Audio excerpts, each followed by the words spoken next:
These two were just about to do what you've all been waiting for, when a sudden, buzzing ringtone interrupted Emoji Yang, who had just said, "Don't come from behind, I want to look at you." Shin Shanglu answered the phone and tossed the person under him aside. It seemed the person on the other end had a problem that required Shin Changlio's attention. Emoji Yang, lying behind him, asked with a wrong tone, "Subai again?" Shin Chanlu, somewhat angered, pinched his chin and said, "You're just his substitute, remember that? Acknowledge your place, you're not qualified to discuss these matters with me." Did he really just ditch him without even putting his pants on? Emoji Yang turned his face to the side, a tear sliding down his cheek. He fought back his tears and said meekly, "Your stomach isn't well, I'll go make you some porridge." This made Shin Chanlu feel a bit strange. Every time Subai was mentioned before, Emoji Yang would throw a fit. Why was he so well behaved this time? Little did he know, the soul residing in Emoji Yang's body had already changed. As soon as Emoji Yang entered the kitchen, a scornful smile appeared on his face. Turns out, the current Emoji Yang was a renowned heartthrob bigshot from the quick transmigration world, tasked with entering various worlds and completing missions. He called out to the system, "What's the mission this time?" The Kawaii system sprite materialized out of thin air. I learned from the system that the original host was a crazy fan of the movie star Shin Chanlu.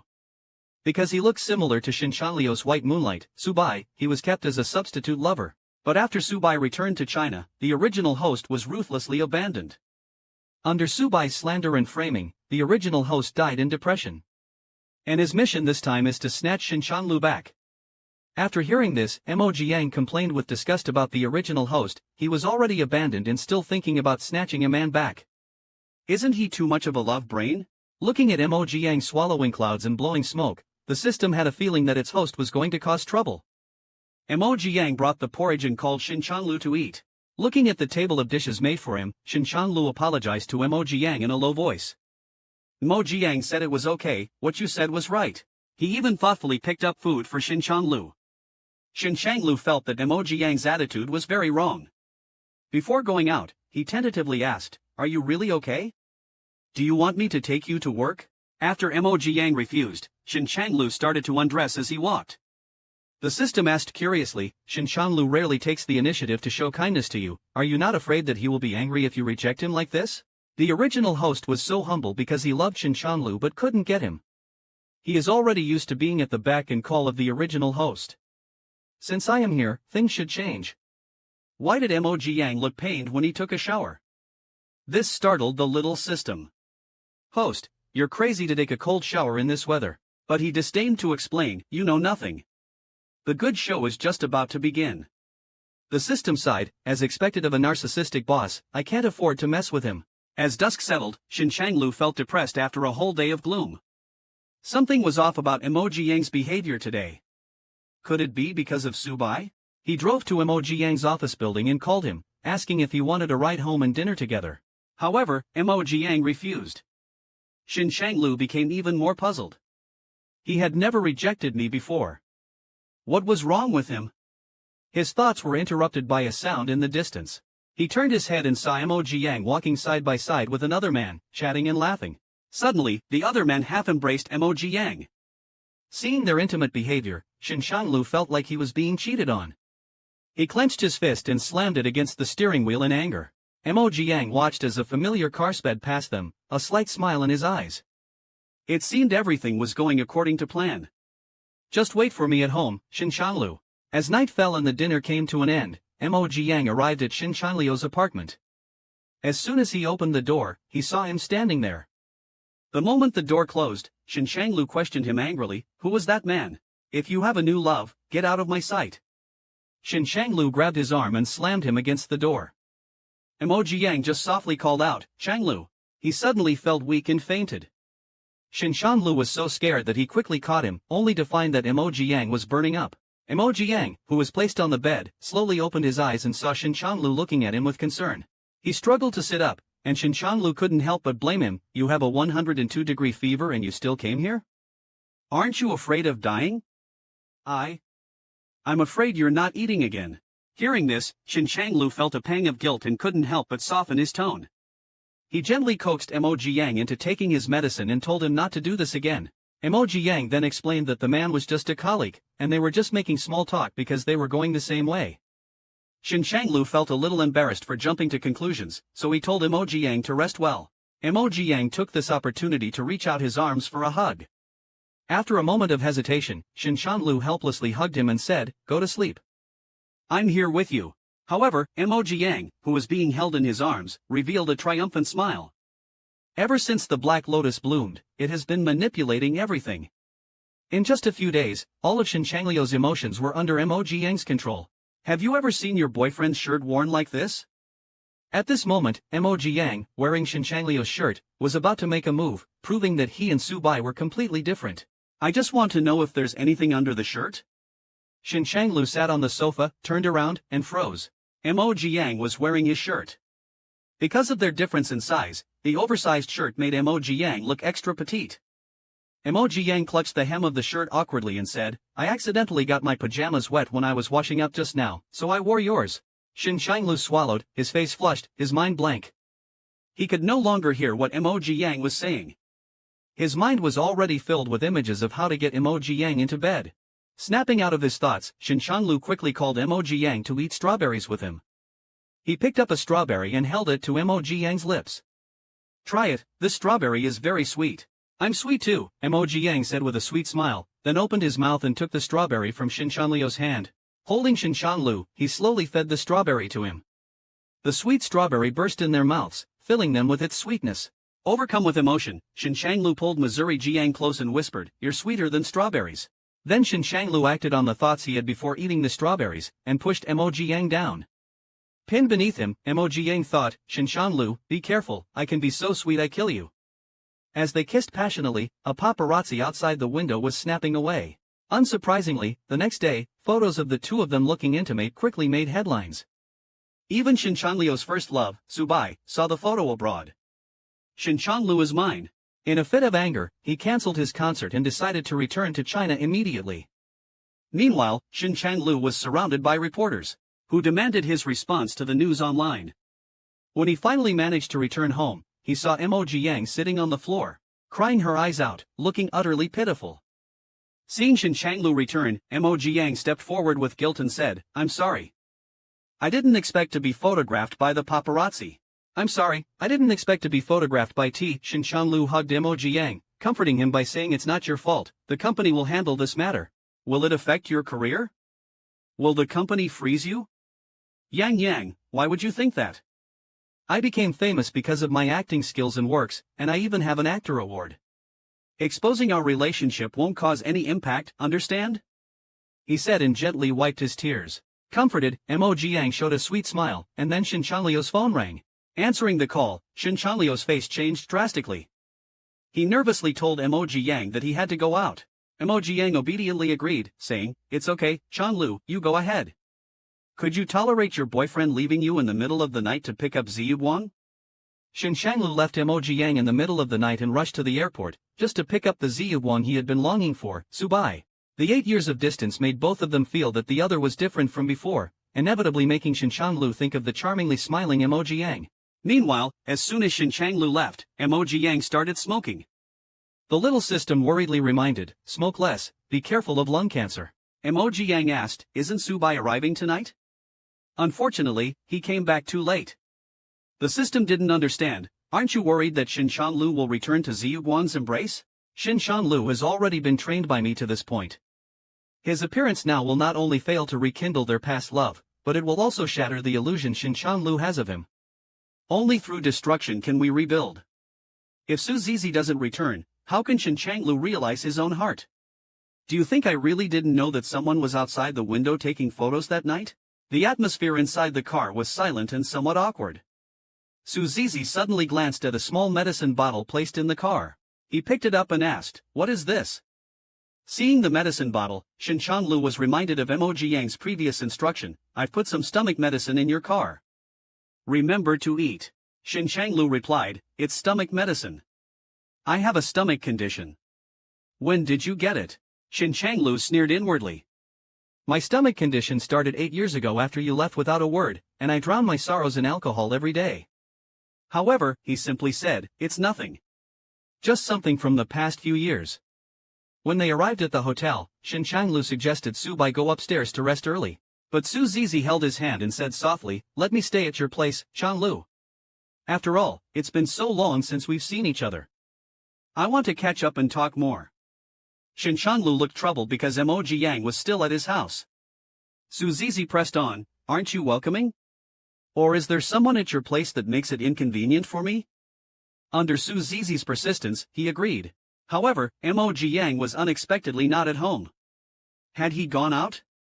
Chanlu was thinking about how to explain to Emoji Yang when he returned. Suddenly, Su Zizi leaped forward, hugging his neck, and said, "I came back because I want to be with you." Coincidentally, the door behind them clicked open. Emoji Yang, carrying vegetables, watched the two intimately embracing. This was awkward. Chanlu still hadn't realized his own feelings. Let's wait and see at the chasing wife funeral. What would you do if you saw your boyfriend hugging a rival? Emoji Yang witnessed this scene. He silently put the things in his hands on the ground, turned around and left, even thoughtfully closing the door behind him. The two watched Emoji Yang's departing figure, each lost in their own thoughts. Chanlu picked up the things from the ground, feeling heavy-hearted. Subai looked at the vegetables in the bag and said, "Chanlu, so you can cook?" While saying this, he reached out and wrapped his arms around Chanlu's neck. "I want to eat the food you cook, okay?"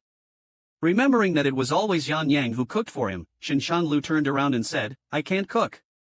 Hearing this, Subai persisted and hugged him, "Then let's order takeout. I want sour fish soup." Chanlu, who had a stomach ailment, refused, saying he didn't want to eat. Subai suddenly got angry and insisted on eating, taking Chanlu's phone without care to order takeout. Meanwhile, Emoji Yang, who had just left, let himself go the moment he stepped outside, exclaiming, "Go! I'm going to eat fried chicken and Mao blood hot pot.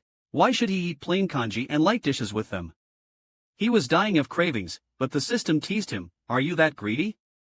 Not even saying goodbye." The people regard food as their primary need, so eating is important.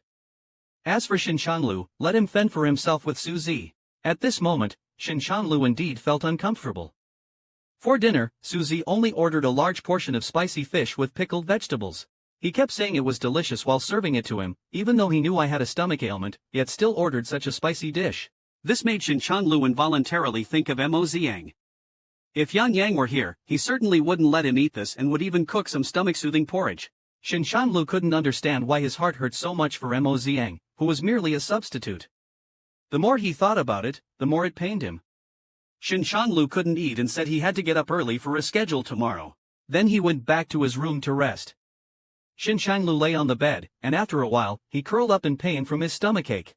The pain was so intense that he suddenly remembered Mo Ziyang had said he left some stomach medicine in his bedside cabinet. He endured the pain and opened the cabinet. Sure enough, he found the stomach medicine inside. People are most vulnerable when they are sick. At this moment, Chanlu felt deep guilt and remorse for not cherishing him before. Looking at the phone beside him, Chanlu thought of calling Emoji Yang. At this moment, Emoji Yang was indulging in food and drink, carefree. The system asked him worriedly, "Do you really plan to ignore Chanlu? What if they rekindle their old love in the middle of the night?" Emoji Yang was not worried at all. "It would be strange if they could. Chanlu has long been used to my meticulous care. Subai has always been self-righteous, thinking highly of himself. With me for comparison, Chanlu definitely couldn't stand him. I'm like strawberry flavor. Why would Chanlu want to drink bitter water after tasting strawberry?" Hearing this, even the system admired him. Even so, the system still didn't believe that Chanlu would return to Emoji Yang's side. Emoji Yang took a puff of his cigarette and said, "What I'm not short of is patience. As long as I throw the bait, the prey will bite one day." Before he could finish speaking, Chanlu's call came through. Just overnight, the prey was hooked. Chanlu asked to meet Emoji Yang at the cafe. At this moment, Emoji Yang appeared dejected. Seeing the person in front of him, Chanlu felt as if it had been a long time since they last met, even though it was only a day. Seeing Chanlu pick up the coffee, Emoji Yang habitually said, "Your stomach is not good, you shouldn't drink black coffee. Drink hot cocoa instead." Then, as if suddenly realizing he misspoke, he quickly apologized, "I'm sorry, I shouldn't meddle." Holding the coffee, Chanlu was stunned and said with some heartache, "The person who should say sorry is me. I'm actually aware that all this happiness I've stolen, sooner or later, I have to return it to Mr. Su." Hearing this, Chanlu quickly stood up and took his hand. "No, Emoji Yang did not give him a chance to speak and pulled his hand away. Rest assured, I won't tell Mr. Su about this. If there's nothing else, I'll leave now. Thank you, Changlu. I don't regret a single day spent with you. With tears in her eyes, Mo Jiang turned and left, looking like a pitiful and delicate lotus. Watching Mo Jiang's departing figure, Shin Changlu was puzzled. He was with Mo because he looked like Su Bai, but he couldn't understand why he was reluctant to see him leave. On the way back, Mo Jiang ate stinky tofu leisurely, complaining to the small system. I thought it would take a few days for him to come find me. Ha, it seems Su Bai is really awful. The system was speechless, thinking it might be the first system to be stung to death. How many more days do you want to eat stinky tofu before you're satisfied? What do you know? It won't be long before I return to Shin Changlio's side. Let me get my fill first. Since parting with Mo Jiang, Shin Changlu had not returned home. He was miserable, despite having the person he liked since childhood at home, yet he couldn't find joy. Isn't this the result he wanted? Suddenly, his phone rang. Shin Changlu eagerly answered, thinking it was Mo Jiang, but instead, he heard Su complaining, asking when he would come home. Coming home in the evening, he saw Su Bai looking unhappy. Shin Changlu, holding back his temper, asked, "What's wrong? Are you feeling unwell, Su Bai asked accusingly if he had been very busy these days, not even returning home. Shin Changlu bypassed him, saying he was indeed very busy, a bit tired, and needed to shower. Suddenly, Su held him and said, "I know it's been hard on you all these years alone. We can be together now, like we used to. For example, doing what both you and I like." Shin Changlu looks displeased and suddenly pushes the person in his arms away, saying it's not right for Su to do this. If it wasn't for someone you like wanting to be close to you, would you welcome them? Just as Shin Changlu gets home, Su Bai rushes over to hug him, wanting to be close, but Shin Changlu pushes him away, saying it's not right. "I ask you, have you ever liked me?" Without thinking, Su Bai blurts out, I. Before he could finish, Shin Changlu interrupts, "Then what do I like to eat? What do I like to do?" Su Bai is stunned, he doesn't know any of these. Shin Changlu, however, presses on, venting as he lists Su Bai's preferences and his own meticulous care for him, expressing his dissatisfaction. "I've been good to you for 7 whole years, but after you graduated, you left me without a word and went abroad." Su anxiously says, "Changlu, it's not like that, I can explain." Then suddenly thinking of something, his eyes harden, and he questions whether Shin Changlu is upset because of something little is said. Hearing this, Shin Changlu can't hold back anymore, angrily pushes him against the wall, and roars, "What a joke! All these years, you've never responded to my affection. It's all just my unrequited love. What does little s have to do with it?" Su Bai instinctively retorts, "But that was your choice, what does it have to do with me?" Upon hearing this, Shin Changlu suddenly finds this person hopelessly selfish, laughingly realizing how madly in love he was with him before, then coldly says, "I don't love you anymore, let's leave it at that. From today on, I won't allow you to say a bad word about Mo Jiang." After saying this, he was about to leave but Su Bai was not happy. She stepped forward and grabbed his hand. "Where are you going? Are you going to see him? What's so good about him? You should know it yourself. You're only with him because he resembles me." Hearing this, Shin Changlu got even angrier and unceremoniously shook off Su Bai's hand. "It used to be, but not anymore. Su Bai, we are completely over." Su Bai, left standing there, was frightened by Shin Changlio's serious tone, thinking it must be that guy's fault that she was humiliated and pushed away by Shin Changlu. Early in the morning, Mo Jiang was pondering what to have for breakfast when the system beside him said, "Host, stop thinking about what to eat. Shin Changlu has been squatting at your doorstep for most of the night. Aren't you going to open the door?" Mo Jiang didn't care. He had no classes today and was determined to make him squat a bit longer. "After making me endure bland meals for so long, how can I not torment him a little?" Pitiful Shin Changlu was forced to squat for another 3 hours. When Mo Jiang finally opened the door and saw Shin Changlu, he also put on a shocked expression very cooperatively. Then, he immediately closed the door. The chase for his wife turned into a funeral pyre.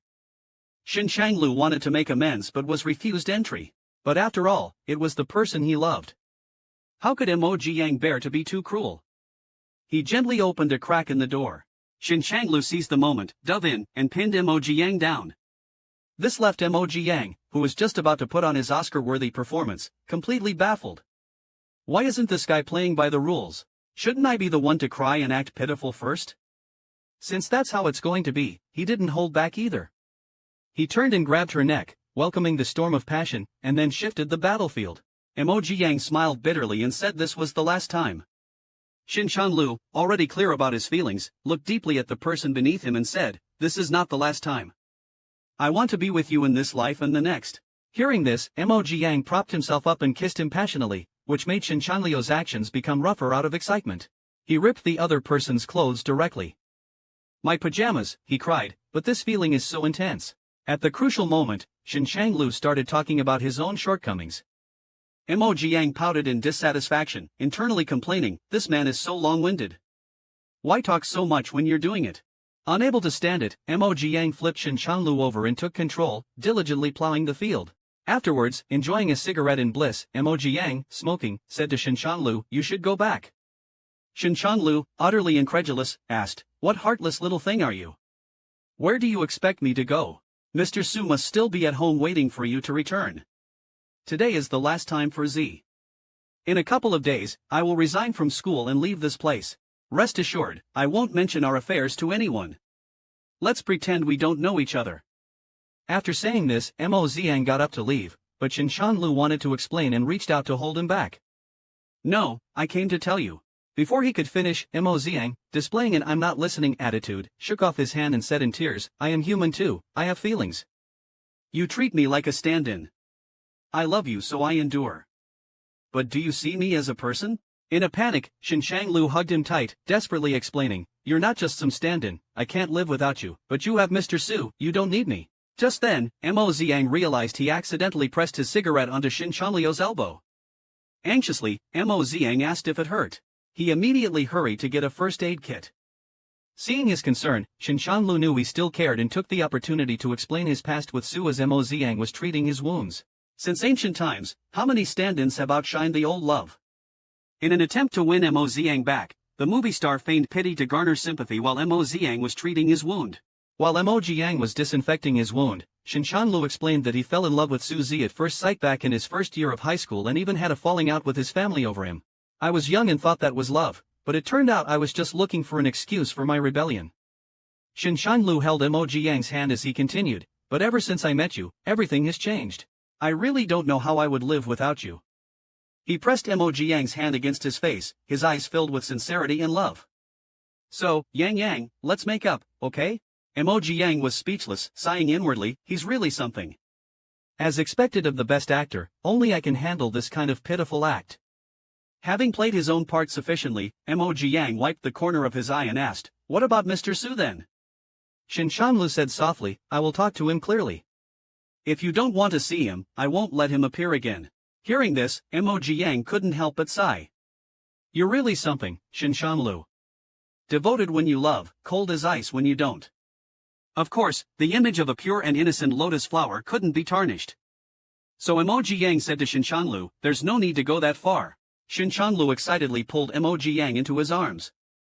Yang, you are so cute, I love you so much. Let's go home." And so, Shin Changlu took Emoji Yang back to his villa. To their surprise, when they opened the door, they found Su Zi was still there. Shin Changlu questioned, "Why are you still here?" Su Zi was even angrier and more unwilling to accept the situation. "Is this how you humiliate me? 15 years of relationship, you can just end it like that?" The innocent and fragile Su Zi immediately put on a scared expression and hid behind Shin Changlu. Shin Changlu quickly comforted him, "It's impossible between us, Yang." Su Zi, trembling with anger, suddenly pulled Emoji Yang out. "Emoji Yang, what makes you better than me? I'm smarter and better looking than you. You're just my stand-in. Look at yourself in the mirror. Do you think you're worthy?" Emoji Yang's tears came instantly. He said with a sob, "Mr. Su was right. I'm really not worthy of Shanlu." Shin Changlu rushed over and grabbed Su Zi's hand forcefully. He said angrily, "Shut up. I'm warning you to get out of my house now, or I don't know what will happen." Su Zi pointed at Shin Changlu and said to Emoji Yang, "He can treat me like this now. He will treat you the same way when he meets another person who looks like you. I advise you not to be too complacent. Just wait and see." After saying that, he slammed the door and left. Emoji Yang turned to Shin Changlu and asked, "Will you, Changlu?" Shin Changlu, of course, said that he would only love him in this life. Hearing this, Emoji Yang felt depressed and retorted, "Didn't you also tell me that you only loved Subai?" Hearing this, Shin Changlu felt very guilty. He was such a jerk before. He immediately leaned over and hugged him tightly. Yang Yang, I hope you can give me a chance. I'll prove my loyalty with the rest of my life, okay? Emoji Yang, who was being held, showed his usual smile. Don't talk about this life, Shinchanlu. I will let you only have me in your heart in the next life. How could the dignified best actor be such a person? Ever since best actor Shinchanlu succeeded in winning his wife back, he had become a clingy person. He wanted to be with Emoji Yang all the time. When he woke up and found that there was no one beside his pillow, he was so scared that he immediately got up. Then he remembered that Emoji Yang had gone to make him breakfast, and his worried heart finally relaxed. Finding that the wound on his arm had healed well, he narrowed his eyes, a dangerous glint in them. Then, without hesitation, he reached out and squeezed the healed wound, causing it to bleed. At this time, Emoji Yang was happily cooking porridge in the kitchen. He was startled by Shinchanlu suddenly hugging him. Changlu, what's wrong? Shinchanlu took a deep breath and said in a low voice, nothing. You smell so good. The little system couldn't bear to watch their mushy behavior.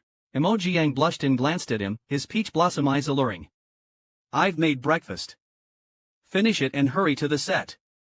Shinchanlu didn't listen, his hand slowly stroking Emoji Yang's waist. He said affectionately, Yang Yang, only I can see you like this. Emoji Yang looked at him with hazy eyes, intoxicated, but also wanted him to stop fooling around. As a result, he accidentally touched the blood flowing from Shinchanlu's wound. Emoji Yang quickly turned to get Shinchanlu medicine, muttering, it's been so many days, why hasn't the wound healed yet?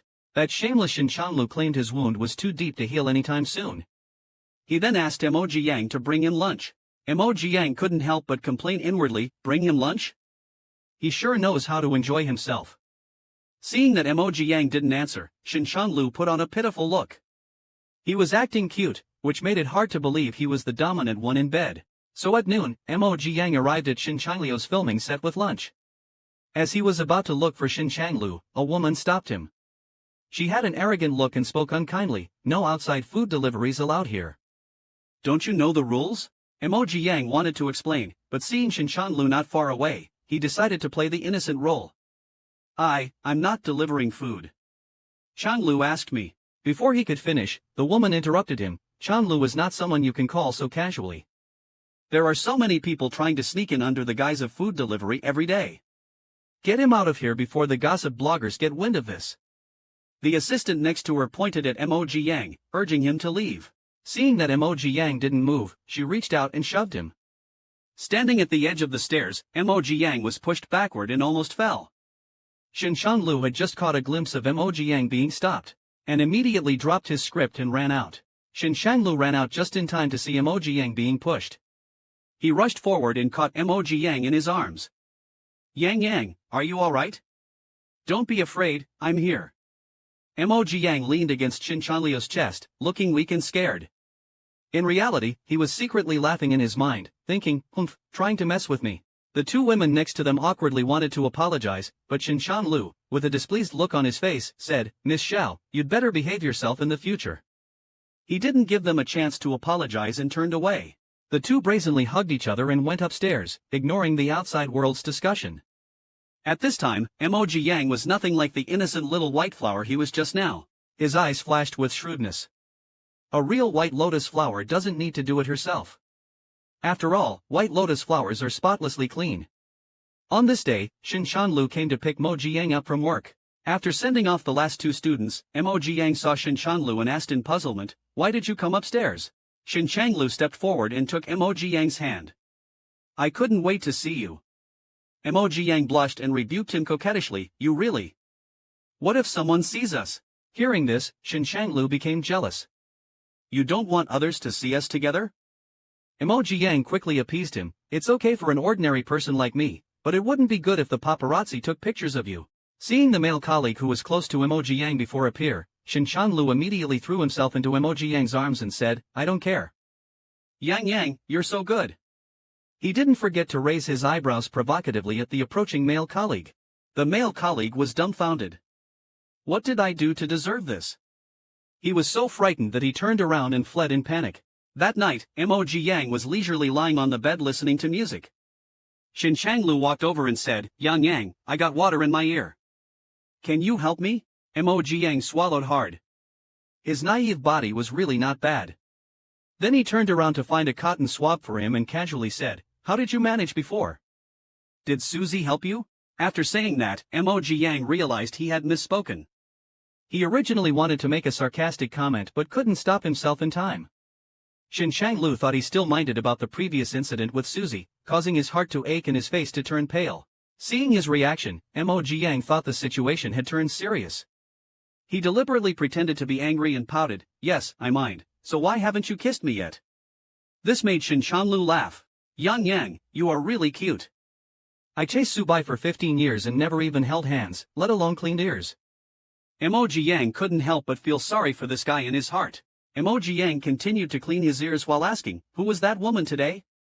She was so fierce and even yelled at me." Shin Changlu, with his eyes closed enjoying the moment, said, "Don't worry, she won't yell at you anymore." Then Moji Yang asked if he had caused any trouble at work today. Shin Changlu said, "No, but you have caused me a lot of trouble in life." Emoji Yang didn't have time to ask what kind of trouble when Shin Changlu suddenly grabbed his hand and stood up. "You're too sweet, I can't leave you. Everything I do, I think of you." Then Shin Changlu pushed him down. Emoji Yang, unable to struggle free, whispered for mercy, reminding that he has an early class tomorrow. Shin Changlu compromised, "How about we do it twice?" Emoji Yang didn't dare to say no. Soon after, Emoji Yang was dragged away by Shin Changlu, starting a battle between the two men. "If your rival offers you 5 million to leave your partner, would you accept?" Su Ziyue meets Emoji Yang. He said arrogantly, "I hope you can leave Changlu of your own accord." Emoji Yang and his mini-system quietly mocked, "The Su Yueguang isn't very smart." Maintaining his innocent facade, Emoji Yang lowered his head, "But Changlu loves me, and I love him too. I don't want to leave him." Subai laughed, "There's no eternal love in this world, only eternal interests." A classic scene of a domineering CEO novel. Su Ziyue took out a card and pushed it towards Emoji Yang. "Here's 5 million. Leave Shin Changlu. How about that?" Emoji Yang shook his head, nearly in tears. "You've misunderstood, Mr. Su. I'm with Changlu because I love him, not for money." Yet, inside, he was tempted and somewhat moved. Su Ziyue wouldn't give up so easily, persuading, "With these 5 million, you can do whatever you want.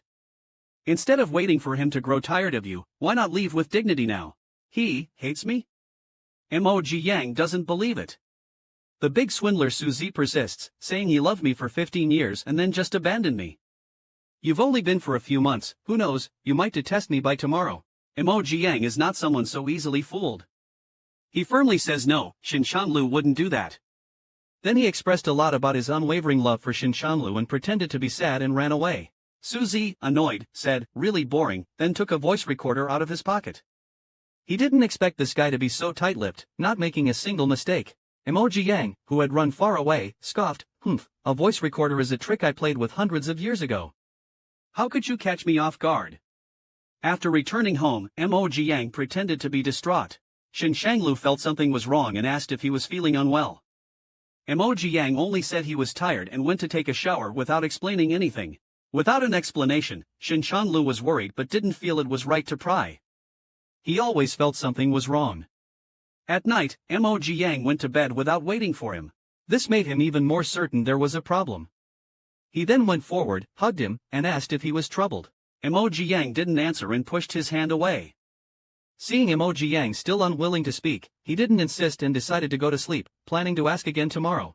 Emoji Yang, who has never slept this early, is uncomfortably awake.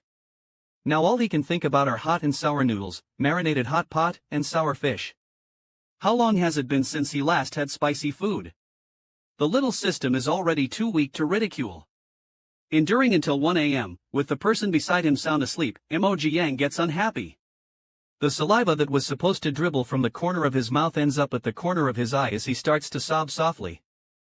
"Why can you still sleep? Get up for me." Have you ever been angry while your husband is sound asleep next to you? Shin Changlu, who is sound asleep, is woken up by the intermittent sobs. Then he turns on the light and gets up, only to see Emoji Yang crying pitifully with tears streaming down his face. He hurries over to ask what's wrong with Yang. "Is it something I did wrong?" Seeing Emoji Yang just crying without answering, he then cups Emoji Yang's face and asks with emphasis, "Answer me, tell me what's wrong." Only when Emoji Yang feels it's about time does he say with grievance, "Mr. Su said you would despise me. You loved him for 15 years and said you'd abandon him, what's more for me who's only been a few months. After listening, Shinshanlu, full of guilt, hugs him into his arms to comfort him. Yang Yang, I won't leave you or despise you. I only ask that you don't leave me, okay? Emoji Yang, emotionally agitated and sobbing, says he indeed can't compare to Mr. Su, his hand also exerting force. At this moment, Shinshanlu sharply inhales, staring Emoji Yang. It was the place injured by the cigarette. Then he thinks it's not right. It's been so many days, why hasn't it healed? He wanted to grab the medicine box but was stopped by Shinshanlu grabbing his hand. Then Shinshanlu pours out his deep feelings. Yang Yang, in this life, I have no other wishes. As long as you care about me and are willing to be with me, I am very satisfied. Emoji Yang, fraught with insecurity, asks, then you really won't abandon me like Mr. Su said, right? Shinshanlu hugs him tightly into his arms. No, I love you too much to even think about it. In his heart, he bitterly thought, what did that damn Subai say to Yang Yang that made him so upset in the middle of the night? No wonder he's a high-class White Lotus. He easily made Shinshanlu hate the person he once loved. With the misunderstanding resolved, naturally, the two of them need to get closer to deepen their relationship. 10,000 words omitted here. The next day, Emoji Yang, supporting his old waist, sighed inwardly. Having to endure this dozens of times every week, this guy doesn't know how to hold back at all. Suddenly, someone hugged him from behind. Yang Yang, where are you going? It seems last night's battle was intense. Emoji Yang turned back and pecked the person behind him. I'll go make breakfast first, you sleep a bit more. Right after Emoji Yang left, Shinshanlu's phone received a message. He opened it and saw it was from Suzy, saying he had dirt on Emoji Yang and wanted to meet tonight at Taiha Hotel. Shinshanlu was just about to confront him, and now he came to him on his own. Just after seeing Shinshanlu off, Emoji Yang also received an invitation from Suzy to meet at Taiha Hotel, claiming to have something for him. Emoji Yang looked at his phone and commented to the small system, this guy is really stupid. This person is really stupid. The little system asked him if he's going and he should definitely go. What reason is there not to? After all, in the last life, it was Subai who spread rumors and forced the original owner into a desperate situation, leading to their death from illness. In this life, he is going to make Suzy pay the price he deserves. The drama is about to begin. Catching the old attacker in Zi Yueguang at the S meeting in the Taiha Hotel, how will you counterattack? Inside the Taiha Hotel, Suzy loosened his clothes. Stepped forward wanting to hug Shinshanlu while saying, it was all my fault before, can we start over, please? Shinshanlu dodged and looked impatient. Did you trick me into coming here just to talk such nonsense? I warn you, if you dare to bother me and Yang Yang again in the future, don't blame me for being merciless. Subai, unwilling to let go, questioned Shinshanlu, what is Emoji Yang to you? Why do you care about him so much? If not him, do you care about me? Then, without any mercy, he shook off Suzy's hand. Losing patience, Shinshanlu angrily said, Subai, just go back to where you came from. There's no possibility between us. He then prepared to leave. Subai sneered coldly, humph, you think you can run away that easily? Then, he used his last resort, rushing up to hug Shinshanlu. He was prepared to stubbornly cling on until Emoji Yang arrived and caught them in the act. It really is ask and you shall receive. The next second, Emoji Yang pushed open the door and saw the two of them in an embrace. The three of them had different thoughts. Shinshanlu, afraid that Emoji Yang would misunderstand, hurriedly shouted, Yang Yang, it's not what it looks like. Emoji Yang didn't give him a chance to explain and ran away with tears in his eyes. Now, Shinshanlu was in a panic and forcefully pushed Subai away to chase after. At this moment, Subai sneered in his heart. Misunderstanding is good. I will take back everything that belongs to me. In the rain, Shinshanlu caught up with Emoji Yang. He hugged him tightly. Yang Yang, don't go.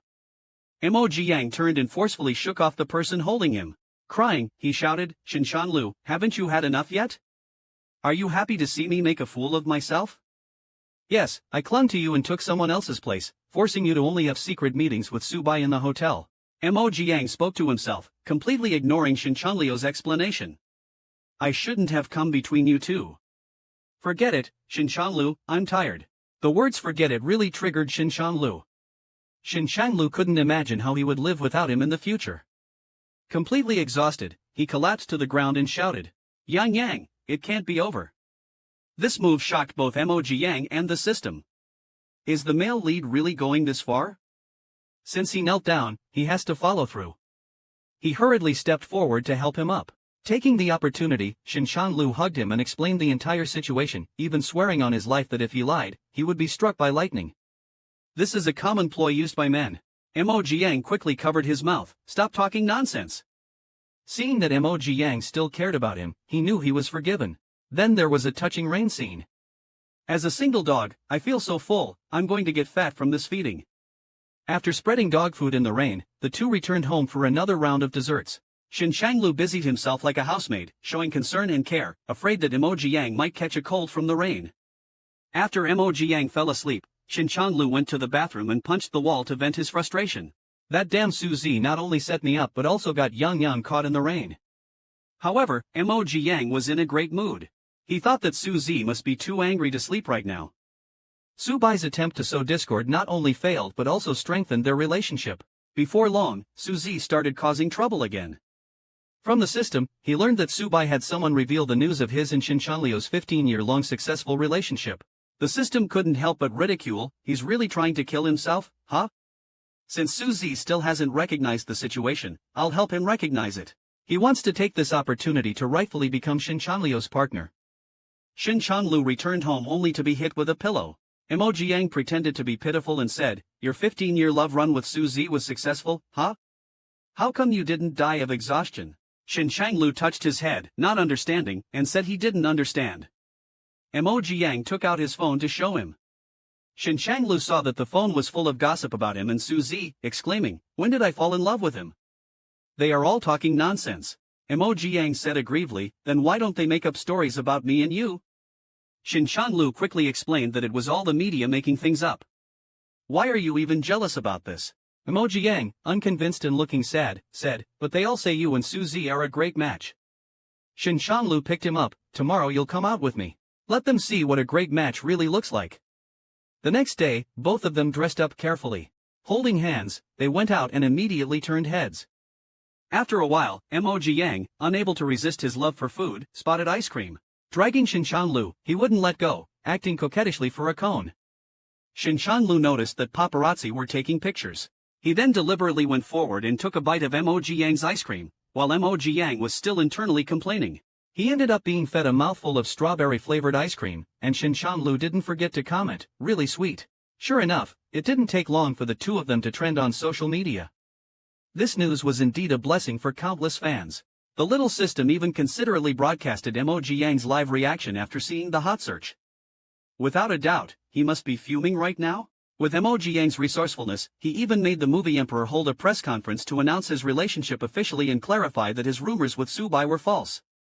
I don't know why such news would break out, maybe because he and my partner look alike, which led to misunderstandings. He also hoped that everyone would stop speculating wildly, lest my lover forbids me from sleeping in the bed. Mo Jiang, seeing Shinshanlu say this at the conference, was so angry that he decided not to let him sleep in the bed tonight. Sure enough, by night, Shinshanlu was kicked out of the bed. He softly coaxed Mo Jiang not to be angry, saying, it's so late, just let me come up and sleep. Then Mo Jiang hit him with a pillow, didn't I say I wouldn't let you sleep in the bed? Then don't come up. Shinshanlu pitifully said he really was going to sleep on the floor. Mo Jiang turned over and ignored him. Sleep then, sleep, who's afraid of who? Shinshanlu also considerately turned off the light for him. But before long, Shinshanlu picked him up from the bed, scaring Mo Jiang to shout, what are you doing? Put me down quickly. However, Shinshanlu placed him on the floor mat and gently said, I am not sleeping on the bed, am I being obedient now? Then he hugged him tightly, Yang, you're not jealous now, right? As soon as Mo Jiang said this, he let him hold on to himself, but in his heart, he thought, Shinshanlu, you're the only one who hasn't realized it yet. Your heart is already mine.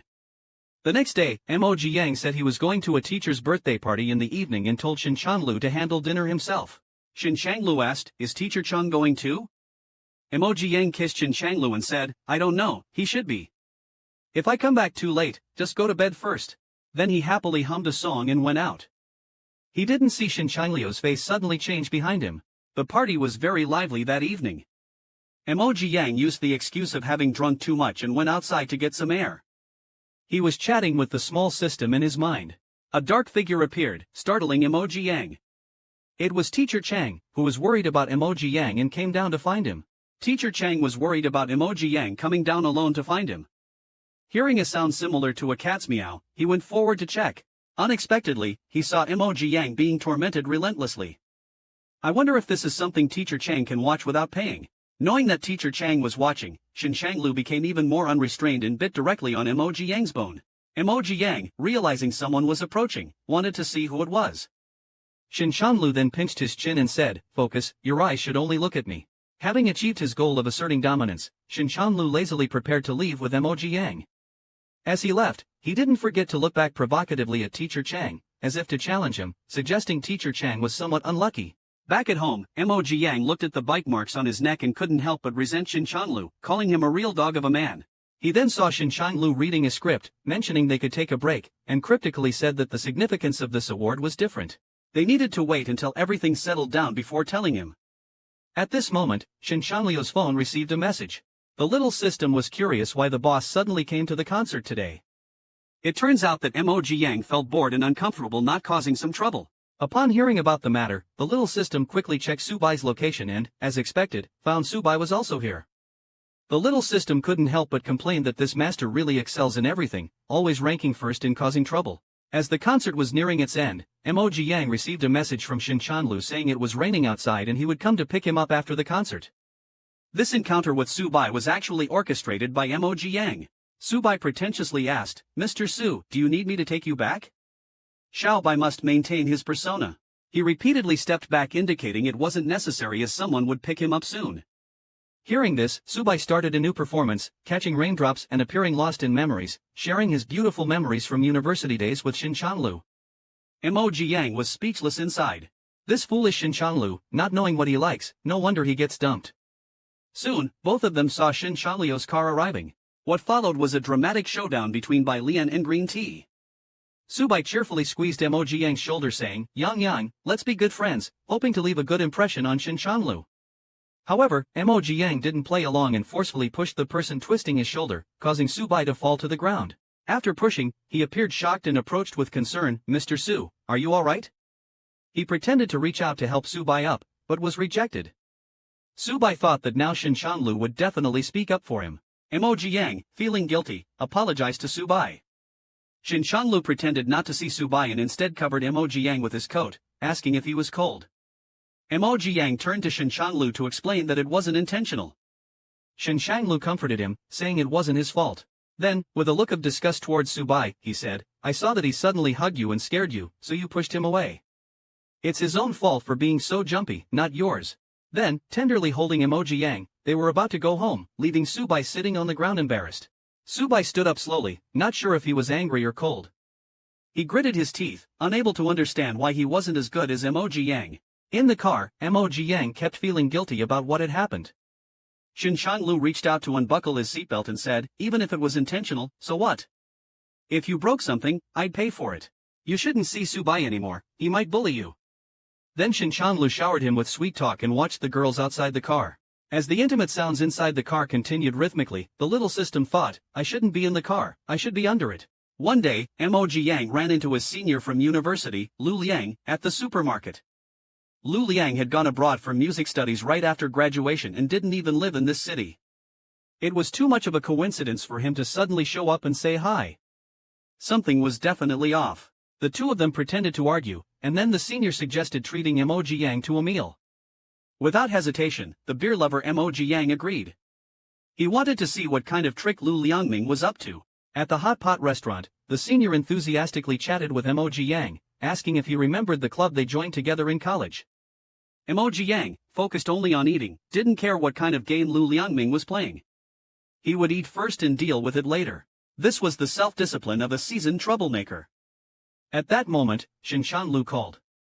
With the system's reminder, Emoji Yang finally answered the call.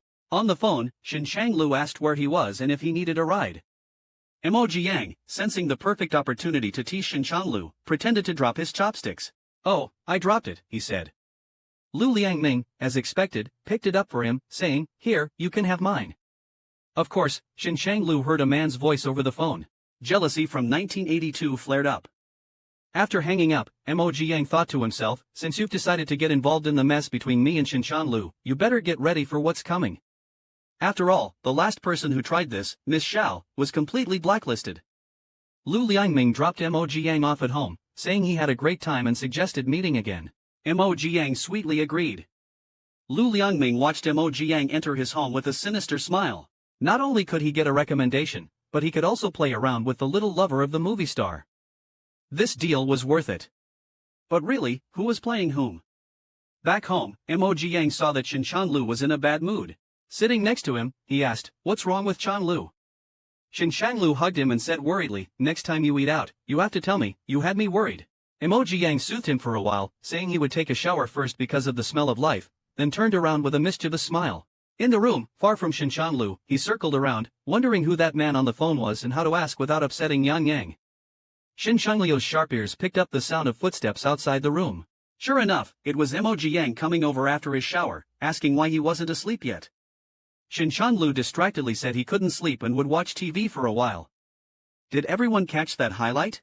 Then, putting down the book, he dried Mo Jiang's hair and half-jokingly said, "If you want to eat hot pot again, call me.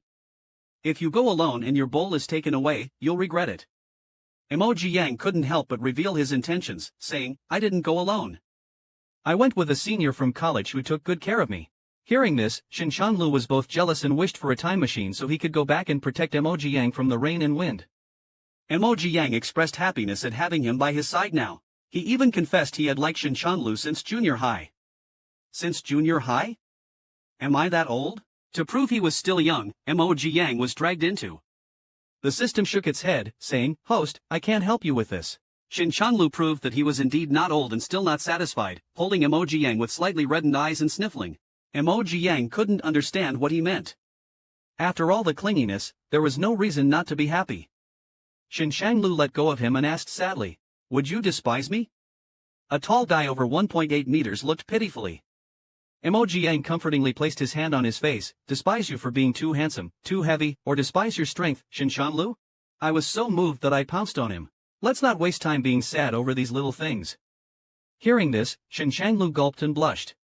Then Shin Chanlu proved once again that he is indeed still very young. But is it really appropriate not to draw the curtains? The next day, Mo Jiang woke up feeling extremely tired. The culprit, however, was full of energy and told Mo Jiang to drink more water, feeling sorry for his sore throat from all the shouting last night. Speaking of which, Mo Jiang got even angrier. He pulled the blanket over himself and said he wouldn't talk. Shin Chanlu knew he was upset and helped rub his waist. When Mo Jiang felt better, he pretended to remember something and said, "By the way, Yang Yang, didn't you say last night that you agreed to have dinner with Senior Lu? Do you have his contact information?" When Mo Jiang said he did, Shin Chanlu was very displeased. He casually said, "It's nothing.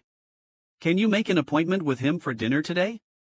But in his heart, he thought it's okay to have the contact information, he would just delete it later.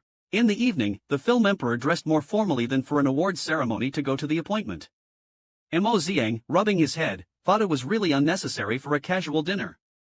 Shin Chanlu, however, seriously said he couldn't embarrass Yang.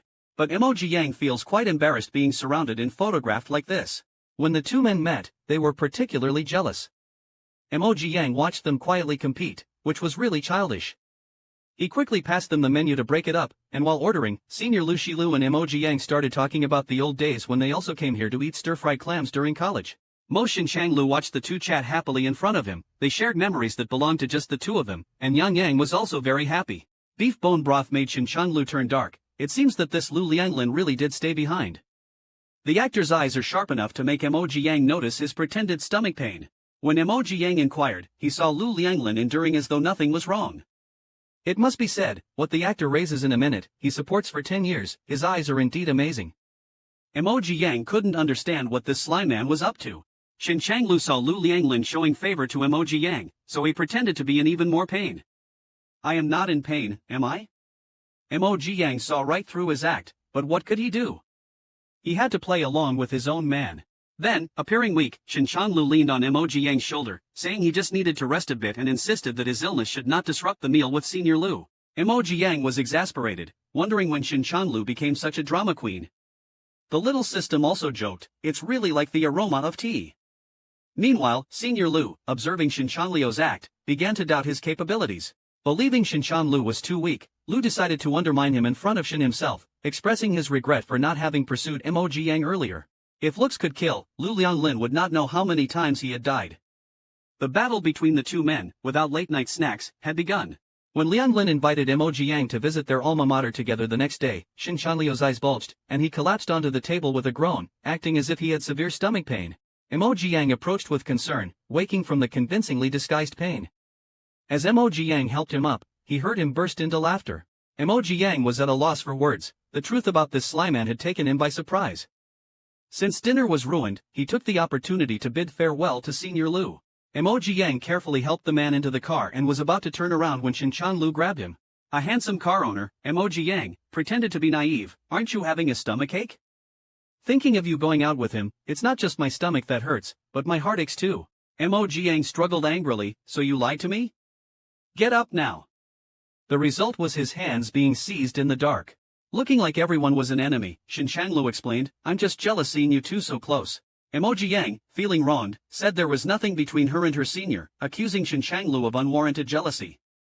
Xin Chanlu, holding Mo Jiang's tightly clasped hand, sadly said, I believe you, but I'm just afraid you'll leave me.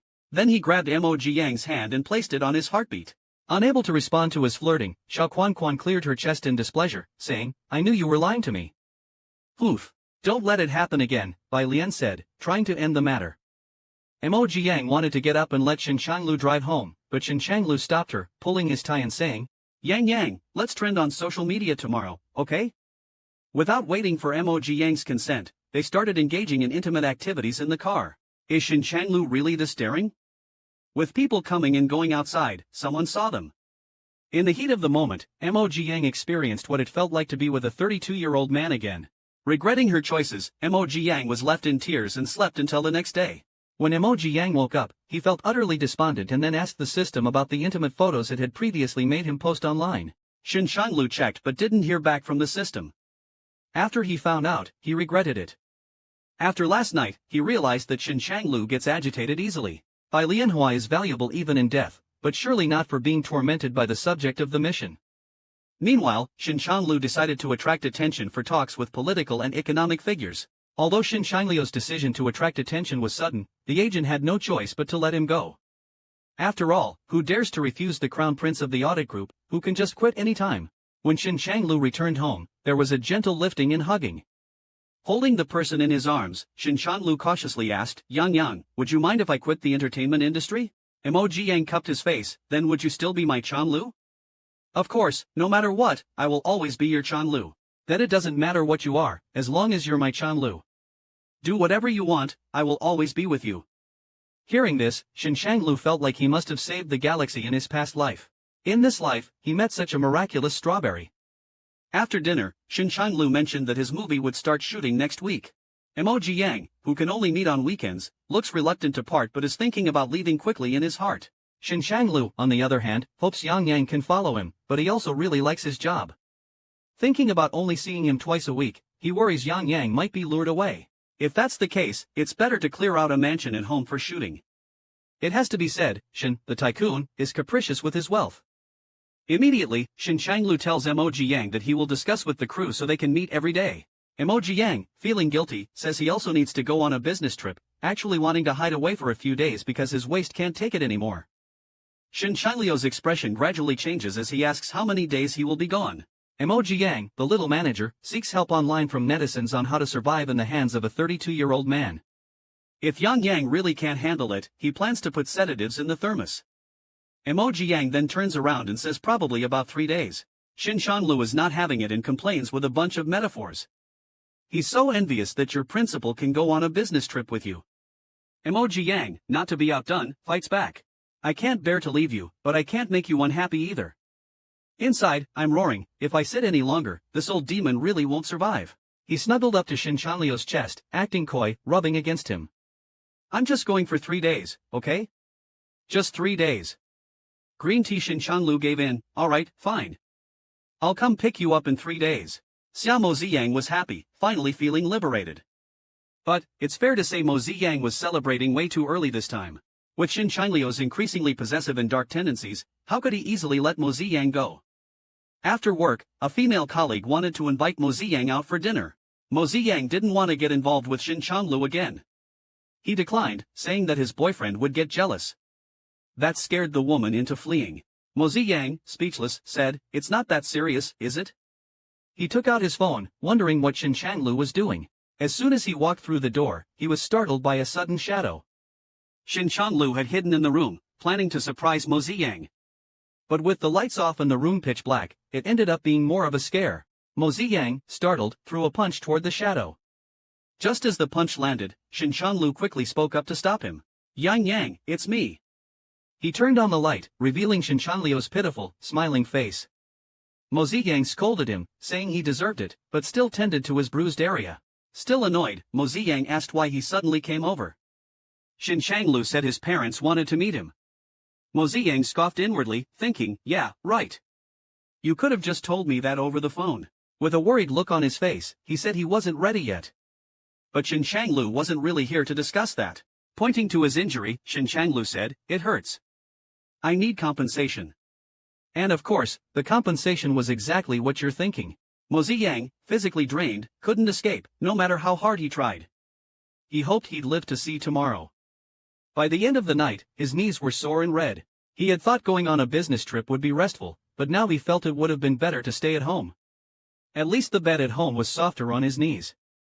Then, the system asked him if he wanted to meet Shen Changliu's parents. Mo Ziyang immediately said yes. He was looking forward to a grand family drama. Something like, "Here, take this money and leave my son." The system was speechless, dumbfounded by his thoughts, and urged him not to overestimate himself. After Shen Changlu finished his bath, Mo Ziyang went over and said they'd meet his parents after his face healed. Shen Changlu touched his cheek and teased, "What, are you afraid my parents will think you beat me?" He then hugged him and reassured, "My parents are great. Don't worry." Mo Ziyang pretended to be nervous, saying he was just a little anxious. In truth, he was already eagerly anticipating the possibility of a billion-dollar family fortune. Shen Changlu held his hand and affectionately said, "Yang Yang, don't be nervous. I'm here for you, always." Mo Ziyang, moved, leaned against Shen Changliu's chest, thinking, "This is perfect. He doesn't want to work hard, and neither do I. Who wouldn't want a billionaire boyfriend?" Shen Changlu brought Mo Ziyang to meet his parents, and when he saw Shen's mother with a huge diamond ring, Mo Ziyang was certain there must be billions involved. Mo Ziyang was nervous, thinking that Shen's mother was about to hand him a card, following the classic rich family trope of paying him to leave. But instead, Shen's mother happily gave him a card, telling him to spend it as he liked. Mo Ziyang was in complete shock. Why isn't she following the script? Then, Shen's father gave him a villa. Mo Ziyang was overjoyed, regretting not having thought of getting into this business sooner. After the banquet ended, Mo Ziyang realized that Shen Changliu's family background wasn't simple. Upon learning that Shen Changliu was the heir to the Shen Group, Mo Ziyang felt he needed to start thinking more carefully. He pretended to be downcast and, once home, remained silent, lost in his thoughts. Shen Changlu approached, asking what was wrong. Mo Ziyang, changing the subject, replied, "The flowers outside are beautiful. You'll encounter even more beautiful flowers in the future," he said, gently touching Shen Changliu's cheek, then added, "I'm just tired and want to rest." Back in his room, the system asked if Mo Ziyang really cared about Shen Changliu's family. Mo Ziyang responded, "Of course not." The system was puzzled, asking, "Then what was that whole act about?" Mo Ziyang told it to figure it out on its own. The system was sweating, finding the situation too complicated to handle. A few days later, after work, Mo Ziyang ran into Lu Lianglin, who had come to bring him flowers. Lu Lianglin said he was going abroad in a few days and wanted to treat Mo Ziyang to dinner as a farewell. Mo Ziyang was about to refuse, but then saw Shen Changliu's car approaching from the corner of his eye. He sighed and thought, "Lu Lianglin, you're walking into this mess yourself, so don't blame me." In the end, Lu Lianglin handed over a box of flower crabs, and the two began chatting. In the car, Shen Changlu saw everything, his face showing displeasure. After leaving Lu Lianglin, Mo Ziyang took out his phone and messaged Su Bai. The fish has taken the bait. Clearly, she had been bribed by Su Bai. When Shen Changlu got home, he found Mo Ziyang completely drunk. He rushed over, asking why he drank so much. Mo Ziyang, tipsy, smiled and suggested they break up. Hearing Mo Ziyang say break up, Shen Changliu's heart sank, and he desperately asked Mo Ziyang to admit it was just a joke. Mo Ziyang said, "Lu Xuezhang is right. You're the heir of the Shen Group, and I'm just a piano teacher. You'll see countless spring flowers in the future. I just want to grow old with the one I love, not be discarded by you later." Shen Changlu panicked, grabbing Mo Ziyang's hands, and pleaded, "Yang Yang, I'd give you my heart if I could. How could I abandon you? All these years, I've only felt truly alive when I met you." Mo Ziyang's tears fell as he tried to argue back. But Shin Shanlu immediately pulled him into a tight embrace, not giving him the chance to rebut. Yang Yang, I'm yours, only yours. Please don't ever say you want to break up again. I would die. Feeling Shin Shanliu's deepened commitment to their relationship, Mo Ziyang prepared to wrap things up. I'm sorry. I was just afraid you'd leave me. The system, watching the whole thing unfold, was utterly stunned. The system couldn't understand what Mo Ziyang was doing and rushed over to ask why he acted this way. Mo Ziyang mischievously winked and replied, I'm making sure that Shin Shanlu will never cheat on me. With his status now, there are too many temptations he'll have to face. I need to let him feel the pain of losing me before he falls in love with someone else. Shin Shanlu, surprised by his boldness, couldn't stop crying from laughing too hard. Shin Shanlu then said he had a way to fix this. Before Mo Ziyang could ask what the method was, Shin Shanlu dragged him to do some aerobic exercises. Mo Ziyang, exhausted, yelled out that he couldn't do it anymore. But Shin Shanlu wasn't done yet. He picked him up and whispered, then let's change locations. He then placed Mo Ziyang on the cold coffee table and teasingly said, you're not hiccuping anymore, right? Mo Ziyang was furious. No, I'm not hiccuping, but now I really want to punch this dog of a man. After their aerobic exercises, Mo Ziyang, exhausted, collapsed onto the bed, thankful to have survived. Shin Shanlu walked over, knowingly asked, what's wrong? Mo Ziyang angrily replied, I want to rip your dog head off, that's what. When rabbits are cornered. Shin Shanlu nodded, gently patting his head with a meaningful expression. Let me take care of it for you. Just tell him you're too busy to come. Mo Ziyang reluctantly agreed, thinking, Shin Shanlu, I've already served him up to you. You better seize the opportunity and make your move. The next morning, Mo Ziyang hadn't even woken up yet. While still dreaming, he smelled something strange and rushed to the kitchen. As expected, it was Shin Shanlu. Shin Shanlu awkwardly apologized, saying he was just trying to make porridge but almost burned down the kitchen. Mo Ziyang sighed, busy cleaning up the mess for him. Shin Shanlu followed him around with a pitiful look, then hugged Mo Ziyang and started acting coy, calling himself useless, unable to even handle something as simple as cooking. Mo Ziyang sarcastically responded, well, you sure know how to handle things in bed. Right then, his phone buzzed. After answering a call, Shin Shanlu said he had an urgent matter to attend to and told Mo Ziyang to stay home. Mo Ziyang knew Shin Shanlu was off to deal with Lu Lianglin. But oddly enough, by nightfall, Shin Shanlu still hadn't returned, and his phone couldn't be reached. The little system worried, could Lu Lianglin have overpowered Shin Shanlu? Mo Ziyang had full confidence 10 Lu Lianglins couldn't outmatch Shin Shanlu. Yet, around 10 p.m., he received a message that Shin Shanlu had been kidnapped, demanding 5 million yuan for his release. The system urged him to call the police immediately, fearing for Shin Shanliu's safety. But Mo Ziyang pondered, Lu Lianglin doesn't have power or status, how could he possibly capture Shin Shanlu? Unless, that bastard staged the whole thing himself. Realizing the truth, Mo Ziyang decided to confront them personally. After all, he was just a simple, naive flower. How could he stand by and let something happen to Shin Shanlu? When he arrived at the meeting spot, he saw 2 kidnappers holding Shin Shanlu, a gun pressed against his shoulder. Mo Ziyang's face turned pale as he begged, I'll give you the money, just don't hurt him. One of the kidnappers snatched the suitcase from him and angrily asked, did you call the police? Mo Ziyang frantically explained he hadn't and then asked Shin Shanlu, what's going on? Shin Shanlu, looking furious, said it was all Lu Lianglin's doing. Yeah right, you're the real lunatic, Mo Ziyang thought, though outwardly he showed a trembling, remorseful face, apologizing for not anticipating Lu Lianglin's actions.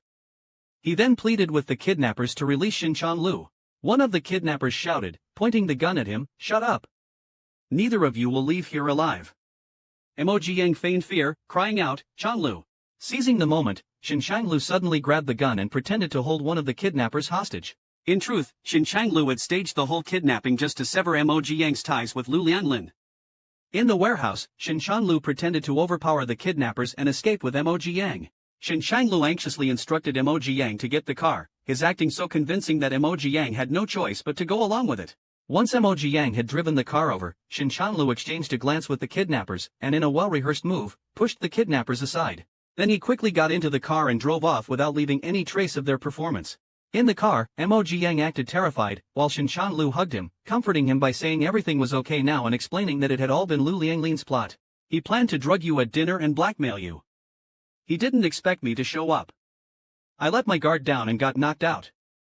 When I woke up, I saw you. Mo Ziyang, pretending to feel guilty, said, it's all my fault. I never imagined Lu Lianglin would do something like this. I got you involved. Shin Changlu reassured him, this isn't your fault. You never truly know someone's heart. Lu Lianglin's intentions were evil, he deserved it. Don't worry, I'll always protect you. Emoji Yang, leaning into Shin Chanliu's embrace, thought, that story almost fooled me. Playing the innocent, Emoji Yang said, Chanlu, don't worry. I'll never trust anyone so easily again. With his mission accomplished, Shin Chanlu gently patted Emoji Yang's head. From now on, just stay by my side. Back home, after settling Emoji Yang into bed, Shin Chanlu watched him sleep, feeling deeply moved. He never expected Yang Yang to risk so much to save him. Shin Changliu's Yang Yang was truly the best treasure in the world. The next day, Shin Chanlu met with the kidnappers from the previous night. This time, it was Lu Lianglin who was tied up. Shin Changlu scolded his men for pointing a gun at Emoji Yang the previous night, saying, what if you'd really scared him? Bound and furious, Lu Lianglin shouted, what you're doing is illegal. Shin Chanlu asked him if Su Bai had given him some benefit in exchange for trying to steal Emoji Yang away. Lu Lianglin refused to admit it and hastily said, I really like a Yang. Hearing this, Shin Changlu grabbed his hair and sneered, you? Like you even stand a chance. He then threatened coldly, I have many ways to make you disappear. You want to try? Completely terrified, Lu Lianglin immediately broke down, crying and begging for mercy. Shin Changlu, not wanting anyone to disrupt his relationship anymore, had his men arrange to send Lu Lianglin and Su Bai to Africa, far away. Yang Yang is mine and mine alone. You two can forget about returning to the country or getting anywhere near him again. No one will take him from me. After the kidnapping incident, Shin Changlu was completely won over, and the relationship between the two became even stronger. A year quickly passed. Moji Yang was watching fireworks while Shin Changlu, staring affectionately at him, accidentally blurted out, Yang Yang, let's get married. But the sound of fireworks drowned him out. Emoji Yang asked, what did you just say? Shin Changlu, hugging him, replied, nothing. Thankfully, he hadn't heard it. Shin Changlu had been planning his retirement from the entertainment industry and was preparing to propose to Emoji Yang. Finally, Shin Changlu won the Best Actor award, the last of his career. Right after receiving the award, he announced his retirement and publicly confessed his love for Emoji Yang. Then, amidst a sea of flashing cameras, Shin Changlu walked toward Emoji Yang, knelt down, and pulled out a ring from his pocket. In front of everyone, he proposed in a grand gesture.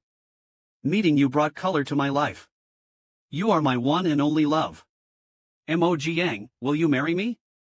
The crowd cheered, say yes. Get married. At that moment, Emoji Yang was truly moved. The system also excitedly urged him to say yes. Wiping his tears, Emoji Yang smiled and accepted. Unable to hold back, he threw himself into Shin Chanliu's arms, giving him a passionate kiss in front of everyone. Shin Chanliu, trembling with excitement, shakily slipped the ring onto Emoji Yang's finger and vowed to always be a loyal, loving husband. Their proposal quickly went viral, receiving blessings from countless netizens. Not long after, the two appeared at a church in wedding attire. In front of a priest, they officially became a married couple. Just as they were celebrating their union, the church doors burst open.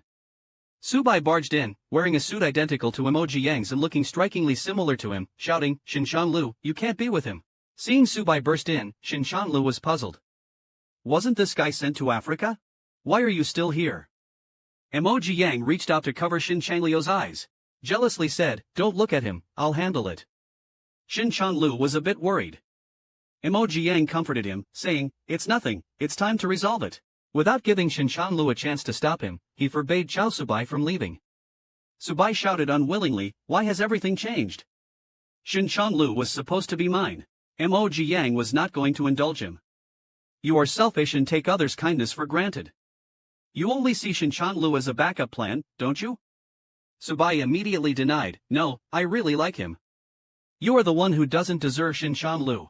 Emoji Yang approached him and said softly, from the beginning, it was me who influenced Shin Changliu's thoughts. How could you still think I am the weak one in this relationship? When it comes to winning hearts, you'll never surpass me. Hearing this, Subai realized that the person in front of him was not as simple as he seemed. Grabbing Emoji Yang's shoulder in anger, he questioned, how can you do this? But Emoji Yang brushed him off, otherwise what? Is it better to watch Shin Changlu struggle in your lies? For 15 years, if you had truly loved him or cared even a little, you wouldn't have behaved this way. You only accepted his kindness without giving anything in return. Looks like I'm much better than you. With that, Emoji Yang had people take Subai away. He then returned to the wedding with a sense of relief. Faced with Mo Jiang's wisdom, Subai finally understood that he was the foolish one. Refusing to give up, someone called out to Mo Jiang and asked, "Do you love Shinchanlu?" Hearing this, Mo Jiang stopped, turned back, and smiled triumphantly with an ambiguous reply, "What do you think? Do you guys think Mo Jiang has fallen in love with Shinchanlu?" After the wedding, Mo Jiang was smoking on the hotel rooftop when Shinchanlu came up from behind, hugged him, and said it was the happiest day of his life. Mo Jiang chuckled while smoking, looking irresistibly charming, which Shinchanlu really couldn't resist. The smoke spread, igniting a suggestive atmosphere. After the marriage, Shinchanlu faithfully kept his promise, not giving a glance to any temptations outside, which was rare. The sweet life after marriage was supposed to continue indefinitely, having lasted for years, but Mo Jiang's health deteriorated day by day. One morning, as Mo Jiang was washing his face, blood suddenly spilled from his eyes, shockingly. Mo Jiang, however, was not surprised. It turned out this illness was inherited from the original owner and the system had no way to help. Having no choice but to cope, Mo Jiang came out of the bathroom but couldn't hold on and fainted in Shinchanlu's arms. After talking with the doctor, Shinchanlu then learned that Mo Jiang indeed was in the late stages and didn't have many days left. Looking at Mo Jiang's frail face, Shinchanlu comforted himself by saying, "I checked, there's nothing wrong." Mo Jiang weakly said, "You don't have to hide it from me. I know my own body well." Shinchanlu, in utter despair, asked Mo Jiang, "Why didn't you tell me earlier? You clearly know I can't live without you." Watching Shinchanlu cry like a helpless child, Mo Jiang comforted him, "You should understand that life often does not go as planned. Changlu, stay with me for a bit more." Shinchanlu, in denial, insisted, "The doctor said you'll recover soon. I've bought lots of strawberries for you to enjoy when you come home. Spring is almost here, and we are supposed to go to Ireland together, where there are vast meadows," Shinchanlu said, while Mo Jiang just listened quietly. Until the system's voice echoed in his mind, mission completed, preparing to enter the next world. Mo Jiang, with his last bit of strength, sat up and gave Shinchanlu one final embrace. "Chanlu, see you in our next life." Shinchanlu ultimately couldn't keep Mo Jiang, and the empty house was left only with traces of Mo Jiang's existence to accompany him for the rest of his life. Meanwhile, Mo Jiang opened his eyes in a new realm with the system. Now, Mo Jiang found himself disguised as a minor royal in the imperial palace. The system informed Mo Jiang that the antagonist queen in this realm was a regenerist also tethered to an empress system. Queen Tang Wanwan's goal is to eliminate Qi Guanyin and ascend the throne herself. Meanwhile, Mo Jiang's mission is to protect the male lead Qi Guanyin and incidentally win his heart. In a realm where two systems appear, Mo Jiang was curious about which system had higher authority. The minor system confidently said, "Our authority is greater than his, he can't detect me. Moreover, my host, you are widely recognized as a top influencer. You will definitely fight the host of that empress system." Mo Jiang thought about how he barely completed the last task, and yet ended up forgetting his talent completely. He immediately stood up, declaring it didn't matter whether it was a villain or an empress, they all had to bow down. While saying this, Mo Jiang saw three people walking out of the palace. This must be Emperor Qi Guanyin, right? When Mo Jiang saw Qi Guanyin's face, he was shocked. Who could tell him why this male lead looks exactly like the scoundrel men of the world? Mo Jiang complained to the system, "Your system's main god really isn't paying attention anymore. How could they even use the same face for the male lead?" Mo Jiang had just transmigrated and saved the emperor from an assassination, but the emperor seemed to have taken a liking to him, which was just bizarre. At this moment, the reborn Empress Tang Wanwan was preparing to offer her self-made solitude soup to Qi Guanyin, but Qi Guanyin, deeply suspicious, didn't appreciate it. This empress, toiling away at midnight to offer him soup, must surely be plotting to poison him. Tang Wanwan, with an uneasy expression, explained that she merely wanted to help nourish his body. In the shadows, Mo Jiang was watching intently. This emperor is really too full of himself. No wonder Tang Wanwan dislikes you. Just then, an arrow suddenly shot towards the emperor. Fortunately, Mo Jiang noticed in time, quickly drew his bow and shot. He hit the assassin's arrow with a single shot, saving the emperor. This caused chaos in the courtyard. Qi Guanyin calmly picked up the arrow on the ground, marveling at the superb archery. Looking up, he saw a young man chasing the assassin. It was him who just saved the day. Mo Jiang, who was chasing the assassin, shot an arrow into the assassin's shoulder but deliberately let him escape into the empress's palace. The system was puzzled. "Boss, why did you let him go on purpose?" Mo Jiang replied with a mischievous look, "I'm giving myself a card to play. According to the plot, Tang Wanwan will save him. He will later become Tang Wanwan's assistant in overthrowing the emperor. But everything has its advantages. I shot his shoulder, and he won't recover in 2 months. During this time, He will be like a knife hanging over the Empress's head. When it falls, all depends on my mood. The system listened and stars appeared in its eyes. Boss, you're amazing. I just need to be a relaxed system. Suddenly, a loud shout almost scared it out of its wits. It turns out it was the commander who came to pass the message that His Majesty wants to see him. Every time, Yang would be brought before the emperor and obediently kneel down. Accustomed to curiosity, he wondered what his person looked like. He asked Yang to lift his head to have a look. Yang. The day before yesterday, Shi Guanyin looked up with a smile. The moment he saw Yang's face, he was stunned. Why does this person give him a familiar feeling? Yang squinted his watery eyes and tilted his head in a charming manner. What's wrong, Your Majesty? Shi Guanyin quickly turned his head and coldly said, for protecting the emperor, a reward of 100 taels of silver. After speaking, he left as if fleeing. Yang was stunned by the sudden fortune, thinking he had encountered the god of wealth. Why had it been so comfortable before? The commander was dumbfounded by Yang's silly demeanor, rubbing his head and telling him to go back and rest early. He stepped forward and said he would stay on duty tonight, as the emperor had just survived an assassination attempt and he was a bit worried.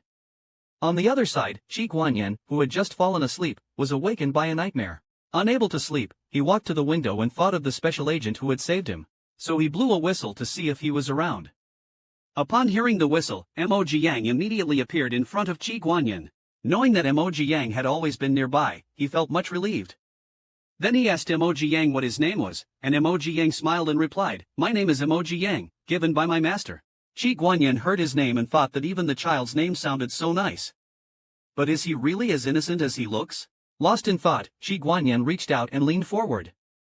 Yang took the opportunity to obediently lean closer. Shi Guanyin suddenly snapped back to reality and instantly turned around to send Yang away. After Shi Guanyin left, Yang sat on the rooftop. The system beside him was criticizing him. "Boss, are you really not up to it this time? Shi Guanyin doesn't even want to touch you, unlike the previous NTC. Yang calmly ate his snacks and explained, "The dog emperor was betrayed in the past, so he's very cautious. We just need to maintain our persona and patiently wait for him to lower his guard. The prey will eventually take the bait. When the transmigrator and the reborn person face off for the first time, whose tactics will prevail?" According to the plot, Tang Wang indeed saved the assassin who tried to kill the emperor. The maid beside him tried to dissuade him, that assassin. But before she could finish, Tang Wang silenced her with a look. The Empress system was still reminding Tang Wang that he must assassinate Shi Guanyin within half a month, or he would face 30 seconds of electric punishment. This gave Tang Wang a headache. He had been in the palace for 5 years, and the emperor hadn't even looked at him. How was he supposed to get close enough to kill him? After feeling things out, he thought this person might be able to help him, but it indeed was not feasible to keep him here. Early the next morning, Yang appeared near Weiyang Palace, and indeed found that the assassin from last night was preparing to leave Weiyang Palace. Upon seeing this, Yang headed towards the inner court community. He forced the man back to the Empress's palace. He couldn't let him leave. Did he still want to see the drama of the emperor discovering the Empress hiding an assassin? However, this scene was seen by the Empress, who was sending the assassin out of the palace. The Empress was furious. It was this man who repeatedly messed up her good plans, so she ordered her people to capture Yang. She arranged a charge of reckless behavior without discipline and ordered him to be dragged out and kneel. Kneeling on the ground, Yang was not at all flustered and even pretended to be innocent and ignorant, asking what the charge was. Tang Wanwan thought to herself, "This guy must be an idiot." Then, with a defiant face, she said it was a reward from her, and he would find out soon. Still not satisfied, she lifted her foot and stepped on Yang's hand. She pressed down hard and rolled it back and forth. The little system by the side watched in horror. The leak burned 3 sticks of incense for Old Heaven's treasure, Tang Wanwan. "Please don't die in front of me." At that moment, the commander realized Yang's predicament. Hastily stepped forward to intervene, saying that Yang was the emperor's guard and that others had no right to deal with him. Tang Wanwan, upon hearing he was the emperor's man, thought of the emperor's deep intentions and feared getting involved with fireflies. Thus, she carelessly said to release him and turned away. The commander looked at Yang's swollen hand with a heartache.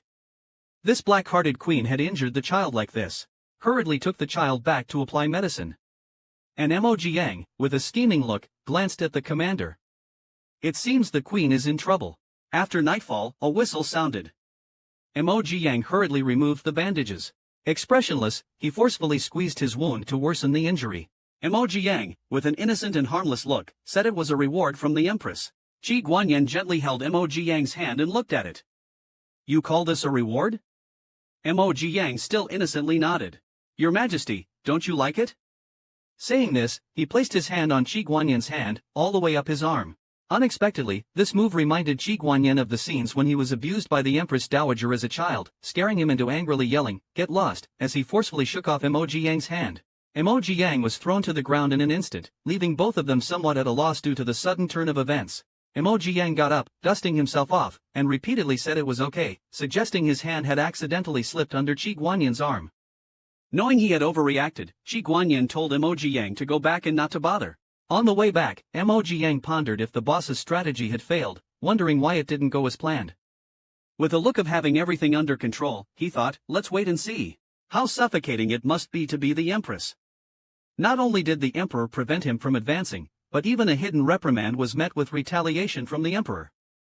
Qi Guanyin spent the whole day in the hall regretting his momentary loss of control when he pushed Emoji Yang the night before. He then ordered Gao Wufan to prepare the finest medicinal ointment and summoned Emoji Yang to apply the medicine, helping him up with concern. While asking if his wound still hurt, he unwrapped the bandage on Emoji Yang's hand.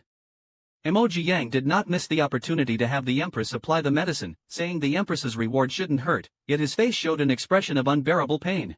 Qi Guanyin, looking at him, comforted, it will soon feel better after applying the medicine. After wrapping it up, Emoji Yang looked at Qi Guanyin with a face full of admiration. However, Qi Guanyin suddenly remembered that he almost forgot to deal with the Empress. He immediately ordered the guards to go to the palace. This is going to be an autumn reckoning. The Emperor suddenly passed away. Tang Wanwan finally had a chance to shine. Unexpectedly, Qi Guanyin immediately ordered the servants to serve the Empress a cup of tea. It looked like a cup of hot tea without tea leaves. Tang Wanwan reluctantly thanked him, picked up the scalding teacup and screamed. It was going to burn him to death. The Emperor even had Gao Wufan continue to pour hot water into the cup. The Empress was scalded badly but didn't dare to complain and bore it silently. After Tang Wanwan had been scalded enough, Qi Guanyin warned the Empress that whatever was given to her was a reward. After saying this, he led the crowd away, leaving Tang Wanwan with an angry expression. The Emperor actually humiliated her like this for a guard. It seems this guard must not be kept. On the other side, the system watched the real-time footage and lamented that the Empress was probably going to explode. Emoji Yang sighed helplessly, saying that he still had a big gift to give her. Yuan Guanyin came back and asked Emoji Yang why he was sitting on the ground. Emoji Yang explained that he didn't know where to sit, looking obedient like a child. Yuan Guanyin leaned in and asked softly, "What else do you do besides practicing archery?" Emoji Yang perfectly answered, "Protecting His Majesty. My master told me nothing else matters but protecting His Majesty." Yuan Guanyin puzzled by this response, Emoji Yang took Yuan Guanyin's hand and placed it on his own chest. "All my training in martial arts are for His Majesty." Emoji Yang's words were firm and sincere, stunning Yuan Guanyin. No one had ever spoken to him with such conviction.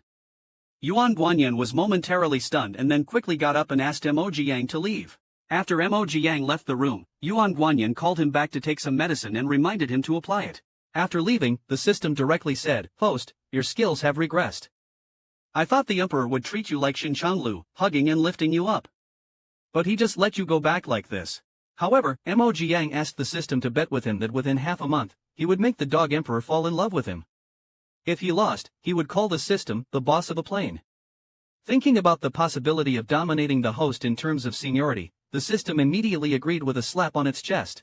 That night, in the inner chambers of Weiyang Palace, a maid was applying medicine to Tang Wanyan, who, in pain, suddenly lashed out and knocked over the maid administering the medicine.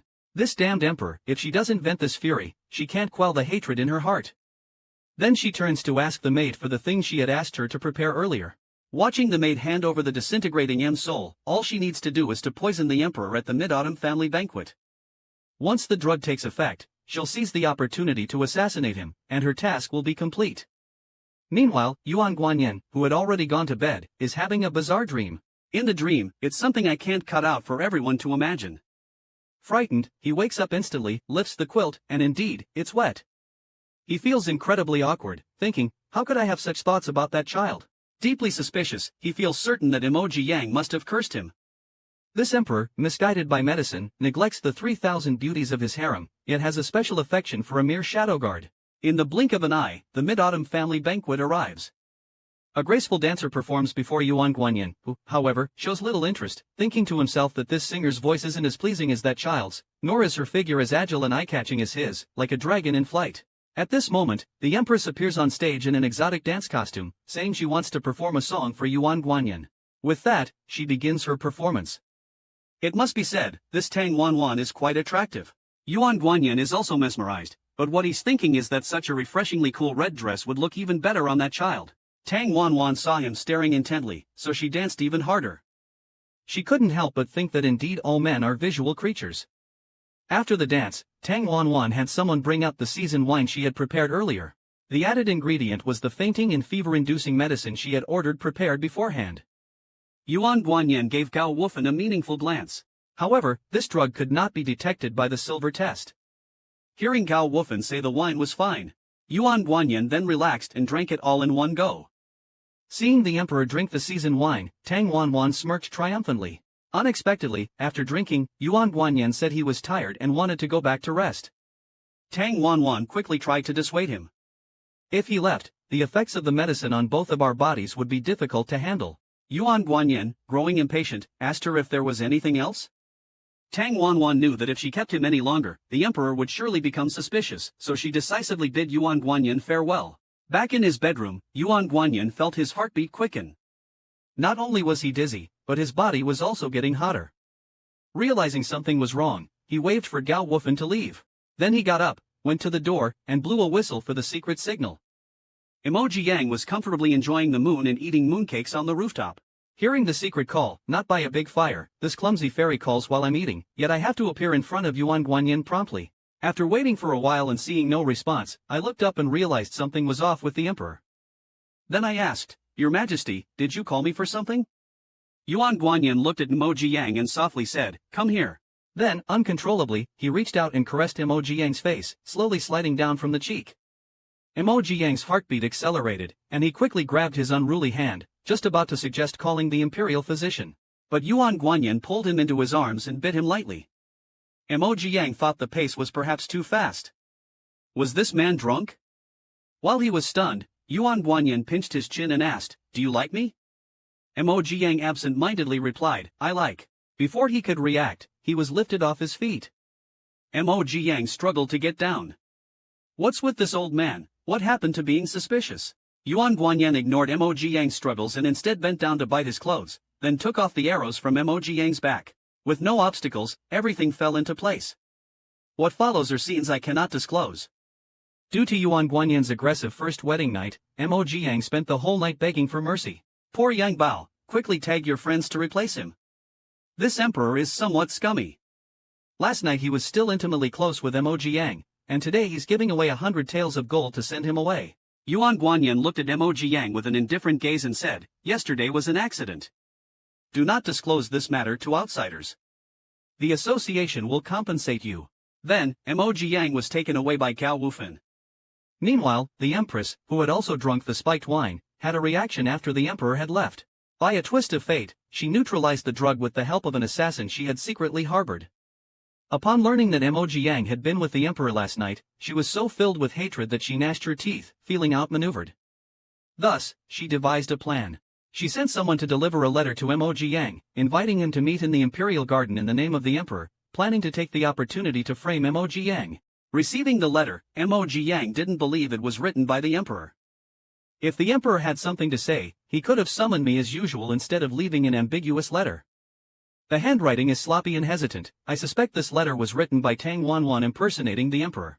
The little system asked worriedly, What should we do then? Could Tang Wanwan be trying to frame you? Emoji Yang was not afraid. This is a rare opportunity. It would be a waste not to go. The next day, Emoji Yang went to the imperial garden and indeed saw that the person who had invited him was the empress. He pretended to be unaware and looked around, asking why the emperor wasn't there. Tang Wanwan said the emperor had grown impatient and left. Then, she feigned a friendly gesture towards Emoji Yang. I misunderstood you before. I haven't had the chance to apologize to you. Emoji Yang, with an innocent look, said, I would be too happy to receive any favor from Her Majesty, why would I need to thank me? Tang Wanyan, seeing Emoji Yang playing dumb, then said she has been concerned about his injury and wanted to see if his hand had healed. While saying this, her hand also touched Emoji Yang's. Could you give me a chance to make it up to you? Emoji Yang, puzzled, watched as Tang Wanyan's hand continuously touched his own. What is this woman trying to do? He quickly withdrew his hand and stepped back cautiously. He quickly retracted his hand and stepped back warily. Your Majesty, I must go patrol now, please excuse me. Unexpectedly, Tang Wanwan grabbed his wrist and shouted, Don't pull me, this is harassment. Understanding her intent, Emoji Yang coldly laughed and shouted louder, Your Majesty, I am not pulling you. Let go of my sleeve. Then he forcefully shook her off. With too much force, the Empress was flung into the water. Struggling in the pool, she pretended to cry for help. Coincidentally, the Emperor was passing by. Tang Wanwan thought it was divine intervention and quickly reached out, calling for the Emperor to save her. Hearing the commotion, the Emperor instructed Gao Wufan to rescue her. Gao Wufan internally mocked, This pool isn't even a meter deep, how could the Empress be drowning? As soon as Tang Wanwan was pulled out, she cried and shouted, Your Majesty, you must seek justice for me. I came here to discuss something important, but he harassed me. When I didn't comply, he pushed me into the water. She then covered her face and cried. Watching Tang Wanwan's exaggerated performance, Emoji Yang was speechless. Yuan Guanyin turned and asked Emoji Yang if he had anything to say. Emoji Yang immediately stated that he was there on orders and did not cross any boundaries with the Empress. Upon hearing that he commander could testify since they came together, Tang Wanwan realized her plan had failed. Sure enough, he commander stepped out from the side and exposed the Empress's lie. After hearing the details of the incident, Yuan Guanyin was furious. Empress, your behavior is outrageous. You're grounded for 5 days and must copy the palace rules 100 times. You can't leave until you're done. After saying that, he turned towards Emoji Yang. As for you, I punish you with 2 days without meals. Any complaints? Emoji Yang felt miserable. Recently, he's been having strange dreams due to his strict wife. Could it be true that what you think about during the day, you dream about at night? Since Emoji Yang was punished with 2 days without food, he swore he'd never speak to the Emperor again even if he starves to death. But he quickly ate his words when faced with Yuan Guanyin's delicious food offerings. Emoji Yang soon forgot his vow from minutes ago. He thought, the world is big, but eating is bigger. While eating, he even invited the Emperor to join him. Yuan Guanyin said he wasn't hungry and just kept staring at Emoji Yang, thinking how someone could be so handsome. Emoji Yang felt a little embarrassed under the intense gaze and awkwardly explained the day's incident, saying it wasn't intentional. Yuan Guanyin said he understood. The palace is full of deceit and intrigue, and even those who don't want to compete get dragged into power struggles. Hearing this, Emoji Yang felt a bit sorry for him. So, with a smile, he stepped forward to comfort him and said, Now you have me, Your Majesty. I will protect you. Your Majesty will not be harmed in the future. Please trust me from now on. Seeing the Emperor reach out to touch his own face, Emoji Yang thought he must have been enchanted by his own sweet words. So he instinctively closed his eyes, pouted his lips, and waited for a kiss. But Yuan Guanyin just reached out to wipe the rice grains from the corner of his mouth.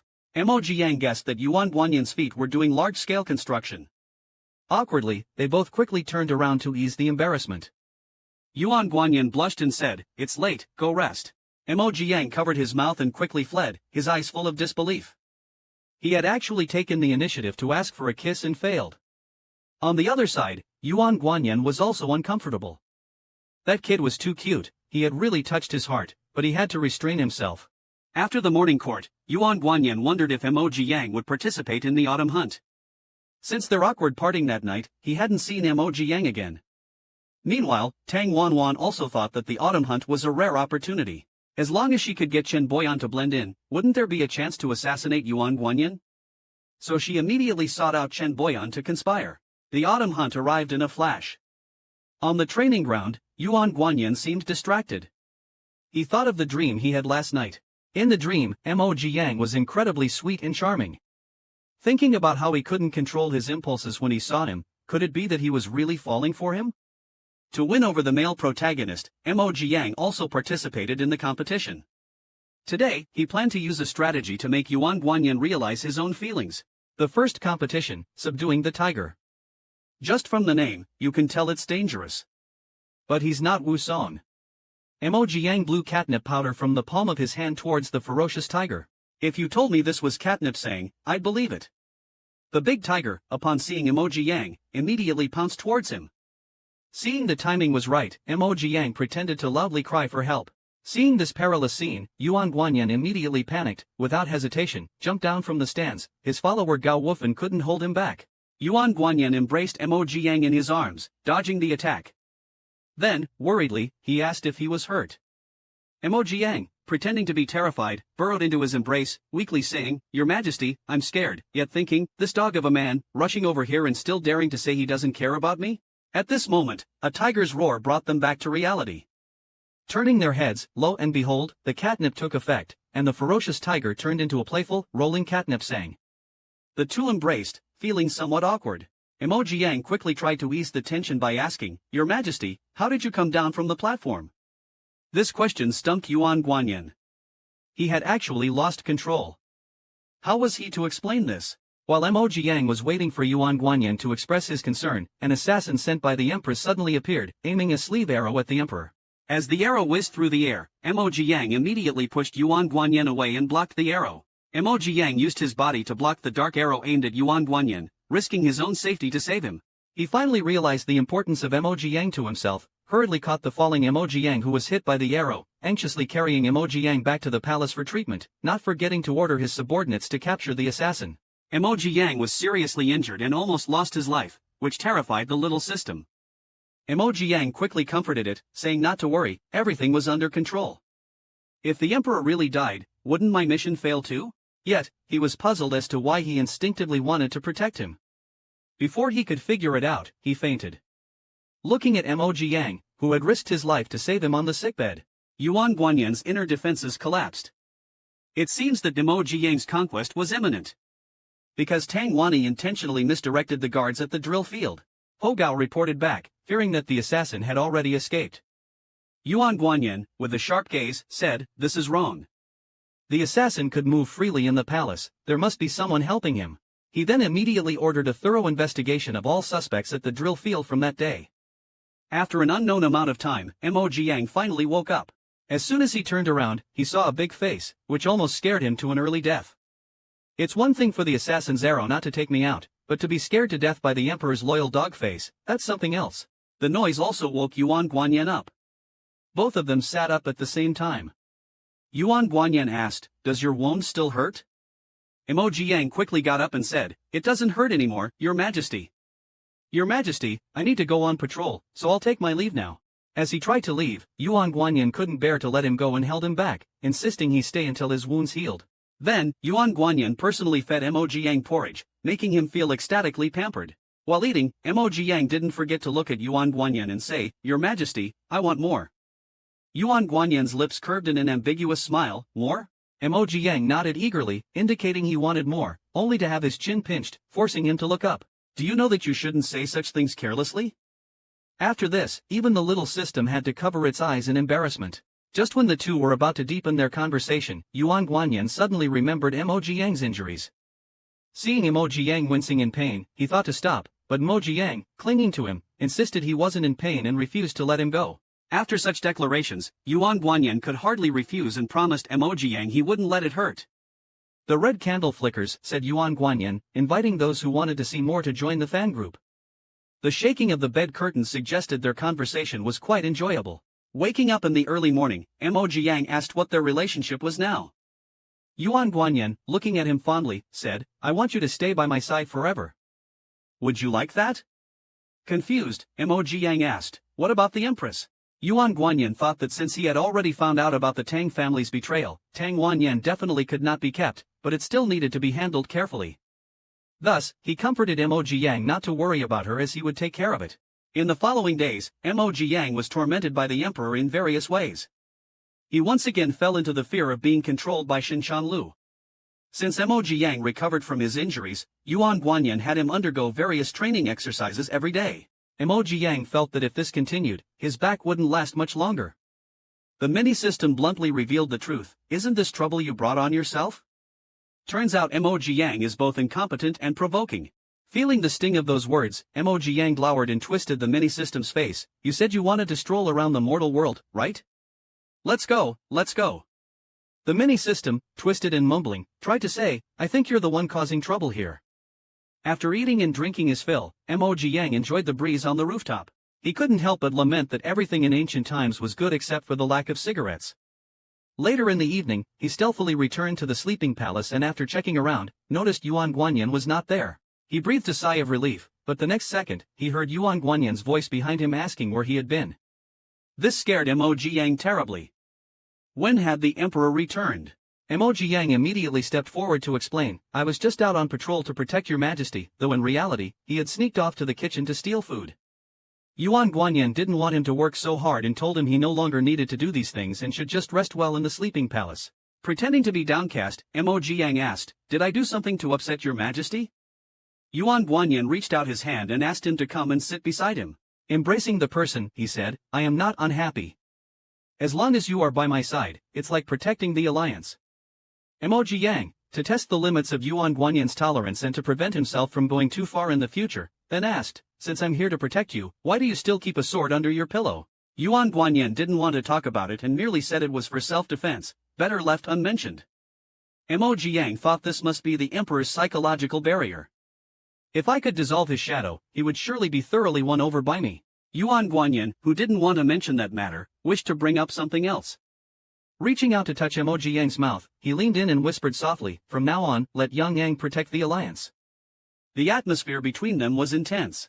Just then, Gao Wufan came in with the dinner, stumbling upon this embarrassing scene. Gao Wufan quickly put down the meal, covered his eyes, and muttered look not upon impropriety, before scurrying away. Yuan Guanyin, in a good mood, teased Mo Jiang, then you protect the alliance by having dinner now. Hearing this, Mo Jiang thought, the emperor wants me to watch him eat. He was not pleased at all, and thus glared at Yuan Guanyin to express his dissatisfaction. Yuan Guanyin, in an appeasing manner, patted Mo Jiang's head with a brilliant smile, this kid is really too cute. Then, he asked Gao Wufan to add another pair of chopsticks.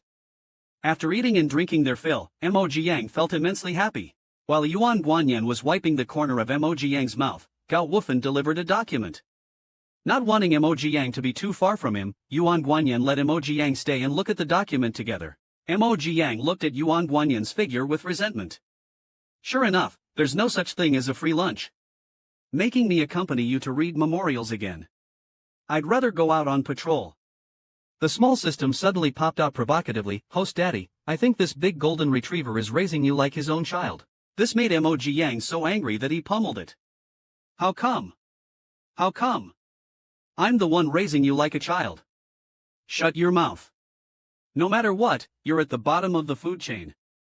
Despite his complaints, Mo Jiang obediently accompanied Yuan Guanyin reading memorials, which made him drowsy. When Yuan Guanyin asked if he was sleepy, he immediately woke up and said he wasn't. How could he be sleepy with the White Lotus secret manual and with you? Seeing Mo Jiang's drowsy and appetizing appearance, Yuan Guanyin picked him up and said, Let's not read anymore, let's rest. As soon as he was put down, Mo Jiang quickly rolled to the inner side of the bed. Unexpectedly, he didn't stop in time and almost hit his nose. Originally wanting to protect his waist, now his nose suffered first. Yuan Guanyin knowingly asked, Why did you roll inside? Mo Jiang, feeling guilty, pretended to be very sleepy and said he wanted to sleep. Yuan Guanyin wouldn't let him off so easily, grabbed his hand and said he was hungry. Facing Yuan Guanyin's predatory gaze, Mo Jiang tremblingly extended one finger. Seeing Yuan Guanyin unmoved, he weakly added another finger. Just twice, really no more. Yuan Guanyin reluctantly agreed. This night was destined to be extraordinary. While satisfying his hunger, Yuan Guanyin sighed, Yang Yang is truly fragrant, sweet, and soft. Gao Wufan, who was watching the whole scene, shook his head repeatedly and sighed, youth indeed. Accompanied by the conversation from inside the house, you said just twice, Your Majesty, you're lying. I never agreed to that. As their affection for each other grew day by day, Yuan Guanyin saw Mo Jiang eating and hugged him from behind, asking why he was eating such strongly flavored food again, secretly wondering if it meant sour for a boy, spicy for a girl. Mo Jiang looked up with a sweet smile and said, Because it's delicious. Seeing his mouth red and puffy from the spice, Yuan Guanyin was tempted and told him to eat less spicy food, then personally fed him some sugar water. Before the sugar water could be swallowed, Yuan Guanyin took the opportunity to block his mouth, cleaned it out thoroughly, and the initiator said with a satisfied face, It's really sweet. Food lover Mo Jiang wouldn't have it, exclaiming, How dare you steal my food? He had to steal it back, so Yuan Guanyin's mouth also got plundered. Tell me, can I really take it back like this? Mo Jiang pressed against Yuan Guanyin saying, Your Majesty, quickly get fans to like Simu, or I won't give you any food later. Yuan Guanyin, unable to move and looking indulgently at him, agreed, okay, I promise you, then poked Mo Jiang's waist and asked. Then he reached out and poked Mo Jiang's waist and asked, how come you are still so light at 19? Mo Jiang replied, I need to be lighter for my training, but he suspected that the big golden retriever disapproved of how much he ate. Could it be that his stingy nature was about to be revealed?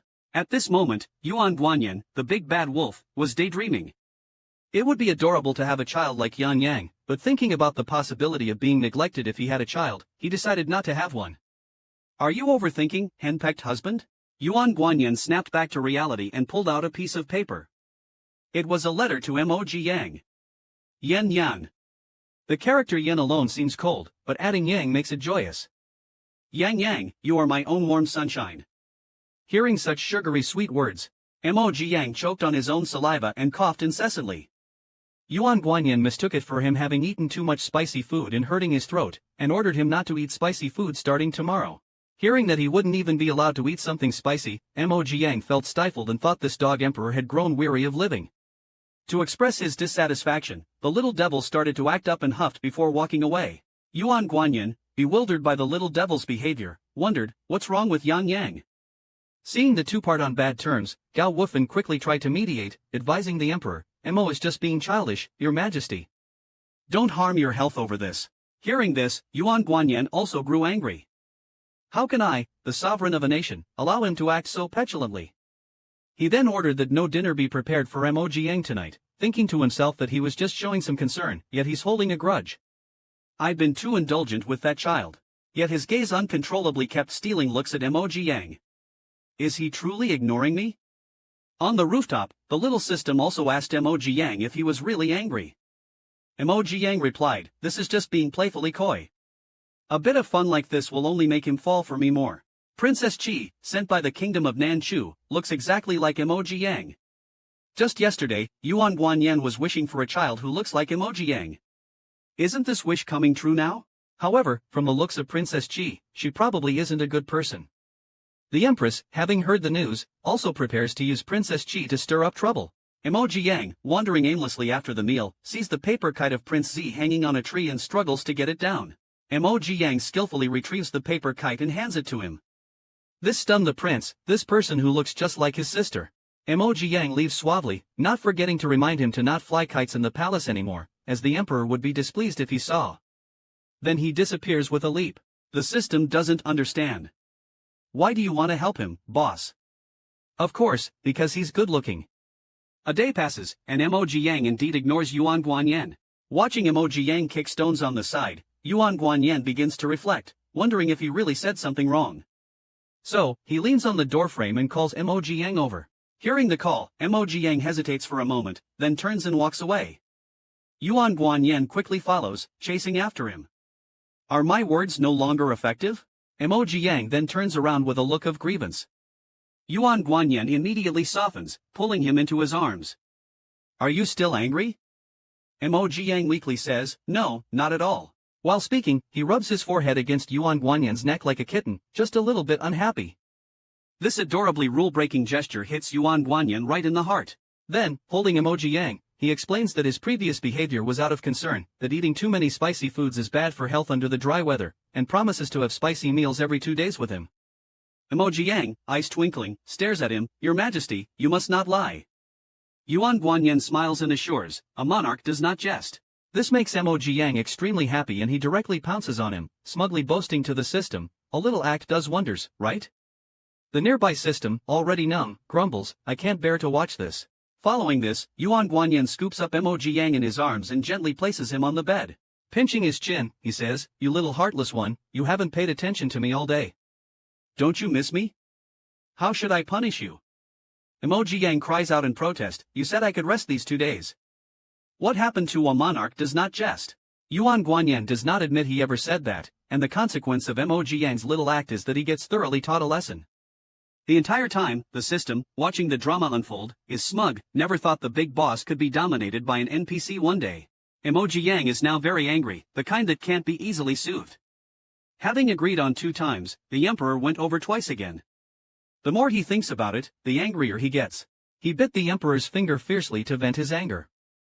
Yuan Guanyin saw him biting his finger and said, fingers are not tasty, I'll give you something tastier. The little foodie, Emoji Yang, perked up immediately upon hearing about food. What's to eat? Boiled fish or boiled meat slices? I want green bean sprouts, not soybean sprouts. Yuan Guanyin, with a sly grin, pinched his chin. Eating bean sprouts is so bland. If you're eating, eat well. Hearing Yuan Guanyin utter something fierce, Emoji Yang's face turned red instantly. Fuming with anger and embarrassment, he pulled over the blanket and cursed, truly shameless. After teasing him a bit, Yuan Guanyin stopped and comforted him with a smile, go to sleep. The next day, while they were having breakfast, a eunuch came to say that the Empress Dowager requested to see them. Emoji Yang hurriedly scooped some food into his bowl and tentatively asked, should I move to another place to eat? Yuan Guanyin told him to sit down and eat properly. Emoji Yang felt embarrassed, but it's the Empress Dowager, how can I just sit and eat like this? Yuan Guanyin had no plans to dine with Tang Wanwan. With a wave of his hand, he signaled Gao Wufan to tell the Empress to wait outside until they finished eating. Emoji Yang, pretending to be worried, asked, is this really okay, Your Majesty? But inside, he felt quite proud, thinking, how come I feel like a favored consort in the harem? Yuan Guanyin said nonchalantly, why not? Should Yang Yang go hungry because of that woman? Thinking about how this empress had secretly hidden a man and now that they had caught her in the act, toppling the Tang family was just a matter of time. Outside, Tang Wanwan was clenching her teeth in anger. The damned system suddenly issued a random task to serve the despicable emperor dishes. Because she didn't complete the task in time, Tang Wanwan was shocked by her empress system for 30 seconds. Half an hour later, Tang Wanwan finally got her wish to meet Yuan Guanyin. If she couldn't complete the task, she would be electrocuted for 60 seconds. So she quickly said she had made 2 dishes for the emperor to try. Yuan Guanyin looked at the dishes and complimented her cooking skills. Seeing Yuan Guanyin take the bait, Tang Wanwan quickly picked up a piece. She wanted to feed Yuan Guanyin, while Emoji Yang quietly snickered on the side. Worthy of being emperor Go, seeing this, the empress held her breath, feeling that her earlier compliments were just to get her, but still smiled and urged the emperor to try it. Yuan Guanyin's expression changed. Why isn't the empress eating herself? Or is there something wrong with this dish? Tang Wanwan was frightened by his gaze, so she quickly ate it herself to show there was really nothing wrong with the dish. The next second, Yuan Guanyin asked her to eat all the dishes, and Tang Wanwan failed the task and was electrocuted, breaking out in a cold sweat. Being watched by Yuan Guanyin, she finished 2 large plates of dishes and was then driven out. The poor queen has probably never been so full in her life. It's no wonder she wants to turn over a new leaf and become the empress, given how suffocating her role as queen is. Yuan Guanyin says he's not good at archery and asks Emoji Yang to teach him. If I can hit the bullseye once, you should reward me by planting a little strawberry for you. Emoji Yang is full of confidence, as this is his strong suit. That man always bullies me in that regard.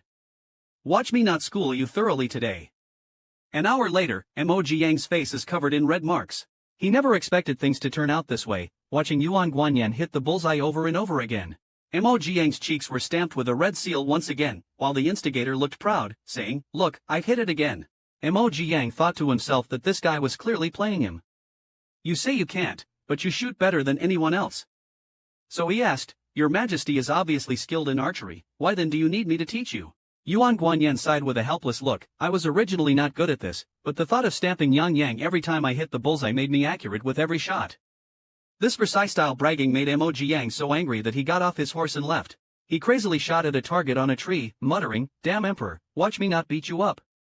Yuan Guanyin still played dumb on the side, Yang Yang, your archery is really good, unlike me, who can only hit the bullseye by fluke. Mo Ziang pouted and looked angrily at Yuan Guanyin.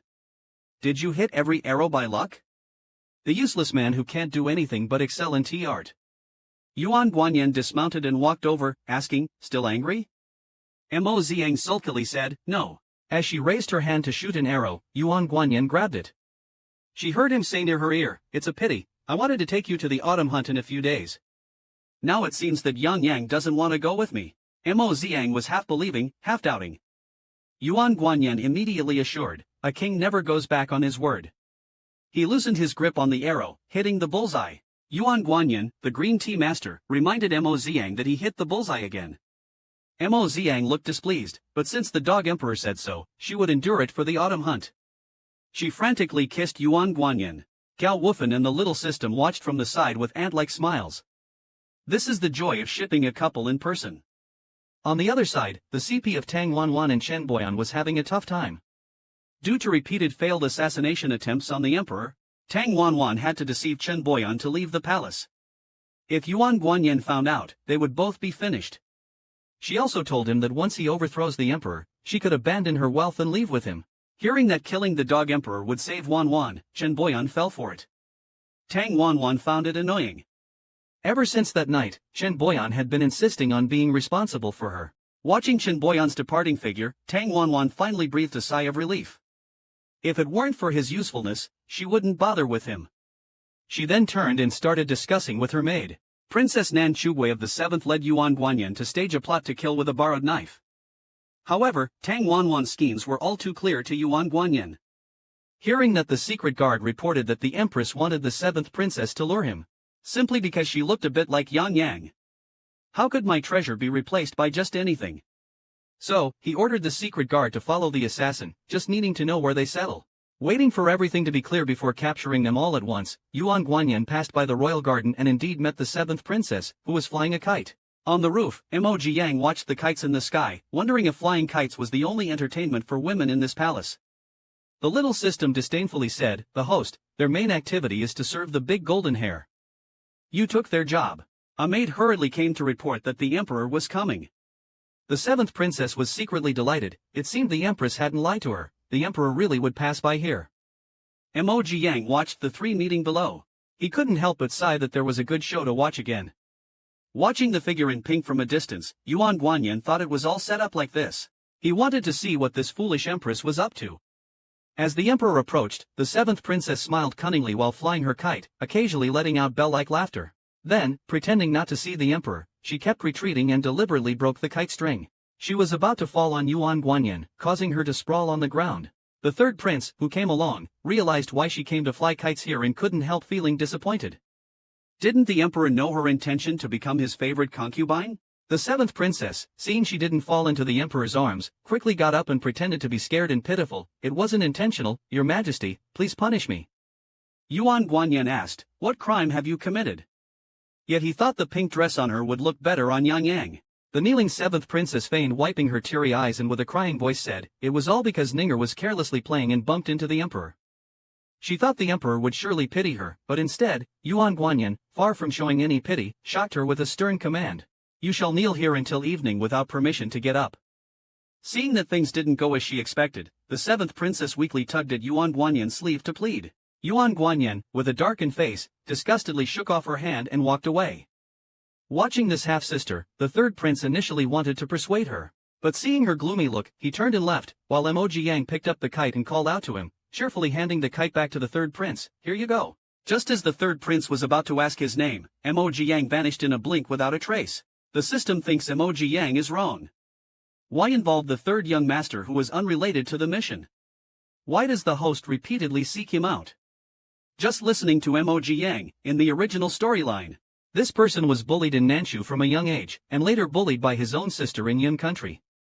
After Tang Wanwan rose to power, she took him as her male consort. Yet he was unaware and despised by Tang Wanwan. Later buried in chaotic times, those who struggle to survive deserve tenderness. When Yuan Guanyin came back at night, he saw Mo Jiang lost in thought. Mo Jiang said today in the Imperial Garden, he saw a girl who looked very much like him, and picked up her paper kite. He didn't dare to give it to her directly, so he gave it to the man beside her. Hearing that Mo Jiang was thinking about that girl, Yuan Guanyin, although smiling, his eyes revealed a dangerous message. "Your Majesty, do you think she received the paper kite?" Yuan Guanyin, suppressing his resentment, smiled and comforted Mo Jiang. "I guess she definitely received it, so you don't need to worry about her." But internally he thought, not only will she receive it, but I will also send her many, letting her enjoy herself thoroughly. It seems that the 7th princess is in trouble. Not only was Mo Jiang tied up, he was also stamped with a special seal.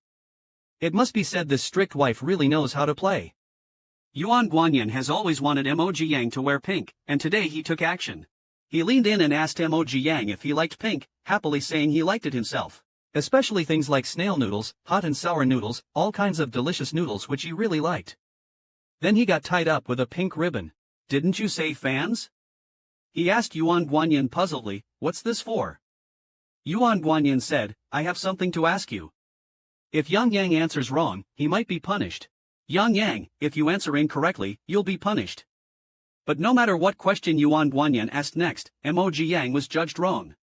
Naturally, there was no shortage of punishments. I've watched the punishment scenes for you, there's nothing much to see. Under Mo Yang's continuous pleas for mercy, Yuan Guanyin finally stopped. He looked at him and said, Yang, you can't think about anyone else in the future. You can only think about me and look at me. Then he took out a stamp and stamped Mo Yang's collarbone, holding him and saying, you belong to me alone. The punishment continued, and this time even begging for mercy didn't work until Mo Yang fell asleep from the punishment. The main culprit held his hand and glanced at it, thinking next time Mo Yang should wear red, definitely with a phoenix coronet and bridal attire. The next day, Mo Yang looked at the stamp and was speechless. Moreover, today is the Autumn God Festival, and Yuan Guanyin didn't take him out to play, saying he feared Mo Yang would see the outside world's allure and not want to return to the palace. Isn't that ridiculous? Suddenly, Mo Yang heard someone sneaking into Yuan Guanyin's palace. But Yuan Guanyin wasn't there. Could they be setting a trap for him? Since he had nothing else to do, he decided to help Yuan Guanyin check things out. There might even be some excitement. Unexpectedly, as soon as he entered, he was ambushed. After dodging one attack, he realized their target was actually him. Then, he was knocked out without any warning.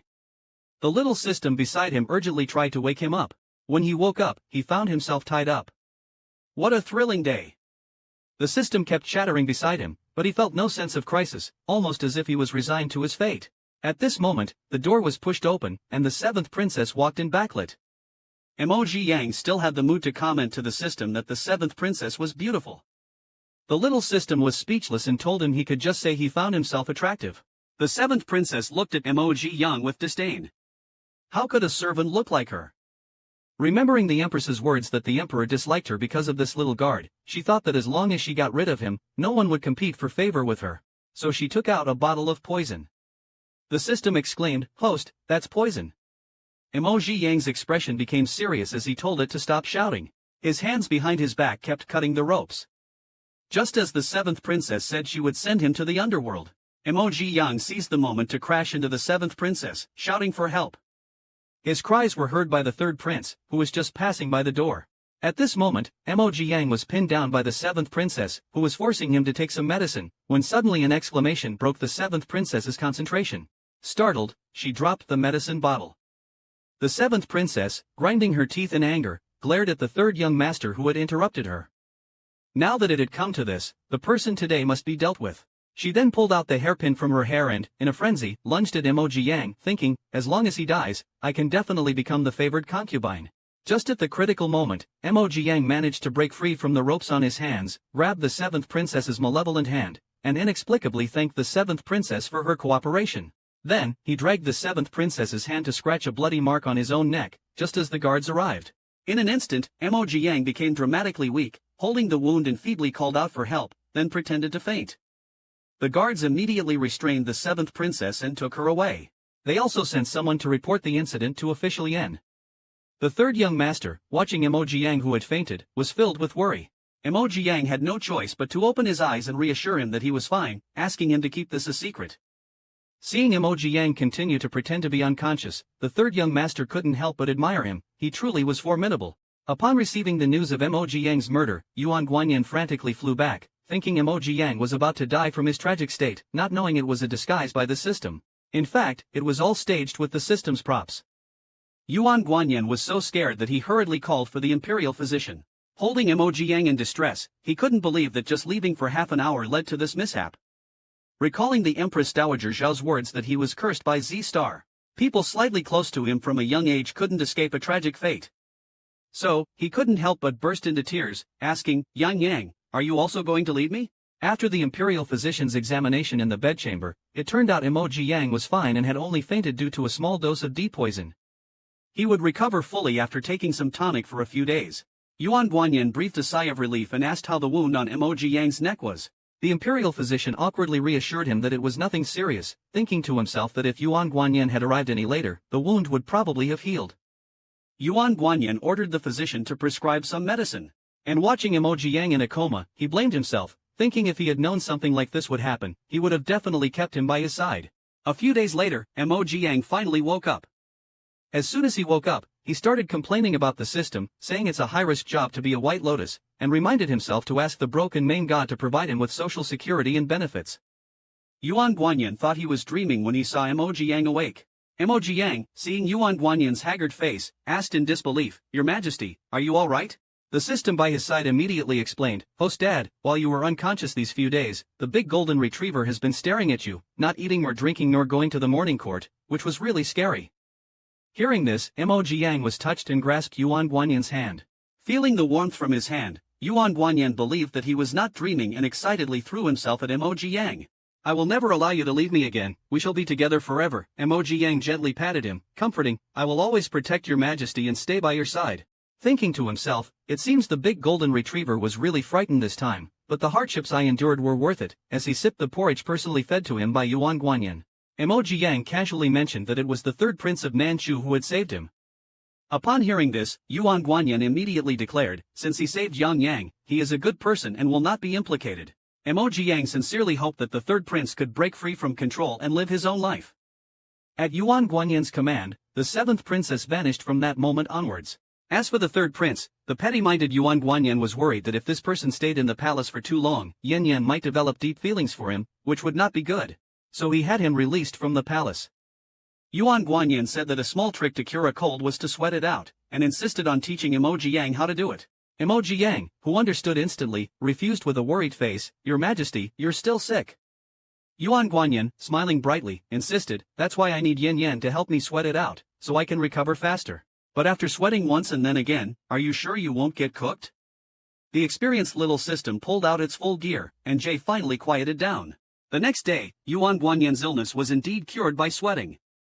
He brought breakfast and called Mo Jiang to get up. Yuan Guanyin coughed twice, pretending to be sick, and Mo Jiang immediately got up to check. "You were fine in the morning, why are you coughing again?" Unexpectedly, Yuan Guanyin grabbed him, "As long as Yin Yan cares for me, it doesn't hurt." After a bout of tea ceremony tactics, Mo Jiang realized he had been tricked and angrily took a bite, letting him know that disturbing young master's sleep had serious consequences. Yuan Guanyin, however, dotingly held him and said, "No matter how Yin Yan bites, it doesn't hurt." He then personally combed and tied his hair, taking advantage of every opportunity during the process. During this time, Mo Jiang had all his tofu eaten, which really angered him as he was still hungry. After having his fill, Mo Jiang began to cause trouble. In the Wei Yang Palace, a maid carefully brought a bowl of bird's nest soup to Tang Wanwan. After drinking it in one gulp, Tang Wanwan immediately felt stomach pain. The maid was so frightened that she hurriedly went to call for the imperial physician, who diagnosed it as food poisoning. Tang Wanwan, weakly, instructed the maid to find out who was responsible for almost causing her death by diarrhea. Unexpectedly, the next second, she found a large cockroach in her medicinal soup. Tang Wanwan's scream echoed through Wei Yang Palace, while the instigator, Mo Jiang, was on the roof, laughing until tears flowed. That evening, Mo Jiang cheerfully returned to his sleeping quarters. There he was caught by Yuan Guanyin, who asked sternly where he had been fooling around. Mo Jiang, with a grin, denied fooling around and said he was just making his usual rounds. Suddenly, he noticed a bowl of syrup in front of Yuan Guanyin and couldn't help but slurp his saliva. Seeing Mo Jiang's craving look, Yuan Guanyin held the bowl ready to feed him, but Mo Jiang held his hand, insisting that Yuan Guanyin eat first. Yuan Guanyin was so happy. "Yang Yang loves me so much now that you're willing to let me eat first?" Seeing Yuan Guanyin drink, Mo Jiang leaned in, and a golden retriever snatched the food from his mouth. After eating, he licked his lips proudly and said, "Your Majesty, please don't misunderstand. I just found that the food in someone else's mouth smells better." Yuan Guanyin didn't mind and implied, "Since you've snatched my food, I won't be polite either." Mo Jiang let out a cry as he was lifted off the ground and taken away. The golden retriever was about to start eating. The little system teased from behind, "That's what you get for flirting recklessly." Yuan Guanyin gave all his gentleness and trust to Mo Jiang. He learned from Gao Wufan that someone recently wrote a rebellious poem. In his rage, Yuan Guanyin arrested hundreds of people. Sounds of Yuan Guanyin's furious outbursts and throwing things could be heard from inside. Mo Jiang decisively decided to go in and check. Pushing the door open, indeed, the floor was covered with brushes, ink, paper, and inkstones, accompanied by Yuan Guanyin's angry shout, "Get out!" As soon as Yuan Guanyin saw who had come, he hurriedly ran towards Mo Jiang, holding his hand with concern. "Yang Yang, why are you here? Are you hurt?" When Mo Jiang asked why he was angry, without a trace of impatience, he gently soothed him, saying he wasn't angry, it was all trivial matters, and then changed the subject to ask where Mo Jiang had been. Emoji Yang, about to speak, said, I went around to inspect, and when I returned, I saw this place. Yuan Guanyin glanced at his own recent creation. It was a mess, probably frightening the child. He then suggested they take a walk in the Imperial Garden. The two walked hand in hand among the maple leaves. Yuan Guanyin talked about the deceit and intrigue of the Imperial Palace, saying only Yang Yang truly cared for him. Although Emoji Yang tried to comfort him, saying many people liked him, his words ultimately seemed pale. After all, Yuan Guanyin had experienced the brutal struggles for imperial power since childhood. Only Yang Yang's affection for Yuan Guanyin was genuine. Hearing about these tragic experiences, Emoji Yang thought how the big golden-haired one had indeed suffered a lot of grievances. He must ensure he is well taken care of. In the evening, while Yuan Guanyin was bathing, Emoji Yang took the opportunity to investigate what the counterpoem was about. The 7-character regulated poem he held mentioned the words no Guanyin. It wasn't really a counterpoem, nor worth losing one's head over. Emoji Yang thought this must be someone intentionally causing trouble, wanting to use big golden hair to frame someone. So, when Yuan Guanyin came back after washing up, Emoji Yang quickly pulled him into the tent. Reaching out, I took off the protective talisman I was wearing. I want to give this to your majesty. This was given to me by my master. He said that encountering too many evils could shorten one's life. This talisman could extend one's life. I hope your majesty can always stay with Yang Yang. After saying that, she placed the talisman into Yuan Guanyin's palm. Yuan Guanyin thought about how Emoji Yang was only 19 while he himself was already 30. If he didn't live long enough, leaving the child alone, what would happen if the child was bullied? For Yang Yang, I can't continue to indulge in vices as I did before. Thus, he gladly accepted it and let Emoji Yang put it on for him, thinking that this might save some innocent people. The little system couldn't help but lament, host dad, despite his young age, has two faces. Towards those unrelated to missions, he always harbors goodwill. But once it involves a mission, he shows another face. How bad Emoji Yang is, sending all sorts of tonics to the Empress every day, causing Tang Wanwan to not eat or sleep well, feeling extremely uncomfortable. Through a maid, she learned that the location for the autumn hunt was set at Jiuyun Mountain. That's exactly where Chen Boyan is hiding. Isn't the autumn hunt a perfect opportunity to act? Thinking about getting rid of Yuan Guanyin, Tang Wanwan felt somewhat better. That day, everyone prepared to head to Jiuyun Mountain for the autumn hunt, including the beauties from Yuan Guanyin's harem. Simu expressed his liking for the one who smiles beautifully. Yuan Guanyin and Emoji Yang are intimately talking in front of everyone. Tang Wanwan, seeing this, is very disdainful. The emperor really has a peculiar taste for not wanting the women in his harem who are as beautiful as flowers and jade. The concubine is also gossiping. Being a widow while alive is really infuriating. As soon as he got on the carriage, Emoji Yang was like a curious baby, finding everything fascinating, even suggesting that he wanted to go to Jiuyun Mountain by himself. Yuan Guanyin thought to himself, sure enough, as soon as Yang Yang goes out, he becomes so happy that he doesn't want to return. He still needs to be kept by his side. Thus, he pulled Emoji Yang back into his arms. What's there to see outside that's better looking than me? Emoji Yang hooked his arm around Yuan Guanyin's neck and sweetly said, Your Majesty is unparalleled in this world, naturally the most attractive. Yuan Guanyin was very happy to hear this and promised to roast venison for him when they reached Jiuyun Mountain. Then he coaxed him to take a nap, saying they would arrive upon waking. Emoji Yang fell asleep in a second, so quickly that Yuan Guanyin felt a bit reluctant. Watching Emoji Yang's obedient sleeping face, Yuan Guanyin's mind was racing with thoughts of wanting to do something, yet he struggled to control himself and held back, finding it extremely difficult to restrain his impulses towards the boy. An hour later, Emoji Yang woke up groggily, rubbing his eyes, and turned his head to tell Yuan Guanyin in a dazed and cute manner that he was hungry. Yuan Guanyin immediately added 5 more points to bring in the food box, and the little foodie Emoji Yang ate happily. Yuan Guanyin watched him indulgently and reminded him to slow down, saying no one would compete with him for food, while pointing out the crumbs on Emoji Yang's cheek. He licked the crumbs off his fingers and didn't forget to praise, Ji Yang, you're really sweet, which made Emoji Yang blush and mutter green tea man under his breath. It was only in the evening that they arrived at the Jiuyun Mountain Palace, and Emoji Yang, full and sleepy, fell asleep again. Yuan Guanyin personally carried him back to their residence. Meanwhile, Tang Wanyan was eager to meet with Chen Boyan, and to anyone unaware, it looked as though the two shared a deep, tortured love. In reality, Tang Wanyan was impatient to confirm with Chen Boyan whether the plan to assassinate Yuan Guanyin was properly arranged. Seeing that using Chen Boyan was indeed the right move, she then had the opportunity to plot against the emperor, and thus she launched into another round of tender and sweet persuasion towards Chen Boyan. So she launched another wave of tender and loving attacks on Chen Boyan, and all of this was seen by the shadow guards sent by Yuan Guanyin. Yuan Guanyin said he was teaching Emoji Yang to ride a horse. Emoji Yang was so exhausted that he fell asleep. The horse's back was still wet, making me realize it must have been playing in the water. In the morning, while Emoji Yang was still in a deep sleep, he suddenly heard the Empress requesting an audience. It scared him so much that he sat up abruptly. Oh no, he overslept. In a panic, he was about to run off, looking like a runaway young groom from someone's house. But Yuan Guanyin caught him and asked where he was going. Emoji Yang timidly replied, "Your Majesty, the Empress is here. It wouldn't be good if she saw us." Yuan Guanyin, satisfied, snuggled up to Emoji Yang and said, "Then let's depose the Empress." Emoji Yang was stunned for a moment, then happily leaned against Yuan Guanyin and continued to sleep. Outside, the two who came to pay their respects didn't even get to see the Emperor's face before being sent away.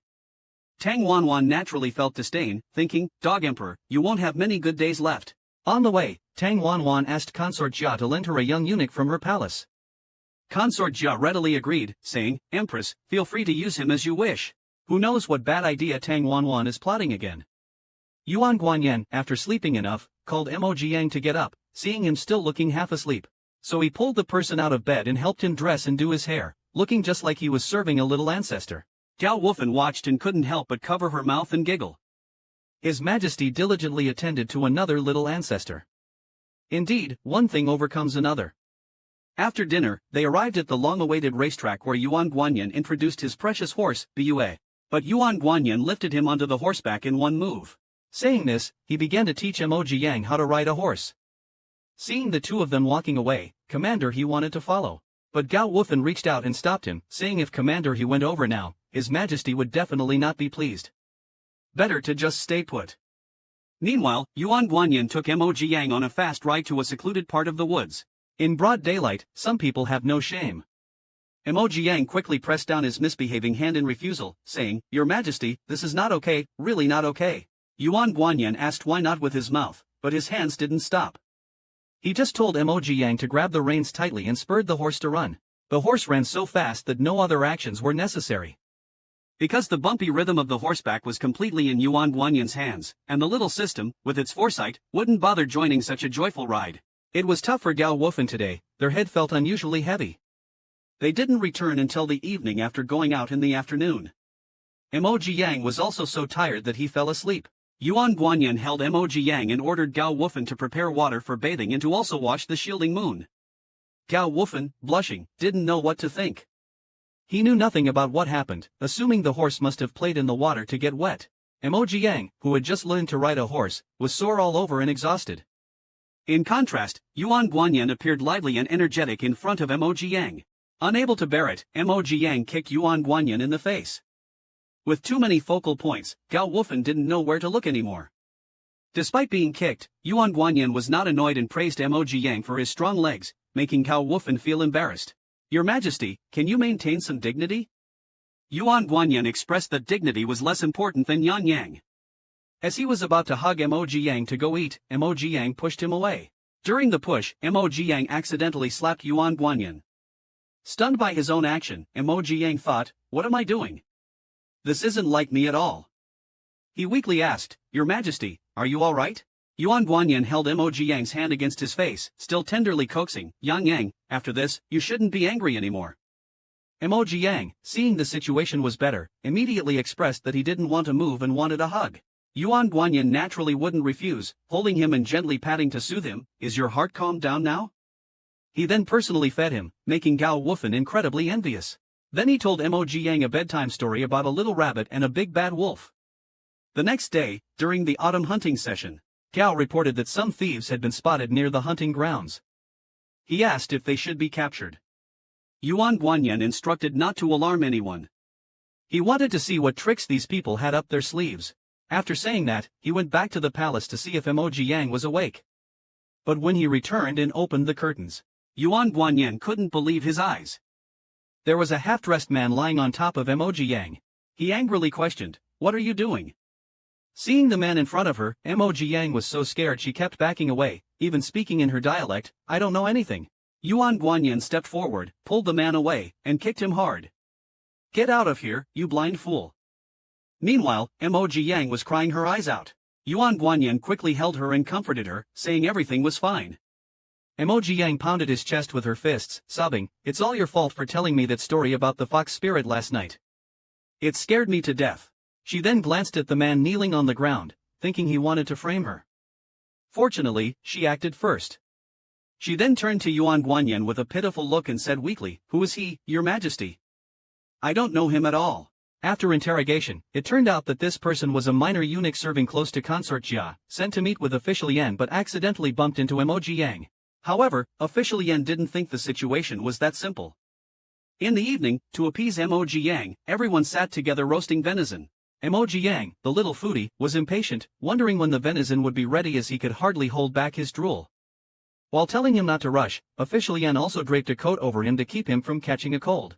Commander He, seeing his servant's demeanor for the first time, was quite unaccustomed. Gao Wu, calm as an old dog, remarked, "You'll get used to it after seeing it a few more times." Suddenly, Emoji Yang heard the sound of arrows being loaded. The next second, a hidden arrow flew through the air, and Emoji Yang immediately threw himself over Official Yan to dodge the arrow. He grabbed Official Yan and shouted, "Someone is trying to assassinate us, let's go." But unexpectedly, Official Yan pulled him back and fell on top of him, saying, "I know, Yang Yang, don't be afraid, I will protect you this time." Official Yan smirked, confident of victory. Seeing how assured Dijin Ma was, Emoji Yang realized that he must have anticipated this, including the other two who were calmly still roasting meat. Is it really okay to show no respect to the assassin? A message from the mini-system said, "The assassin in the small woods is surrounded on one side," and Emoji Yang felt relieved. It seems this assassin is really clumsy. Just as Gao Wufen said the barbecue was ready, Emoji Yang, who loves food, smelled the barbecue and was extremely happy with stars in his eyes. However, he turned and handed the barbecue to Yuan Guanyin, urging him to try it quickly. Yuan Guanyin was stunned, even though he was so eager, he thought of letting others taste it first. Such behavior from Yang Yang is really adorable. Then, he bit lightly on Emoji Yang's hand and said, "It's truly delicious." Emoji Yang was furious, calling him an old durian who was always looking for a chance to take advantage. So, ignoring everyone else, he praised himself lavishly. The aroma made even the nearby system cry from delight. Leader He has captured 5 living assassins. Does His Majesty want to interrogate them personally? Yuan Guanyin expressed that after watching such a good show for so long, it was time to see who the actual performer was. It's time to see who's performing the opera. Shout for Emoji Yang to accompany you to watch the opera. Emoji Yang had no choice but to agree, and as he got up, he felt a chill on his neck. There was a sharp sword across Emoji Yang's neck. Yuan Guanyin was shocked, asking how there could still be an assassin, and quickly told the assassin not to hurt him. Emoji Yang angrily bit into a piece of roasted venison. The person holding him hostage was none other than Chen Boyan, right? The little system was about to cry, asking host daddy to be more careful and stop eating. Seeing the emperor trying to approach, Chen Boyan slightly pressured the sword in his hand, warning the dog emperor that one more step forward would endanger his life, frightening Yuan Guanyin, who quickly agreed to whatever demand as long as he was released. Chen Boyan angrily said, "You've schemed against my brothers, I want you to s." Hearing this, someone daring to demand the big golden retriever meant his mission was doomed. "I couldn't even if I s him." Emoji Yang, held hostage by the assassin Chen Boyan, demanded Yuan Guanyin to substitute himself, but Emoji Yang would not agree as he himself needed to survive even if he s Yuan Guanyin. Yuan Guanyin truly loved Yang Yang, holding a knife against himself, demanding Chen Boyan to keep his word and release him. Then he raised the knife, ready to stab himself. Ignoring the advice from those around him, Emoji Yang got angry when he saw this, furious that someone dared to hinder the mission of the White Lotus boss. His life was on the line. Emoji Yang silently drew a hidden weapon from his belt and, seizing the right moment, threw it. It hit Chen Boyan's foot. Chen Boyan bent down in pain instinctively, allowing Emoji Yang to slip away, creating some distance. Seeing Emoji Yang in danger, Yuan Guanyin immediately stepped forward to hug him. At the same time, Chen Boyan was subdued by He Tongling with a kick. Even while being held down, Chen Boyan kept spouting golden lines, cursing the scoundrel emperor. Emoji Yang snorted coldly, stood up, and said he still had words for Chen Boyan. He picked up a thick stick from beside the fire, walked towards Chen Boyan with a sneer, and said, "You want the emperor's life, huh? Not bad, little brother." He raised the stick and swung at Chen Boyan, saying, "Tired of living, huh? Calling the emperor a scoundrel? Why don't you ascend to heaven then?" He kept scolding while never stopping the beatings, stunning the onlookers with the ferocity of his attacks. When he had beaten Chen to barely a breath left, the system hurriedly intervened, "Host Dad, calm down. If you keep beating him, he'll be gone." Emoji Yang calmed down, threw the stick away, and said, "Remember, you're not allowed to call the emperor a scoundrel," mentally adding, "Only I can call him that." As soon as Wanrun turned around, they saw everyone looking at them in shock. Emoji Yang tilted his head, smiled innocently, and scratched his head saying, "Ah, it was just a random DD. Why are you all staring at me like that?" Yuan Guanyin was amused by his cleverness and covered his mouth to snicker. "This little guy has claws and teeth too," he said, then caught him and comforted, "All right, don't be mad. I'll call the imperial physician to bandage your wound." Tang Wanwan originally wanted to lead the young concubines to see Yuan Guanyin fall from grace. Unexpectedly, Yuan Guanyin was fine, and she ended up being fed a mouthful of dog food, infuriating her so much that she gritted her teeth and cursed Qin Boyan as useless. The young concubines behind her, who had never seen such a scene, were terrified and shivered. Not long after going to bed at night, Yuan Guanyin suddenly woke up, shouting Yang Yang, Yang Yang. Emoji Yang, woken up by the noise, sleepily asked him what was wrong. After finding out he had a nightmare, Emoji Yang comforted him and finally coaxed him back to sleep. Then, he wanted to pour himself a glass of water.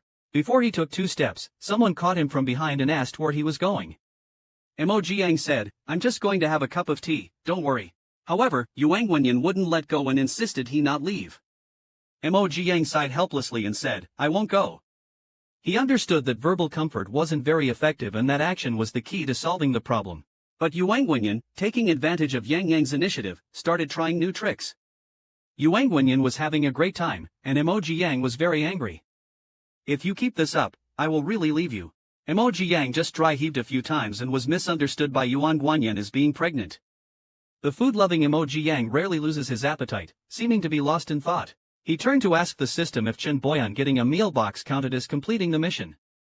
The little system said no, at least ensuring a successor for the Yun Kingdom was necessary.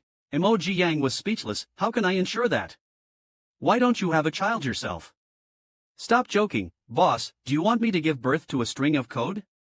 Yuan Guanyin returned to see Emoji Yang hadn't eaten and asked if the food didn't suit his stomach. He then personally prepared a bowl of soup for Emoji Yang to nourish him. Just after taking a sip, Emoji Yang felt nauseous. He turned around and vomited cleanly. Yuan Guanyin was able to keep it together, asking if Emoji Yang was pregnant. It wasn't strange for him to think so, as the empresses in his youth showed similar symptoms when pregnant. Hearing this, Emoji Yang immediately denied it. "How is that possible? I don't have that function." Yuan Guanyin didn't listen and hurriedly called for the royal physician.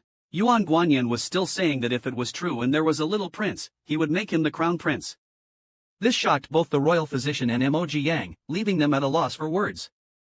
Emoji Yang disheartedly let the physician check his pulse, thinking as long as he wasn't embarrassed, it would be someone else's problem. Yuan Guanyin, with a serious face, demanded from Emoji Yang, "Even if it's a burden on your heart, I need to know, understand?"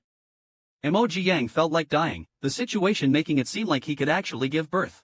At this moment, the imperial physician took the pulse and said it was acid reflux and vomiting caused by improper diet. Emoji Yang felt he had never been so embarrassed in his life and quickly covered himself with the quilt. Yuan Guanyin instructed the physician to go and prescribe medicine. Emoji Yang, covered with the quilt, said to Yuan Guanyin, "If you like children, you can have them."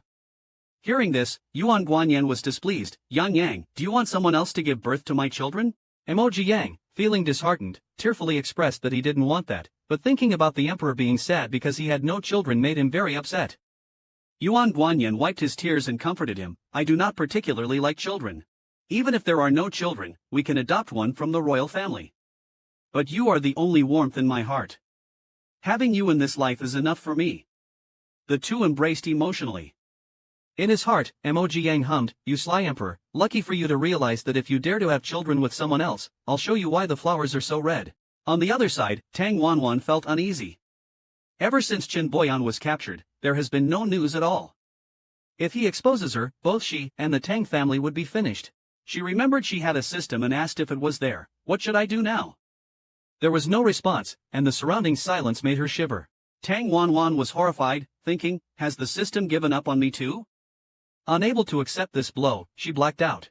These two people were originally husband and wife but betrayed each other.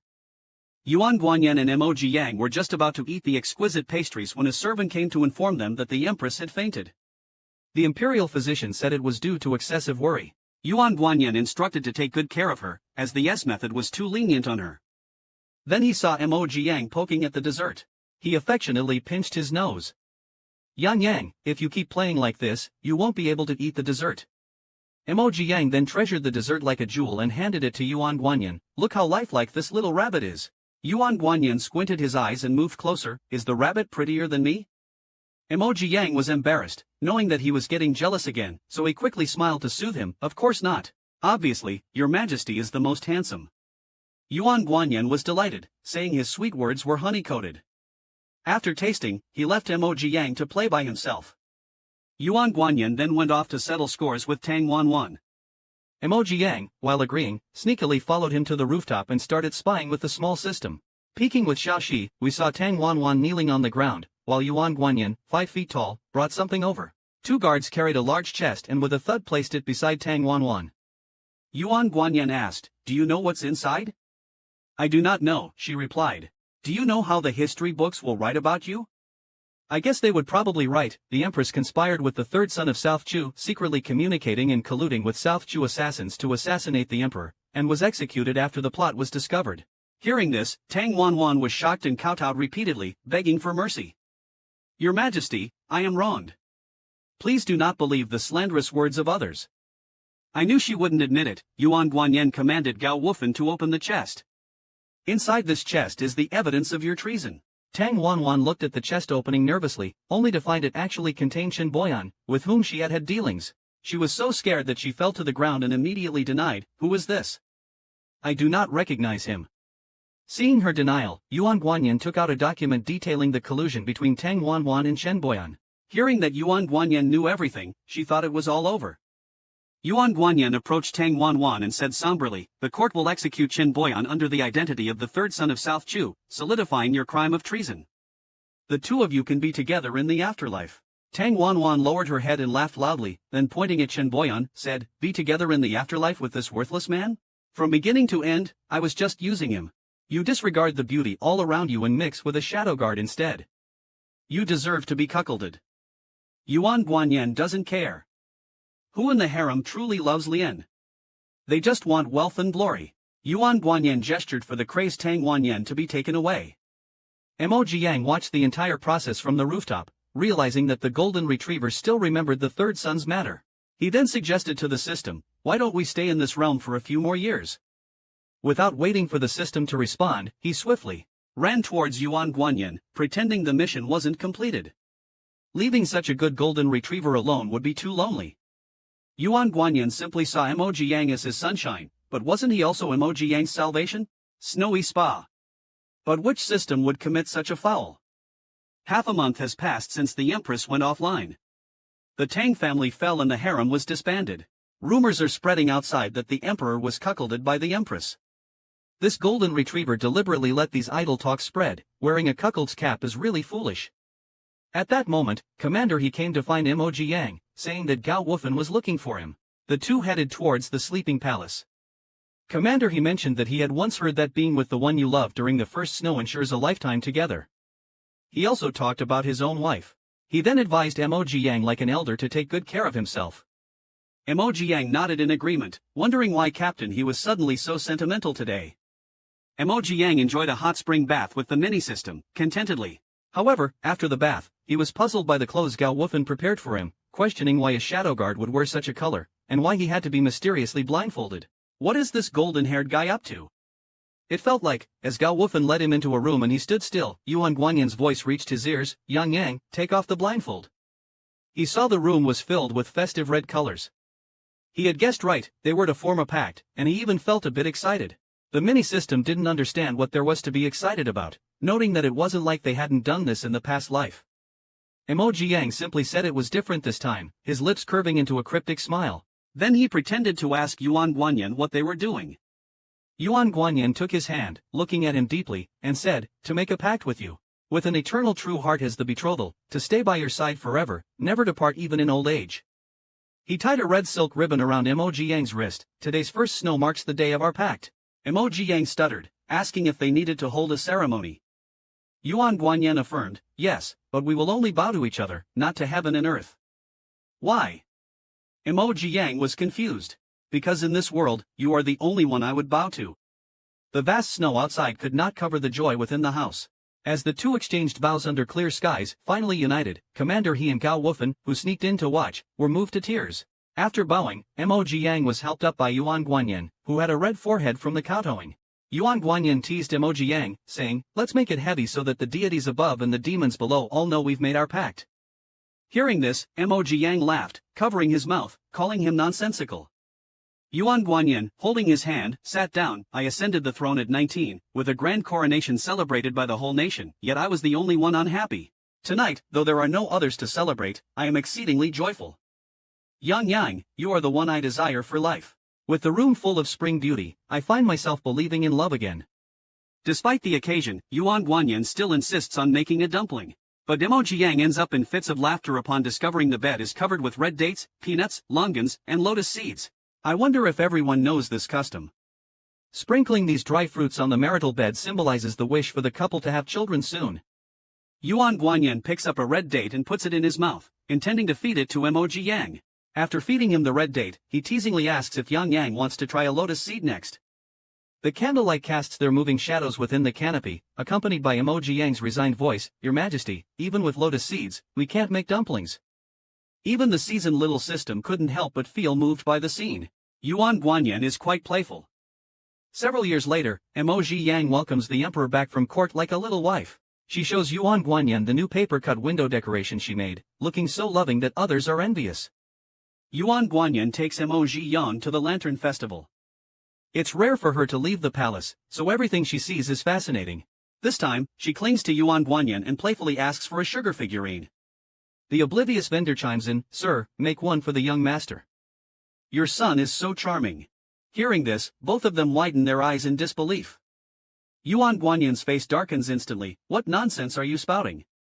Mo Jiang quickly pulls Yuan Guanyin away, saying they no longer want the sugar figurine. The vendor, not knowing when to stop, calls after them, "Sir, aren't you going to buy a sugar figurine for your son?" Yuan Guanyin stops in his tracks, his face as dark as a pot bottom. Mo Jiang sees that the big gold retriever looks like he's about to bite. Sure enough, Yuan Guanyin can't take it anymore and strides back to the stall, flipping it over with one hand. He yells angrily, "That's my wife." The scene is chaotic. Mo Jiang uses all her strength but still can't pull Yuan Guanyin away. The onlookers start gossiping. Yuan Guanyin keeps emphasizing to the vendor, "He is my wife, did you hear?" Finally, amidst the chaos, they manage to pull Yuan Guanyin away. They haven't gone far when they hear the vendor muttering, "They sure look like father and son. Why can't we say that?" Mo Jiang hurriedly covers Yuan Guanyin's ears, "Old man, please say less." Yuan Guanyin turned to hold Mo Jiang's hand, looking sad. "Yang Yang, if one day I leave this world before you, what will you do all alone and helpless? When we made our pact, didn't we say till death do us part? Of course, wherever you go, I will follow. Why should we be upset over such things now? If we are upset over these things now, wouldn't it be a waste of good times? Thinking that life is just a few decades, having Yang Yang as a treasure, I really should cherish it. Do you think Mo Jiang doesn't want to end the mission because he has fallen in love with Yuan Guanyin?" Yuan Guanyin and Mo Jiang adopted a child from their clan. When the child was 10, he was made the crown prince. Every year, Yuan Guanyin took Mo Jiang to see the first snow. Until the last year, the imperial physician shook his head helplessly. Yuan Guanyin was old after all and slowly called out Yang Yang. Mo Jiang knew what he wanted to say, so he took the initiative to lie in his arms. "Your Majesty promised till death do us part, a king should not jest." Yuan Guanyin didn't want to deprive him of his right to live, but he took the initiative to be selfish for once. On the night of the vigil, the crown prince looked at the two embracing each other in the coffin. His father defied norms for a minor dark guard, disbanded the harem, but an emperor actually found true love, which is really admirable. I probably don't have my father's good fortune, better just be a good emperor. As the coffin was sealed, Mo Jiang woke up in the system space with a hint of sadness in his eyes. After calming down, he asked the system what the setting for the next world is. The system chuckled, "Host Daddy, you'll definitely like this world setting." The sensation of weightlessness from space travel hits, and Mo Jiang unexpectedly turns into a rabbit spirit. Mo Jiang even dares to mock the Lord God as an old monster. Mo Jiang has traveled to a new world where animals work and live with human faces, but everyone hides their ears and tails well. This time Mo Jiang is a rabbit, however, his ears, injected with a serum, not only can't retract but are also particularly sensitive. This setting immediately infuriates Mo Jiang. If I ever run into that scum who sold the original owner to an old man as a pet, I will definitely not let him go. The mini-system begins introducing the current strategy mission. The person displayed on the screen is Tanzong. He is your target in this world. You need to accumulate his affection value to 99 before the mission is considered complete. Emoji Yang looks at the person on the screen thoughtfully. The more he looks at this face, the more familiar it seems. When he realizes it, he becomes unnerved and loudly says to the mini-system, "Can't you be more careful when you're creating faces? The NPCs almost all look the same. Is this reasonable?" The mini-system spreads its hands, showing helplessness. Maybe the Lord God has been too busy lately. I've heard from other systems gossiping that the Lord God has gone off dating, spending days playing in the world with his partner. Emoji Yang mocks, "I don't know who's so unlucky to be targeted by that old monster, the Lord God. By the way, system, how do I get close to this person named Tanzong?" The mini-system answers, "Tanzong is about to host a broadcast match in the underground arena soon. The winner will be hired as his personal bodyguard. Daddy host, you just need to knock everyone down to meet Tanzong." In the underground arena, the cheers from the audience grow louder, focusing on the two people in the ring. A burly man with a Tarzan-like build has his barriers exposed, while the other person in front of him appears extremely petite. At a height of 1.77 meters, wearing a black hoodie with the hood up, making it hard to see his face. The two engaged in a fight, but unexpectedly, the petite man needed no more than 3 moves to take down the tall and burly man. This twist set the whole place abuzz. A handsome man in the VIP seats watched the scene, finding the petite man quite interesting. Emoji Yang leaped down from the stage, and in front of Tanzong, he took off his hat. A rabbit is a rabbit, which not only shocked the audience below, but also made Tanzong frown slightly. Could such a delicate rabbit really be suitable for a bodyguard's job? Who wouldn't love a cute little rabbit? Especially one with the attributes of a self-reliant Lotus. The rabbit, brave and small, is an adorable little baby, tugging at Tanzong's clothes and acting coquettishly. Tanzong picked up the little baby, looking somewhat disdainfully at Emoji Yang. Can this delicate little rabbit really handle the job of a bodyguard? But unable to resist Xiaoran's crying, he agreed, "It's you, then. Come with me." Being disliked by someone doesn't make him angry. Now you're annoyed, but later you'll be begging him to give you a hug and lift you up high. Sure, Yuan said, "Okay," and Emoji Yang nodded. No matter what, the first step to getting close to Tanzong is done. In the study, Tanzong handed him a contract. Your task is to protect Xiaoran for this year. Of course, the treatment is also the best. Take a look first. Emoji Yang looked at him with almond-shaped eyes. "Can I make a request?" "Go ahead." Tanzong's eyebrows slightly furrowed, seemingly displeased with his words. Emoji Yang pressed his hands over his own ears, pulling them down. His rabbit ears were extremely sensitive, a touch from someone else could weaken his knees. Blushing, he made his request, "Don't touch my ears." Looking at the rabbit-eared boy in front of him, those fluffy rabbit ears were almost unbearably cute. Tanzong's heart couldn't help but race. He averted his gaze and asked, "Rabbits only show their ears when they're in heat, right? I was injected with a drug 2 years ago, and my ears won't retract." Emoji Yang's voice lowered, unwilling to bring up the matter. But he had already noticed Tanzong's reaction and felt smug, knowing he was right. People generally can't resist cute things. Tanzong didn't press further and pushed the contract in front of him. "All right, I agree to your request. If there are no other issues, sign here. For the next year, you need to stay close and protect Xiaoran." "No problem," Emoji Yang signed without hesitation. Finally lying on the big bed, he sighed with enjoyment. "This room is really nice. By the way, system, what's Xiaoran's situation? Why does someone so young need a personal bodyguard?" Xiaoran's grandfather promoted policies that touched some higher-ups' interests, provoking retaliation from a certain organization. Xiaoran's grandfather and parents were successively assassinated. As his uncle, Tanzong had no choice but to take Xiaoran in and protect him. Just then, the door on the left side of the room opened. "Is that Xiaoran?" Emoji Yang wondered. Room 1 on the left, ding, ah, ding. Emoji Yang, puzzled if it was Xiaoran, stuck out his head to look around. Sure enough, he saw Xiaoran, who had just woken up from his nap, coming out of his own room. At this moment, he was holding a rabbit doll with a blank expression, seemingly still half asleep. "Where are you going, Xiaoran?" Emoji Yang stopped the little guy. "Where to?" Emoji Yang stopped the little guy. Xiaoran turned his head, saw the rabbit, and his eyes immediately lit up. He ran towards him with his little legs and hugged Emoji Yang's thigh tightly. "Rabbit, rabbit, rabbit. Who can resist the allure of bunny ears? Old Man Tan surely can't resist. Xiao Ran is extremely excited in Emoji Yang's arms. Your bunny ears are so pretty. As he spoke, he reached out to touch Mo's bunny ears. I'm Emoji Yang. Emo quickly dodged his hand, grabbed Xiao Ran's little hand and pinched it. Xiao Ran, behave, don't touch my ears. And I'm not called Bunny, my name is Emoji Yang. That night, when Tan returned home, he saw the bunny-eared boy hugging a doll, sleeping on the sofa. Under the warm orange light, the bunny ears trembled with each breath, utterly irresistible. Tan couldn't help but want to reach out and touch them. At that moment, Emoji Yang slightly curved his lips. Such a heartwarming scene, I don't believe you can remain unmoved. Indeed, Tan couldn't resist anymore, just as his hand almost reached Emoji Yang's bunny ears. Emoji Yang woke up. Pretending to be sleepy, he rubbed his eyes. You're back. With a gentle voice, Tan asked, why didn't you go to bed?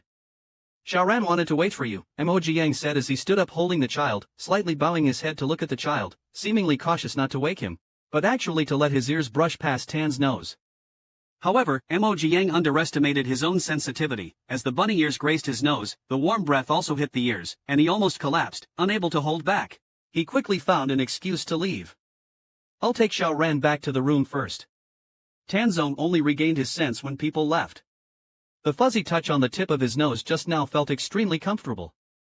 He was annoyed that he shouldn't have agreed to the condition of not touching his ears in the first place. After returning to his room, Emoji Yang looked at his own rabbit ears in the mirror. The little white rabbit was indeed a good bait. The system made a sarcastic remark about his dark-hearted self-promotion online. However, the little system was puzzled.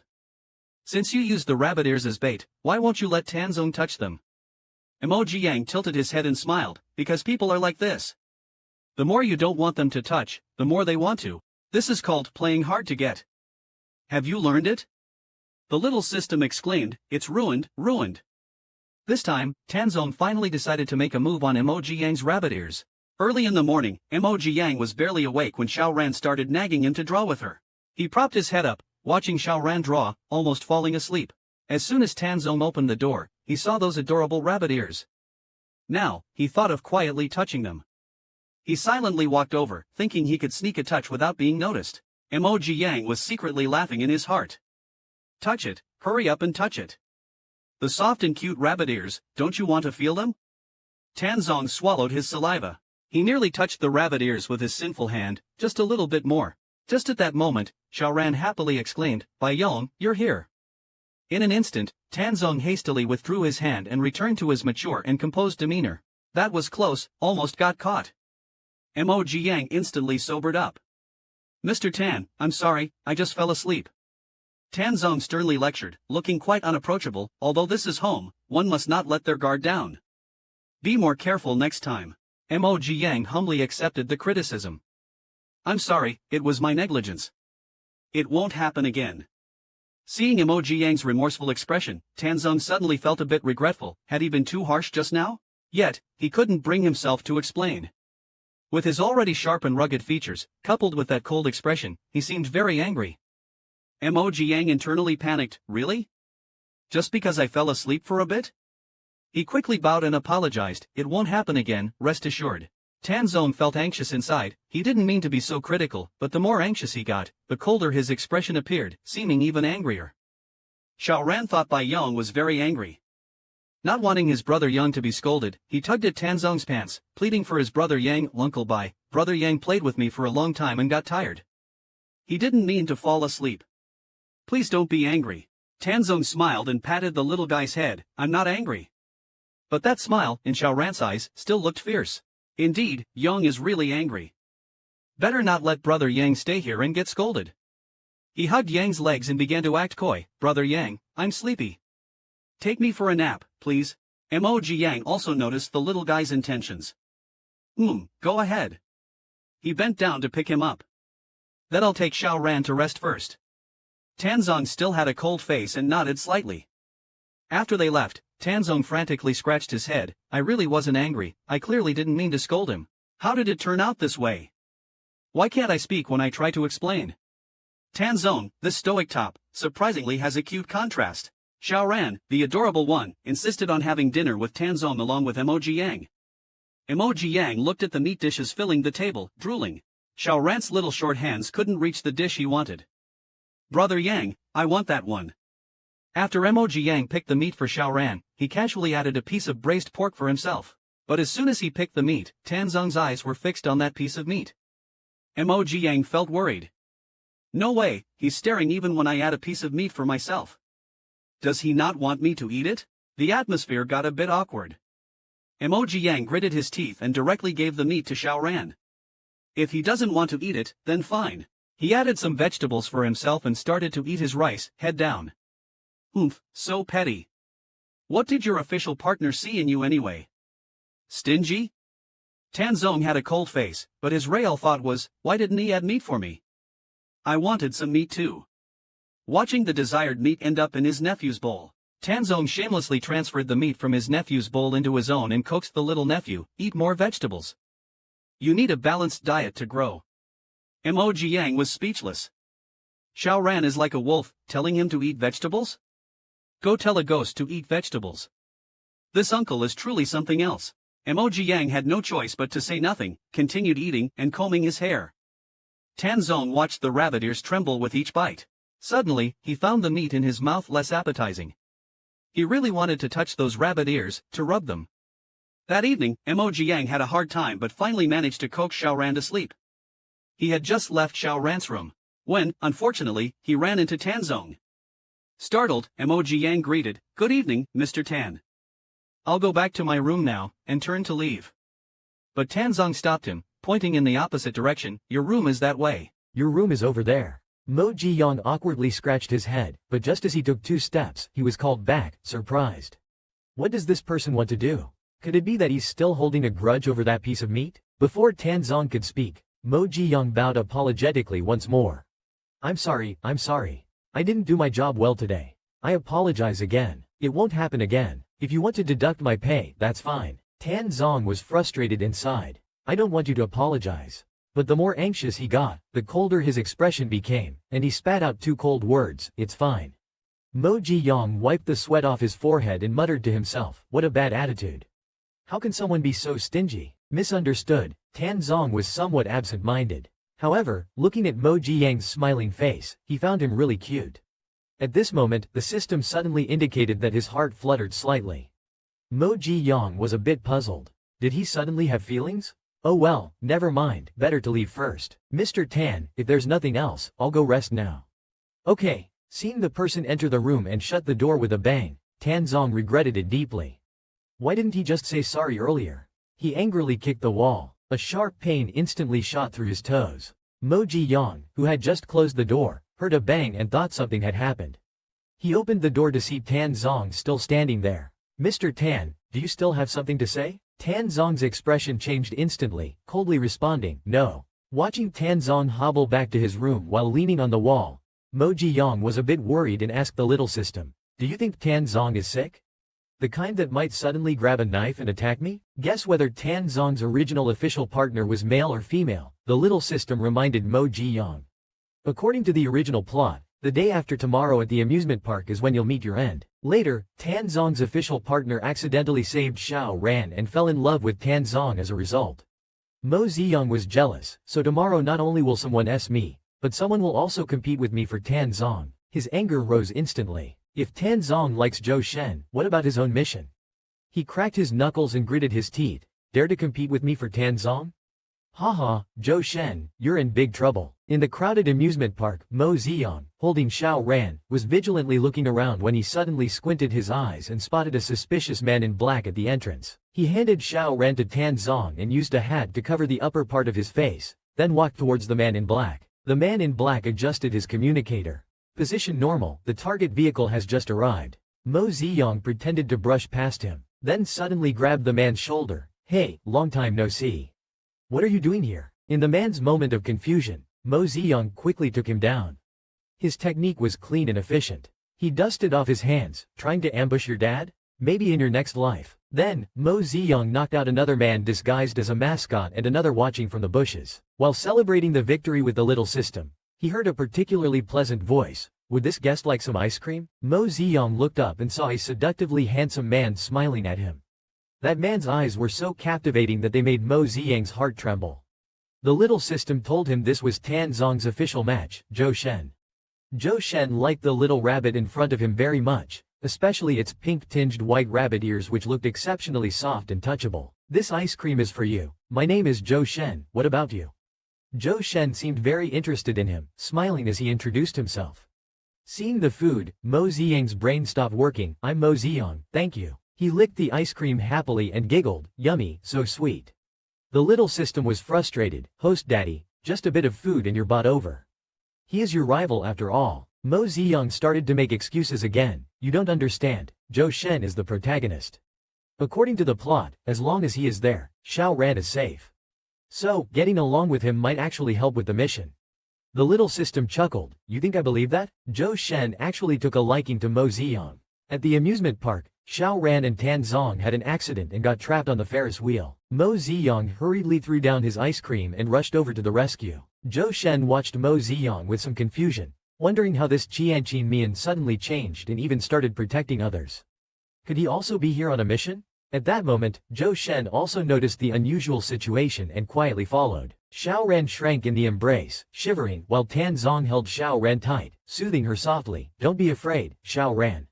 Your brother Yang is still down there. He will find a way to save us." Mo Ziyang rushed to the Ferris wheel's control room, cursing as the door was locked by the assassin. Inside the control room, the assassin was still operating the Ferris wheel. Mo Ziyang couldn't care less and forcefully kicked open the glass door. Just as he was about to subdue the killer, the next second a bullet penetrated the assassin's temple. Mo Ziyang turned his head to see Zhou Shen spinning around, smiling at him with pure benevolence. After resolving the crisis, Mo Ziyang sincerely said to Zhou Shen, "Thank you." Zhou Shen, casually holding the pistol, replied, "No need for thanks." A peculiar gleam flickered in his eyes. This is indeed an interesting little rabbit. Tan Zong and Xiao Ran safely landed from the Ferris wheel. Mo Ziyang ran over to them. "Mr. Tan, Xiao Ran, are you both alright?" Scared, Xiao Ran buried her head in Tan Zong's embrace, but still sensibly said, "Uncle, let's go home. Xiao Ran has had fun at the amusement park." Tan Zong patted Xiao Ran's back to comfort her, "Then let's go back." Mo Ziyang looked at Tan Zong, his face looking gloomy. He wondered if Tan Zong was going to blame him for not providing enough protection. Tan Zong frowned abruptly and scolded, "How did you get injured? Why didn't you protect yourself properly?" Mo Ziyang was taken aback and followed Tan Zong's gaze, only then noticing his hand was cut by glass. Scratching his head, he said nonchalantly, "It's just a small wound, it's nothing." In the small woods, Mo Ziyang furiously hammers the tied-up assassin, venting, "I'll teach you to ruin my mission, you think." After hammering for a while, Mo Ziyang finally carries the stick, revealing a very satisfied smile, feeling relieved. Zhou Shen, hiding behind the tree, watches this whole act of Xiao Mianzi and reveals a smile. "What a fierce little rabbit, I like it." Mo Ziyang, after all, can't forget Yuan Guanyin. Mo Ziyang ultimately couldn't forget Yuan Guanyin. Even when Tan Zong was applying medicine to him, he felt that Tan Zong resembled Yuan Guanyin a lot. Mo Ziyang endured the pain and used tweezers to remove the shards of glass embedded in the back of his hand. At this moment, Tan Zong came in with a medical kit. Mo Ziyang, looking at that sullen face, felt a bit worried. He wondered if Tan Zong was planning to rob him with the box. "I'll help you bandage the wound," Tan Zong said abruptly.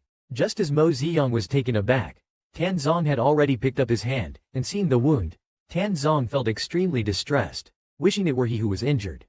"Bear with it, it might hurt a bit." Mo Ziyang's face turned slightly red as he nodded.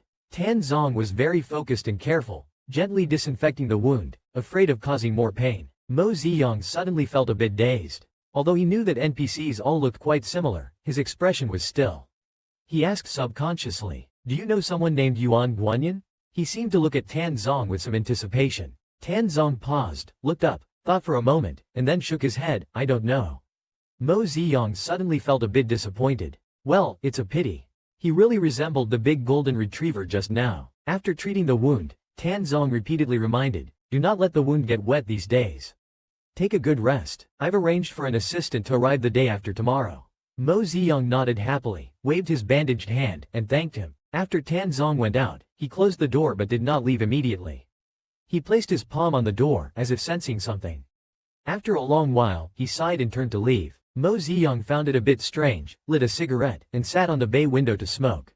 He asked the system, "Do you think Tan Zong is upset that I didn't protect Xiao Ran?" The system pondered for a moment and then said, "With Tan Zong's personality, it's possible, But you can avoid this by increasing the heart's desire value. Mo Ziyang gazed out at the vast night, his expression unfocused. But what is the ultimate goal of the heart's desire? The small system couldn't understand why the host had such doubts and replied straightforwardly. Isn't the ultimate goal of heart's desire just to complete the task? The small system squinted in confusion. Boss, you seem a bit strange. Why did you ask Yuan Guanyin in front of Tanzong just now? Tanzong unexpectedly forced Mo Ziyang. Mo Ziyang was playing with building blocks with Xiao Ran when Tanzong brought someone back. He introduced him to Mo Ziyang. This is Mr. Zhou, he's here to protect you. The moment Mo Ziyang saw Zhou Shen, he felt a pang in his heart. Indeed, the power of the plot is strong. He couldn't escape this official couple. Xiao Ran cleverly called out, "Hello, Uncle Zhou." Uncle Zhou Shen's heart skipped a beat. Did he really look that old? He turned to look at the rabbit that had been staring at him. Wei Wei smiled. Great. Wen is seeing the little rabbit. Mo Ziyang feigned a smile, but deep down he was paying the price, thinking, I can't let Tanzong and him get close. The heart-stirring must be mine. After coaxing Xiao Ran to sleep in the afternoon, Mo Ziyang knocked on Tanzong's door. It's time to sell some misery. Tanzong looked at the bunny ear poking in, feeling a bit excited. It's the bunny. The bunny actually came to see me. Mo Ziyang cautiously asked, is it because I previously scared Xiao Ran that you were unhappy and found Mr. Zhou? If that's the case, you can deduct from mine. It's okay. After saying this, he pursed his lips slightly, his big eyes filled with autumn water. Seeing him like this, Tanzong's heart melted. The bunny seems to have misunderstood. What should I do to explain? He stood up to explain, but his tone remained cold and hard. No, he's just assisting you. At this moment, the system prompted. Heart-stirring value +1, +1, +1, the little system exclaimed. Host, you're awesome. Mo Ziyang continued acting. I know I didn't do well in the end. He turned around, wiping his tears as he left. I'll reflect on it. Mr. Tan, I'll leave first. Suddenly, he was pulled back by a strong force. Tanzong forced him against the door panel, leaned down, and kissed him directly. The 6 sheep were confused by Q. They thought he was going to hit them, but he kissed them instead. And this W, why does it feel so familiar? Soon after, Tanzong let go. He patted Mo Ziyang's back and comforted him. I'm not disgusted by you or think you did poorly, I'm just afraid of you getting hurt. It was then Mo Ziyang came back to his senses, suddenly pushed Tanzong away, and turned to flee. Faced with Tanzong's sudden move, Mo Ziyang felt so embarrassed that he fled. Seeing him run away, Tanzong was a bit confused.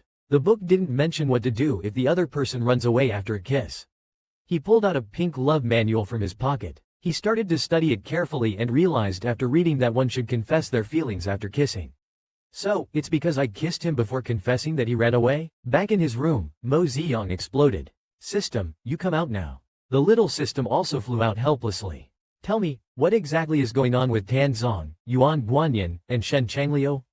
Are they just 3 NPCs that look alike? What's going on? Aren't they just 3 NPCs that look alike? Hearing this, Mo Ziyang suddenly calmed down. He actually wanted to ask why Tanzong's kiss felt so familiar, but it seemed there was no use asking the system, as its capabilities were limited. Moreover, I indeed have no way to prove the relationship between these 3 people.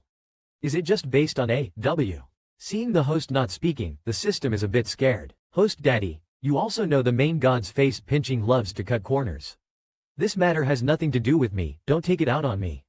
We are in the same boat. Mo Ziyang leaning against the wall felt somewhat powerless. Forget it. Maybe it's just a coincidence.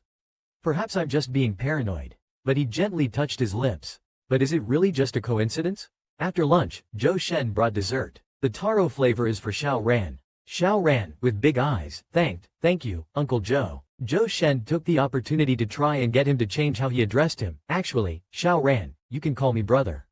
Xiao Ran threw himself into Mo Ziyang's arms. I don't want to. Brother Yang is cute, you are not. That does make sense. Little Bunny is indeed quite cute, especially those ears, adorably breaking the rules.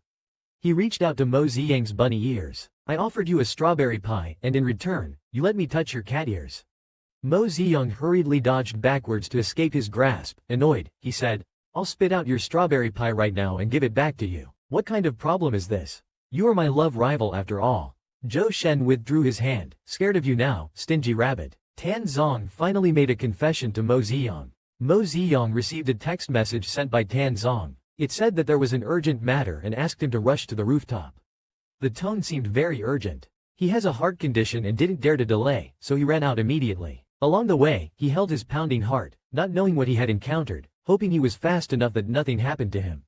Upon reaching the rooftop, Mo Ziyang rushed out of the elevator, but he was stunned by the scene in front of him. The moment he opened the door, he saw rose petals scattered all over the floor and, thoughtfully, candles arranged in the shape of a heart. Tan Zong was standing inside the heart, holding a bunch of red roses. Mo Ziyang was speechless at the scene. Yang Yang, I like you. Tan Zong knelt on one knee, offering the roses to Mo Ziyang, who was walking towards him. He was still calculating in his mind. According to the romance guide, he had made his confession, wondering if he would not be pushed away now. Mo Ziyang accepted the roses with a sullen face, but the next second, he suddenly slammed the rose onto his head. It scared me so much, I ran over here so quickly. Do you know how scared I was? And then, just this. Mo Ziyang, furious, smacked the rose and turned to leave. Tan Zong was left with a head full of flowers. He was instantly stunned, quickly pulling out his love guide from his pocket to consult it. That's not right. The book didn't say confession would get me hit. Wasn't it supposed to be all good after confessing? After Mo Ziyang walked away, he finally curled his lips high. Young master likes sunflowers, not roses. Could you find out next time before sending them? His tsundere nature was fully revealed. Even the little system couldn't help but be sarcastic. Oh, if that's the case, why didn't you put the roses down first? Mo Ziyang sniffed the rose at his nose tip. Can't young master take it back for a bath? The system had already seen through everything. A man whose words do not match his heart. Just then, someone waving their hands rushed towards him. Ziyang, I finally found you. Mo Ziyang quickly dodged. Who are you? The system alerted. This is the original owner's college senior, Dan Quan. A few years ago, it was he who tricked you and sold you as a pet. You couldn't retract your ears because of the injection you got back then. Hearing this, Mo Ziyang instantly got furious. She kicked at the vital parts of the scumbag in front of her. Dan Quan began to play the victim, saying he was also forced. He even clung to Mo Ziyang's legs, begging for forgiveness. What are you doing? Tan Zong, after realizing his watch's procedure was correct, chased after them. When he saw Mo Ziyang entangled with someone else, his face turned dark immediately. Look at our Ziyang fiercely protecting her husband. My man is not someone you can hit. Tan Zong saw Mo Ziyang pulling and tugging with someone else. He instantly became unsettled and put Mo Ziyang behind him. Let go of him. What are you doing? He's my senior, Dan Quan. Mr. Tan, please don't make it difficult for him. Mo Ziyang explained softly from behind, but secretly delighted in his heart. He's definitely jealous. Now, the more I side with Dan Quan, the angrier Tan Zong will be, and the worse Dan Quan's fate will be. I'm really looking forward to it. Tan Zong clenched his fists, anger interweaving in his heart, his face growing darker. How can such a bunny be so innocent to be deceived by such a scumbag? Why can't I deceive someone into a hug or a lift? Annoyed, Dan Quan pushed Tan Zong away and grabbed Mo Ziyang's arm, trying to drag him away quickly. Tan Zong protected Mo Ziyang behind him, pushing away the person trying to pounce on him. Desperate, Dan Quan threw a punch at Tan Zong's face. The punch was solid. Mo Ziyang was just thinking of playing around and giving Tan Zong a thrill, but he didn't expect it to turn out this way. He pushed Tan Zong, who hadn't reacted, and kicked the single punch away far. My man is not someone you can hit. The scene was a bit thrilling. Tan Zong was punched and hadn't recovered when he saw this scene. Dan Quan was thrown 2 meters away, and the furious Mo Ziyang kicked and punched him. You dare to hit him? You think you're worthy? Tired of living, huh? Other men I can smash their heads. You try touching him and see, let you feel what a real body is. After dealing with the person completely, she turned around, took Tan Zong's hand, and left in a huff. In the car, Mo Ziyang gently touched the swollen spot on Tan Zong's cheek, looking very distressed. Does it hurt? Seeing this, Tan Zong remembered the teachings of the love guide, grabbed his hand that was pressed on the wound, feeling a bit painful but sweet inside because you just said I am your man. Mo Ziyang hastily shook off his hand and started to deny, I didn't. You heard wrong. That proud yet cute look melted Tan Zong's heart completely. You just said it, I heard it very clearly. The system announces the increase in affection points, add 1, add 1, add 1, add 1. Suddenly, Tan Zong hugged him and kissed him on the cheek.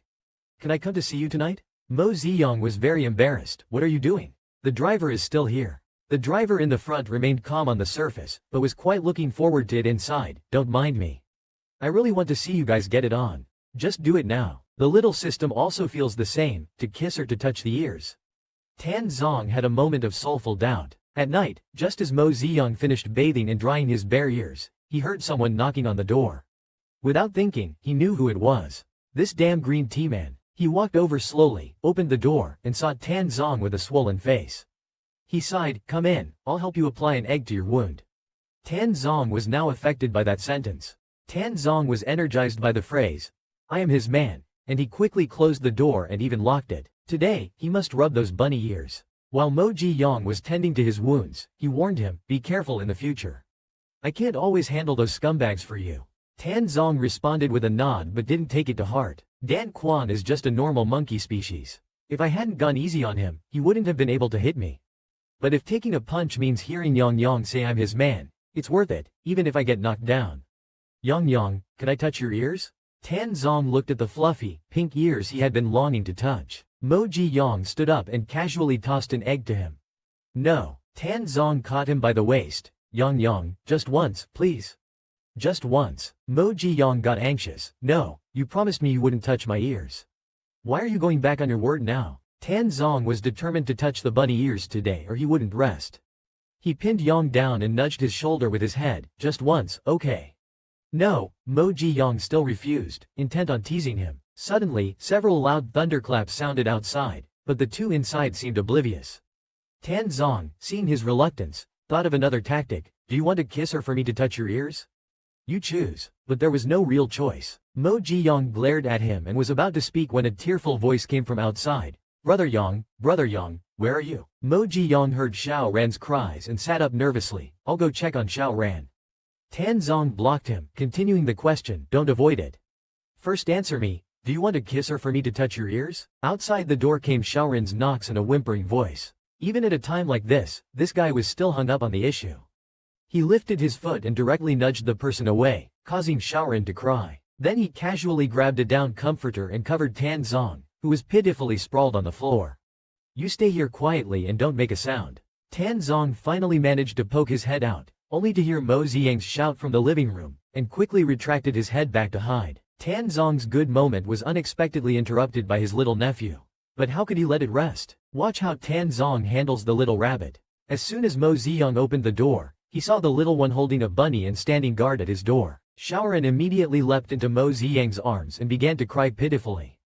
"Brother Yang, there's thunder outside. I'm really scared." Mo Ziyang gently patted his silver hair. "Xiaoran, don't worry, Brother Yang's here. I just went to find my uncle, but he wasn't there, so I came to find Brother Yang. Can I sleep with you tonight?" "Of course, your uncle isn't in his room." Mo Ziyang turned and glared at the bulge on the bed, feeling a bit troubled. He was about to refuse when another thunderclap sounded, scaring Xiaoran even more. In the blink of an eye, before Mo Ziyang could react, Xiaoran had already crawled under his covers. Then it became awkward. The two people under the blanket stared at each other. Luckily, Xiaoran was still a child and clearly hadn't expected his uncle to be there. With big, puzzled eyes, he asked, "Uncle, what are you doing here? Are you afraid of the thunder too?" Tan Zong helplessly nodded and said, "Yes, uncle is also afraid of thunder." Mo Ziyang picked up Xiao Ran. "It's okay Xiao Ran, Brother Yang will sleep with you." Xiao Ran nodded repeatedly. "Xiao Ran will be very quiet." The neglected someone pointed at himself. "And what about me?" Mo Ziyang sighed and made the biggest concession. "How about uncle and Brother Yang keep you company?" Xiao Ran cheered. "Yay. Xiao Ran loves Brother Yang the most, and loves uncle too." Tan Zong gently patted him to sleep. "Sleep well, tomorrow Brother Yang will take you to see the art exhibition." Xiao Ran quickly fell asleep. Mo Ziyang's eyes were a bit blurred, suddenly feeling someone holding his hand. He instantly woke up and turned his head to see Tan Zong smiling at him. He couldn't help but slightly curve his lips. Quietly, he gripped back the hand that Tan Zong sneakily reached out. "Good night." In the morning in the bathroom, Tan Zong asked Mo Ziyang, "Have you still not answered? Should I pinch or touch your ear?" Mo Ziyang was very reluctant, then just pinch. At this moment, Xiao Ran woke up, rubbed his eyes and sat up. "Brother Yang, where are you guys?" He searched around the room and saw his uncle and Brother Yang coming out of the bathroom.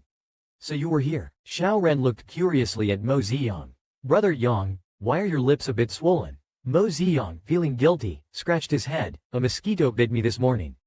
Tan Zong, now dubbed a mosquito, was very satisfied with his smile. Tan Zong finally tackled Mo Ziyang and started a new round of pinching and the little ear-touching game. Just now, Mo Ziyang clearly remembered that he had fallen asleep with Xiao Ran, but woke up to find himself in Tan Zong's arms. Realizing something was amiss, Mo Ziyang suddenly sat up, but still felt very happy inside. "You're back." Why was Yang Yang sleeping in Xiao Ran's room? Were you waiting for me? Tan Zong's voice was gentle and filled with tender emotions. Mo Ziyang embraced his neck, looking a bit serious. I do have something to ask you. I just saw a strange woman coming out of Xiao Ran's room. Who is that woman? Tan Zong wasn't surprised and teased him by leaning his forehead against Mo's. Is Yang Yang jealous? Mo Ziyang gave him a glance. Stop joking and be serious. I just want to know if this woman is dangerous. If she is, Xiao Ran will sleep with me from now on. How can that be? If Xiao Ran sleeps with Yang Yang, then who will sleep with me? Tan Zong hurriedly explained. That woman was actually part of a setup meant to draw out the mastermind behind the S organization. Tan Zong embraced Mo Ziyang from behind, a bit nervously asking, Yang Yang, I hid this from you. Are you angry with me? Why should I be angry? Do you think I am that petty? He wondered inwardly. This man's plans are meticulous and intelligent, yet why does he act so clueless in front of me? As Mo Ziyang was thinking, Tan Zong suddenly pounced on him. Yang Yang, you are the best in my eyes, he said, and started rubbing his chin against the shallow hollow of his shoulder, displaying his big kitty cat traits fully. Mo Ziyang's face turned red instantly. Stop, it's so itchy, don't rub anymore. It's so itchy, stop rubbing. Tan Zong not only didn't stop but started to climb on Mo Ziyang's body.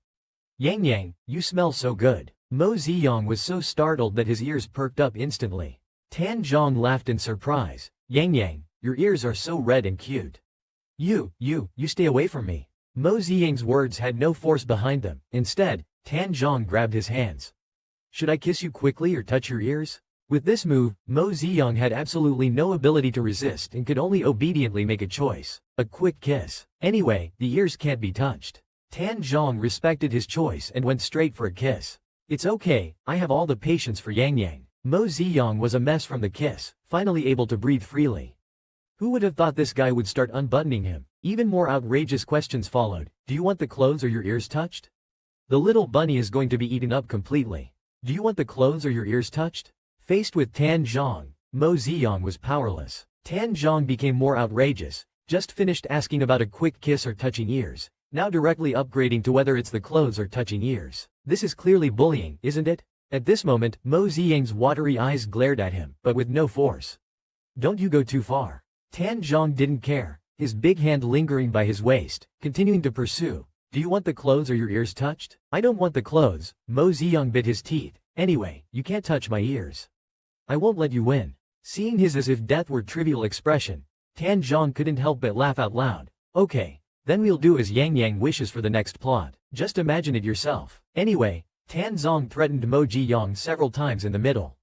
The routine is still the same, asking for everything or touching the ear. Mo Ziyang felt that this man was really pushing his luck. He was so angry that he bit the man's wolf ear. Tan Zong lifted his head even more fiercely. Yang Yang, you're breaking the rules like this. Suddenly, Tan Zong felt something furry. When he touched it, it was soft. When he saw clearly what it was, he nearly had a nosebleed.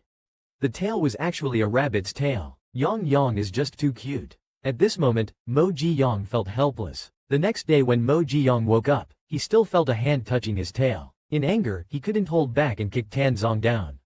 You're almost making it bald. Tan Zong let himself be kicked down without getting angry and lay on the side of the boat pretending to be pitiful. Yang Yang, my hand hurts so much. Mo Ziyang continued dressing, saying, no injuries, just get up yourself. Suddenly, Tan Zong saw the scratch marks on his back and felt it all so surreal for a moment. My little bunny is finally mine. So satisfied, more than having the whole world. Tan Zong got up and moved over, carefully massaging his waist. Yang Yang, are you hungry or still full from yesterday? Do you have no shame? Mo Ziyang glared at him. Where is the cold and domineering man I first met? The main character's persona has completely collapsed. Do you realize, Mo Ziyang and Tan Zong were all over each other all night? This morning, Mo Ziyang was walking with a limp. Zhou Shen frowned slightly, inwardly annoyed. His walking posture was abnormal, and he also smelled of another male's scent.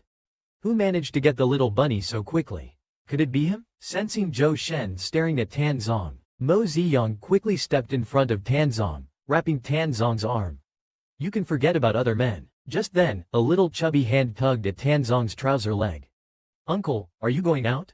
Can Sharon go with you?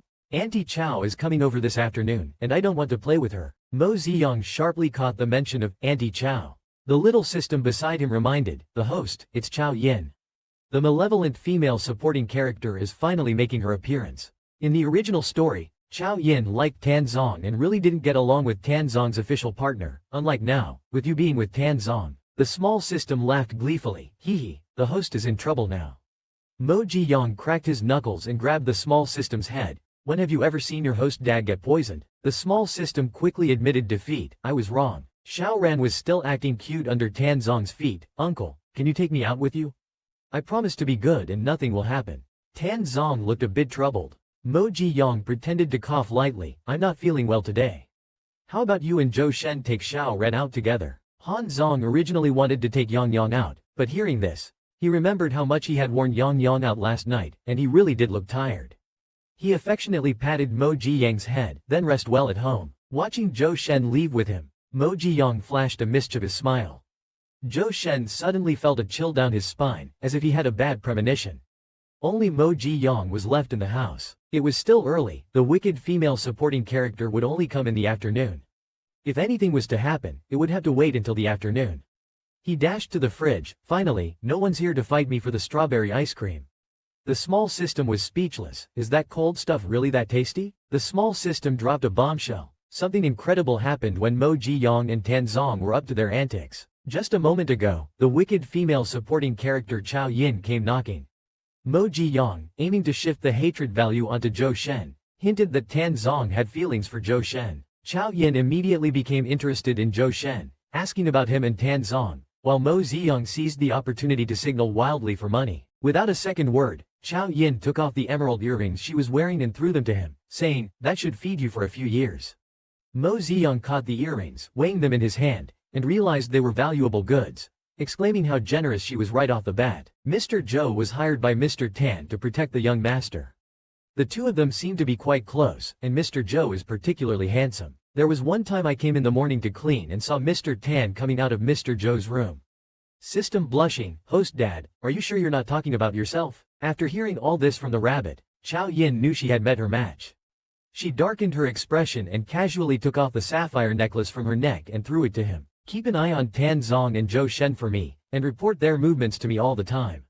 All this will be yours." On the balcony, Mo Ji-young facing the sun, carefully admiring the sapphire on the necklace, thinking to himself that he is indeed a money-making expert, saving up for the future when Xiao Ran needs to marry. When Xiao Ran gets married in the future, he'll give this set of emeralds as a betrothal gift. What a pure lotus flower.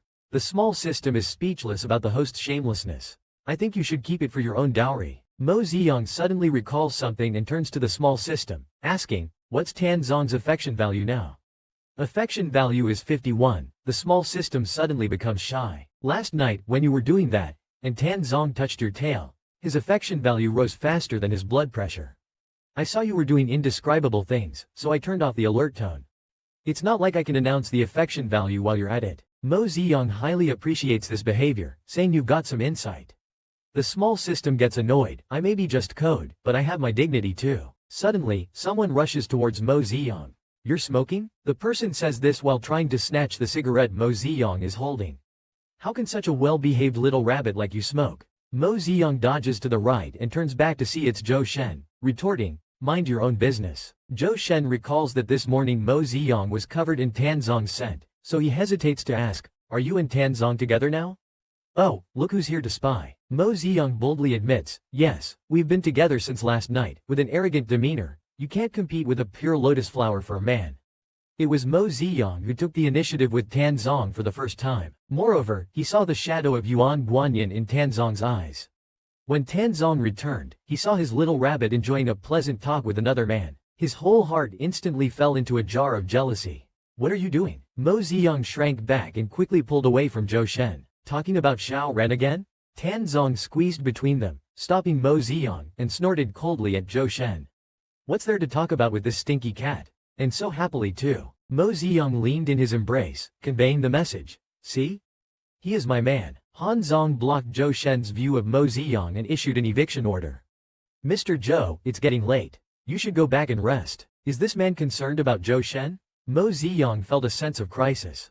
In the original storyline, Zhou Shen was Tan Zong's official partner. This shouldn't be, and yet he's concerned about him. Mo Ji-young couldn't swallow this anger and poked his head out with a kind smile. "Yes, you worked hard today. You should go back and rest early." Zhou Shen noticed Tan Zong's expression growing colder, while the little rabbit's smile appeared increasingly innocent, giving him a chill down his spine. How could it feel dangerous to stay any longer? He quickly made his escape. I am a bit tired. I'll go rest. As soon as he left, Tan Zong rested his head on Mo Ziyang's shoulder. Yang, I'm really tired too. He hoped for some concern. Mo Ziyang began to say, you've worked hard, but before he could finish, he suddenly noticed Tan Zong's face close to his. The way he looked at him was really like a golden retriever. He mischievously pressed a cigarette butt to Tan Zong's lips. Do you smoke? Tan Zong touched the back of his hand and softly said, for you, I can try. He took a deep drag on the cigarette, and just at that moment, Mo Ziyang suddenly leaned forward, using his mouth to block the smoke from escaping Tan Zong's mouth. This was the first time Yang took the initiative. Tan Zong was so thrilled that he pulled him into his arms and reversed the situation, entangling with him. Mo Ziyang felt like he could hardly breathe. After a long while, the two separated, and Mo Ziyang, weak as a puddle of spring water, leaned against his shoulder, panting, with the hand holding the cigarette resting on his left shoulder. After coaxing the nephew, he still had to please the uncle. Mo Ziyang really couldn't handle it. Just now, Mo Ziyang took the initiative to lean over to Tan Zong for the first time, but Tan Zong reversed the situation, and as a result, Mo Ziyang could only collapse weakly in Tan Zong's arms. Tan Zong nuzzled his head, softly saying, Yang, can you only look at me and care about me, ignoring everyone else? Mo Ziyang brought the cigarette to his mouth, took a deep inhale, apparently realizing that chatting with Zhou Shen just now had provoked Tan Zong's jealousy. Mo Ziyang turned around and hugged him again. Okay, I promise you. Tan Zong suddenly toppled him over, saying, Yang, you're so good. Mo Ziyang's heart was racing, not expecting that he really cared so much about me. and a good could get him all SS. Zhou Shen, what do you have to compete with me? Even if you are the official match in the storyline, my man is still my man. Tan Zong couldn't control himself and was about to get cozy with Yan. Mo Ziyang was shocked. This was on the balcony. He quickly reminded not to do it here as they could be seen. Just then, a soft and mushy voice disturbed them. Brother Yang, I'm scared alone. Can you stay with me? Xiao Ran, rubbing his eyes, looked pitifully at Mo Ziyang. Tan Zong's romantic plans were once again thwarted by his little nephew. He pitifully said, Yan, you go accompany Xiao Ran. Don't worry about me. Mo Ziyang saw his reluctance, patted his head to comfort him. I'll come to you after I tuck Xiao Ran in. Tan Zong, true to his drama queen nature, nodded sadly but was secretly delighted inside, giggling to himself knowing Yan couldn't bear to leave him. At night, after Mo Ziyang had tucked Xiao Ran into bed, he planned to see if his man was asleep. Then he thought, why should he tuck his nephew in and still keep his uncle company? So he turned around and went back to his own room. Tan Zong waited and waited, but Yan never showed up. Yan, this won't do. You can't just wait, you should take the initiative. Mo Ziyang lay in bed and heard the door being opened, turned over with his back to the door. He hadn't locked the door. It was also a bit of his pride, a way of not delivering himself directly into the wolf's den. Yan, why are you sleeping here? Tan Zong asked softly. With his back to him, Mo Ziyang pretended to be very sleepy. Sleeping in my own bed is more comfortable. I thought you were afraid of me. Tan Zong pulled him closer into his arms, the two of them very close together. I'm sorry, I can't assist with that request. Yo, you say you can't express yourself? Everyone around is afraid of me, except for sister. No one else would willingly move closer to Mo Ziyang, trying to avoid him. Tan Zong wouldn't let that happen, catching up to him and pulling him into his arms, forbidding him to leave. Sunshine. Mo Ziyang was actually drugged and fainted. At night, Tan Zong held the drowsy little bunny in his arms. To keep him settled and not have those messy, bad thoughts about himself, he let him tell himself a bedtime story. What do you want to hear? Just tell me about your childhood, when you still had ears and a tail. What were you doing? Tan Zong seriously told the story, and Mo Ziyang fell asleep while listening. After realizing he had fallen asleep, Tan Zong stretched out his hand to gently stroke Mo Ziyang's face, always wanting to let you know about my past. It's as if you've been by my side since a long time ago. How good it would have been if I had met you earlier. But Mo Ziyang, deep in sleep, couldn't hear. The next morning, the phone rang early. Mo Ziyang, quite annoyed, answered the phone with his eyes closed. Ziyang, we have a gathering at our dorm tonight, and some old classmates will be there too. Will you come? It turned out to be his university roommate, Brother Nan, who had called. Mo Ziyang thought it over. His old college roommates had been pretty good to him. Considering the original host's relationship, it would be good to attend the class gathering. Hearing another man inviting Mo Ziyang, Tan Zong instantly woke up, and after hanging up the phone, Tan Zong hugged him tightly from behind, full of jealousy, and interrogated, who invited you? Mo Ziyang hurriedly explained, my college roommate took good care of me. Tan Zong couldn't deprive him of his freedom, only reluctantly biting hard on his face as a warning, don't stay out too late. I'll come to pick you up after it's over. In the KTV, the drunken brother Nan suddenly put his arm around Mo Ziyang's shoulder. Ziyang, why do I feel you're different from when we were in school? It's weird. Mo Ziyang was anxious. What's weird? Brother Nan stared at him intently. I don't know, you just seem a bit fragrant and sweet, like a piece of milk cake. Mo Ziyang liked others getting close. He pushed the drunken brother Nan away. Brother Nan, you've definitely had too much to drink. I'll go to the bathroom first. In the bathroom, Mo Ziyang splashed his face with cold water to calm down. Could Brother Nan have discovered I'm not the original owner? No way. Just then, his mouth and nose were covered, and his consciousness faded instantly. He collapsed helplessly on the ground. Before his consciousness faded, Mo Ziyang tried hard to see who harmed him, and it was Shan Quan. Mo Ziyang was about to be violated by a nasty old man. Ambushed, he was limp and powerless. Shan Quan grabbed his collar. Do you know how much effort it took to catch you? Mo Ziyang gritted his teeth to stay conscious. He must not stay here, he had to go find Tan Zong. But he was drugged and couldn't muster any strength, collapsing softly to the ground. The mini-system cheered him on. Hang in there, host. I've already messaged Tan Zong, he'll be here soon. Dan Quan saw someone important and still wasn't honest, stomping over directly. If not for Wu Yi liking you, I would have long taken your rabbit ears and tortured you alive. The mini-system fumed, frustrated. The restlessness growing inside him gradually overtook Mo Ziyang's consciousness. His hands clawed at the smooth floor. It's so hot, so uncomfortable, the mini-system desperately shouted in his ear. Wake up, host, keep awake, don't sleep. I'll call you my dad, my grandpa, all okay, just hold on. Just then, a sleazy old man walked into the private room. Dan Quan greeted him effusively. Wu Yi, you're finally here. The rabbit is here. Wu Yi's greasy face broke into a satisfied smile. Good, take the money and scram, he said. Alright then, I won't disturb your good time, Wu Yi. He squatted down to touch the ears. This pair of ears, I personally treated them back in the day. Just as his hand was about to touch the rabbit ears, a loud shattering sound was heard. Just as Dan Quan was about to push the door to leave, a tall, strong man kicked him flying. Yang Yang saw the person on the ground, and Tan Zong felt as if his heart was brutally stabbed. Mo Ziyang's eyes sparkled. Tan Zong, you finally arrived. Tan Zong took 2 steps forward and punched the sleazy old man to the floor. Then he bent down to pick up the little rabbit, his heart aching. Yang Yang, I'm sorry I'm late. Tie all these people up and take them back, Tan Zong coldly ordered his bodyguards. He really wanted to beat down those 2 on the spot, but that would be letting them off too easy. Mo Ziyang was drugged and needed his old attack to recover. Tan Zong rescued Mo Ziyang from the sleazy old man. Mo Ziyang, in a daze, kept rubbing against Tan Zong in his arms. The doctor told Tan Zong that Mo Ziyang's body was not in serious trouble, but his heat was induced by drugs. The doctor hesitated to speak further while Tan Zong sternly told him to leave immediately. Seeing the patron's face looking as if he was about to devour someone, the doctor did not want to stay a moment longer and hurriedly left.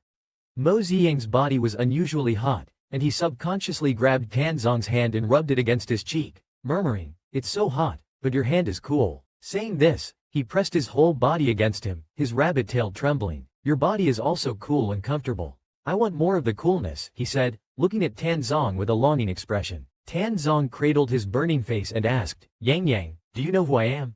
Mo Ziyang, with a dazed look, replied, "Tan Zong is Tan Zong." Tan Zong was moved to realize that Yang Yang still recognized him at this moment. He hugged him even tighter, burying his face in Yang Yang's chest, sighing, "Yang Yang, your body is soft and sweet. The little rabbit is too tender and delicious," he mused. "Of course, I need to eat the little rabbit, but I have to keep changing the way I eat it.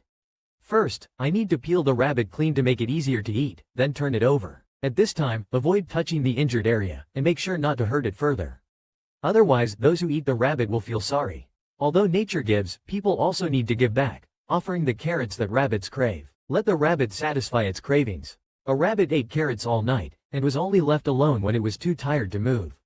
The little rabbit fell into a deep sleep after eating carrots all night. Xiao Mianzi fell asleep last night after eating carrots all evening.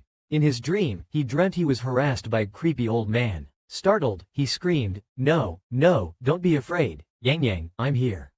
A large hand gently patted Mo Ziyang's shoulder to comfort him. "You are safe now," he sighed with relief when he saw it was Tan Zong. "How did you find me last night?" Someone sent me an anonymous text saying you were in danger. I went there and saw that Fifth Master was about to mistreat you. Tan Zong still felt a chill as he spoke. I should have someone follow him, that's right. He patted Yang Yang's head, comforting. Fortunately, he didn't manage to do anything to you. Mo Ziyang thought to himself that he indeed had to thank the little system for its help. Otherwise, Tan Zong couldn't have rescued him so timely. If he really had been touched by that fat and big-eared Fifth Master, he probably would have been disgusted to the point of suicide by apology. No need to be polite, said the little system, but Tan Zong must have been worried sick seeing me like that last night. I am sorry, I should not have gone out without being cautious, said Mo Ziyang. Where would Tan Zong place blame, pressing his hand against his face? I only blame myself for being too careless and not protecting you well.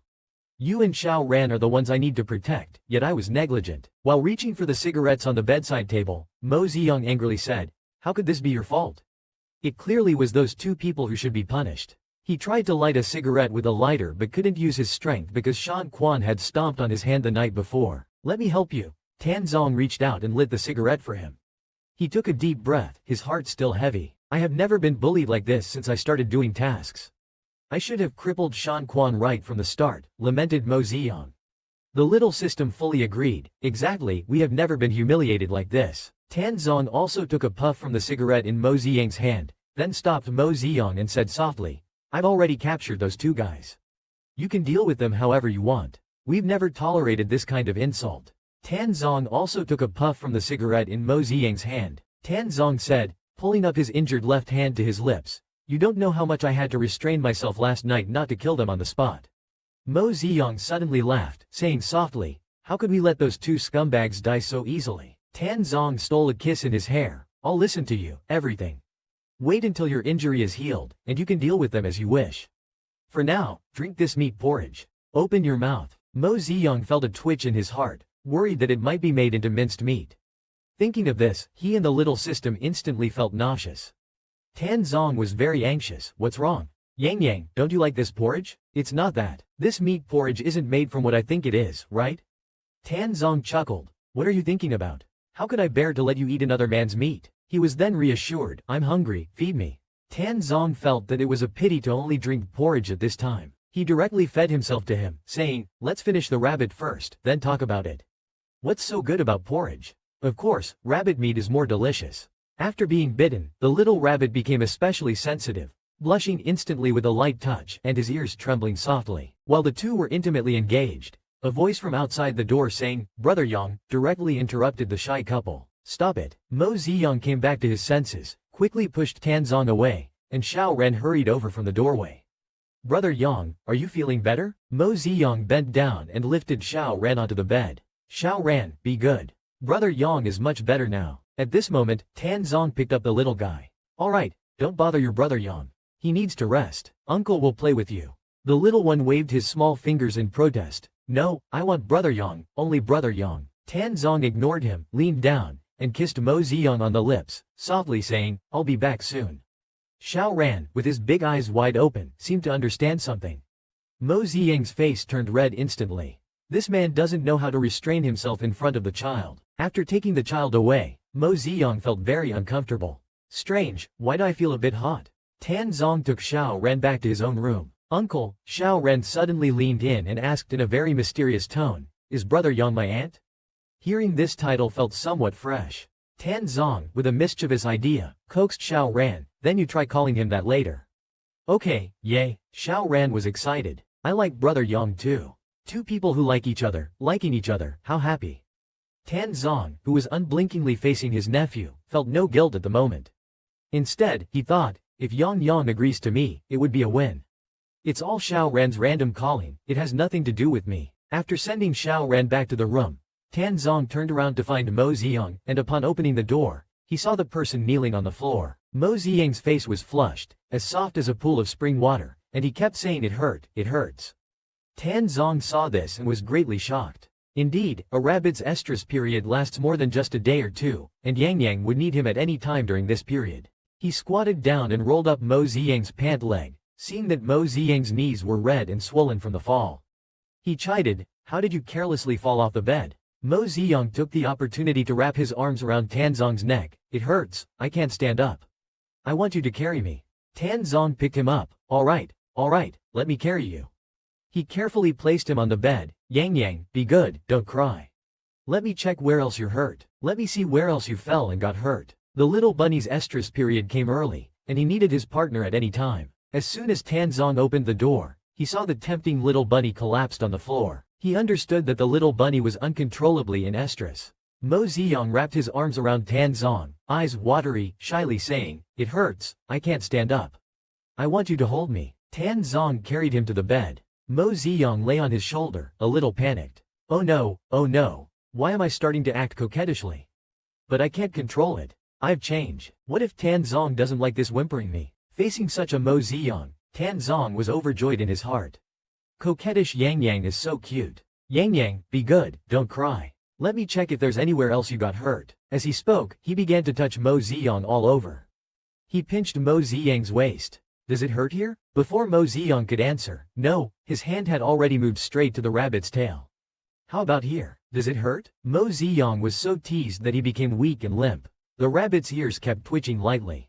Tan Zong, touch my ears. Yang, what did you say? Tan Zong stared with wide eyes, incredulous, and chased again, touching my ear. Mo Ziyang grabbed his hand and placed it on his ear. Could I finally touch Mo's ears? It was Yang who took the initiative to invite Tan Zong. His hand slowly reached towards Mo's ears, gently scraped them, and Mo's ears instantly perked up. Tan Zong could no longer control himself, grabbed Mo's ears and gently rubbed them. They were really soft, even softer than imagined. Rabbit ears are very sensitive, and with his touch, Mo Ziyang couldn't hold on any longer. His whole body went limp and collapsed onto the ground. Tan Zong was so excited that his wolf tail also showed up, and dominantly circled the rabbit's tail, gently rubbing and whispering seductively into Mo Ziyang's ear. Yang, does the little rabbit like carrots? The little rabbit's mating season has arrived. What if I want a carrot? The dominant one said he would get it himself. In the last episode, Tan Zong not only touched the long-desired bunny ears but also intertwined his tail with the rabbit's tail. Tan Zong, while touching his bunny ears, tempted and teased, "Little rabbit, do you like carrots? If you do, come and get them yourself." Mo Ziyang, feeling embarrassed and annoyed, responded, "Don't go too far." Tan Zong continued with a mischievous smile, "If the little rabbit doesn't like carrots, then the carrots might be taken away. Poor little rabbit. How could it possibly fight against a cunning big gray wolf? There's nothing it can do but rely on itself." Xiao Ran stood outside the house, feeling puzzled. Lunch was already over, so why hadn't Brother Yang and Uncle come downstairs yet? Were they secretly playing some game? Inside, Mo Ji-yong recalled the ridiculous incident from earlier and couldn't help but punch Tan Zong with his little fists, calling him a jerk. Just now, he suddenly FQ, and the man took advantage of the situation, constantly saying shameful things to trick him. The more he thought about it, the angrier he got. Tan Zong just let him hit and scold him, waiting for Yang to feel better. Next time, he would do it the same way. This bunny was just too sweet and cute. He held the person in his arms. "I'm a jerk, otherwise, it's easy to get back pain." Mo Ji-yong leaned softly against him, thinking that during his FG period these days, it would be better to let Zhou Shen take care of Xiao Ran a bit more. The bunny's FG period was really troublesome. Tan Zong rubbed his head against Mo Ji-yang's hair, saying, "I won't go out for a while. If you need me, I'm here." Mo Ji-yong cursed quietly, "Shameless thing." At that moment, his stomach growled. Tan Zong stroked his head gently and said, "After such a long ordeal, you must be hungry. I'll have someone send some food over and check on Xiao Ran." The little rabbit, having just finished TT with his old partner, was lying exhausted on the bed. He sighed and called out to the little system, "Where did you go, system? Why are you acting like this now?" The little system floated out and said indifferently, "Because your heartthrob value is already full." Mo Ji-yong incredulously turned over. "When did that happen? Why didn't you tell me in time?" The mini-system was speechless. "It happened when you guys were, well, you know. Don't blame me. I thought about bursting out, but that would be so weird. It's like shouting, 'Cheer up,' every time he puts in effort. Just thinking about it feels wrong. Do you even realize the code has its dignity?" Mo Ziyang had such a scene flash through his mind and felt it was indeed quite perverted. However, he then fell into distress. The mission is now complete, what should he do next? Leave? But he had just arrived in this world not long ago, and he was also very reluctant to leave Tan Zong. The mini-system sensed his mood and actively sought an excuse for him to stay. "Don't forget you have another mission, which is to protect Xiao Ran until he turns 18. My mission is not yet complete." The confusion just now was swept away, and Mo Ziyong reignited his fighting spirit. Yay, I can stay a bit longer now. Just then, someone knocked on the door, and he got out of bed to open it. He was somewhat surprised to see who it was. Why is it you? It was unexpected. The visitor was holding a tray with a perfunctory smile. Mo Ziyang took the tray and gave him another look. Tan Zong had explained his identity last time, but this guy just felt off no matter how he looked at him. Suddenly, the person stepped close to Mo Ziyang, saying meaningfully, "So, this is what Tan Zong's like person looks like, huh?" After saying that, he turned around and left. Mo Ziyang was stunned for a moment. What does he mean by that? The mini-system just shook its head. I have no clue. He couldn't be in love with Tan Zong, could he? The mini-system nodded. It's possible. After all, in the original story, Tan Zong is the main character's top and has always been quite popular. Hearing this, Mo Ziyang suddenly found the Italian pasta in front of him less appealing. To think he dared to have so many love interests behind my back. The mini-system wondered, is the host feeling jealous? What made Tan Zong unable to resist Mo Ziyang? After finishing his work late at night, Tan Zong quietly pushed open Mo Ziyang's door, only to find Yang Yang hadn't slept yet. Mo Ziyang was sitting up in bed, looking very upset. Why hasn't Yang Yang gone to sleep? Is it because of a cross FQ? Mo Ziyang just covered his head with the quilt, of course not. Tan Zong fished him out from under the quilt. Are you upset? Who bullied you? Mo Ziyang turned his head away. Today, that weird person delivered food to me. He seemed to really like you. Hearing that, Tan Zong found him even more adorable, teasing on purpose. Is Yang Yang jealous? Peeved. No way. But then, he lowered his gaze to hide his emotions, his voice trembling. I just feel that many people like you. Tan Zong saw his unease but didn't respond. Instead, he proved his exclusive love for Yang Yang through his actions, covering both their heads with the quilt, then leaned in for a kiss. The sound of breathing could be heard under the quilt. After a while, Mo Ziyang managed to break free, pulling off the quilt. Don't think this will make things right. This made Tan Zong incredibly fond of him, his voice growing even deeper and more seductive. I don't know about others, but I only love Yang Yang. Their feelings for me don't matter. What's important is that I like you. Mo Ziyang couldn't help but smile, his lips turning rosy. Though he tried to keep a composed face, the smile still showed in his eyes. He pushed Tan Zong away. He pushed Tan Zong. Alright, I got it, it's so cheesy. Go take a shower. Tan Zong was happy to be pushed and indulgently said, okay, as long as Yang Yang isn't mad. Let someone in. Mo Ziyang proudly asked the little system. Mo Ziyang was in a good mood and carefully explained to the little system. Though Tan Zong likes me, it's true that sometimes a relationship needs a bit of a spice. Whether it's good or bad, it works. You need to appropriately convey your insecurity and others to him. This way, Tan Zong will take the initiative to reject those admirers. Understand? The little system shook its head. The human world is so complicated, it's exhausting. But indeed, as Mo Ziyang said, Tan Zong felt Yang Yang's insecurity and planned to introduce Yang Yang to people in their circle tomorrow. Let them all know Yang Yang is mine. Let's see who dares to make a move on him. A little rabbit wears his lover's suit to seduce his lover, only to end up being devoured with nothing but bones left. Mo Ziyang wore a loose suit and excitedly spun in circles in front of Tan Zong, happily showing off. Look at the suit. Tan Zong held back a smile. This suit doesn't look good, but the person wearing it is so cute. He beckoned, Yang Yang, come here. You're wearing the wrong clothes. Mo Ziyang obediently walked over in confusion. Tan Zong directly pulled him into his arms and deliberately reached out to unbuckle his belt, causing the loose pants to immediately fall to his ankles. Mo Ziyang was instantly both anxious and flustered. You're lying. Is this how you wear a suit? Have you ever seen anyone wear a suit without pants? Tan Zong mischievously hugged him tightly. I'm not lying to you. This suit is tailored to my body, it's not suitable for you. Mo Ziyang pretends to be surprised. Is this your suit? But he's secretly laughing inside. Hee, if it wasn't your suit, I wouldn't wear it. Let's see if you can resist this way of wearing it. Tan Zong couldn't resist and kissed Mo Ziyang fiercely, his voice already somewhat hoarse. Mo Ziyang, wearing my suit and wrapped up by me, you're mine. If we don't do something, wouldn't it be a pity? Mo Ziyang's face turned even redder. He snorted, in your dreams, I'm not yours. Tan Zong held back his laughter. Clearly, the little bunny is very forward, but refuses to admit it. Mo Ziyang is really tsundere and cute. Tan Zong, playing with his two bunny ears, tempted, your ears are mine, then directly pinned him down. You, the whole person, are mine. Mo Ziyang couldn't bother to resist anymore, just leaning on his shoulder. It was all a play he deliberately acted out, and now it seems the effect is not bad. Next, leave it to Tan Zong, the alpha. Tan Zong carried him to the table. Mo Ziyang shivered from the cold, mumbling complaints. Tan Zong, the table is cold. Tan Zong, dragging his suit jacket over, coaxed, "Be good, you'll warm up soon, okay?" In no time, the room was ablaze. A delicious steamed bunny was about to be served. The little bunny wearing the alpha's suit seduced the alpha, and ended up being completely devoured by the alpha. Even someone knocking on the door outside was ignored. At this moment, the two were passionately involved. The little bunny was about to be thoroughly cooked. Mo Ziyang had just found a comfortable position to enjoy himself when he heard Xiao Ran calling for his uncle from outside. Instantly, his body tensed up, and even his rabbit ears perked up in alarm. Trying to push Tan Zong away, "Xiao Ran is here, don't." Tan Zong stopped with a light chuckle, took a moment before lifting him off the desk. "It's not just Xiao Ran, let's go see who else is here, shall we?" Mo Ziyang was as soft as a little mochi. Tan Zong held him all the way to the door before asking loudly, "Who is it?"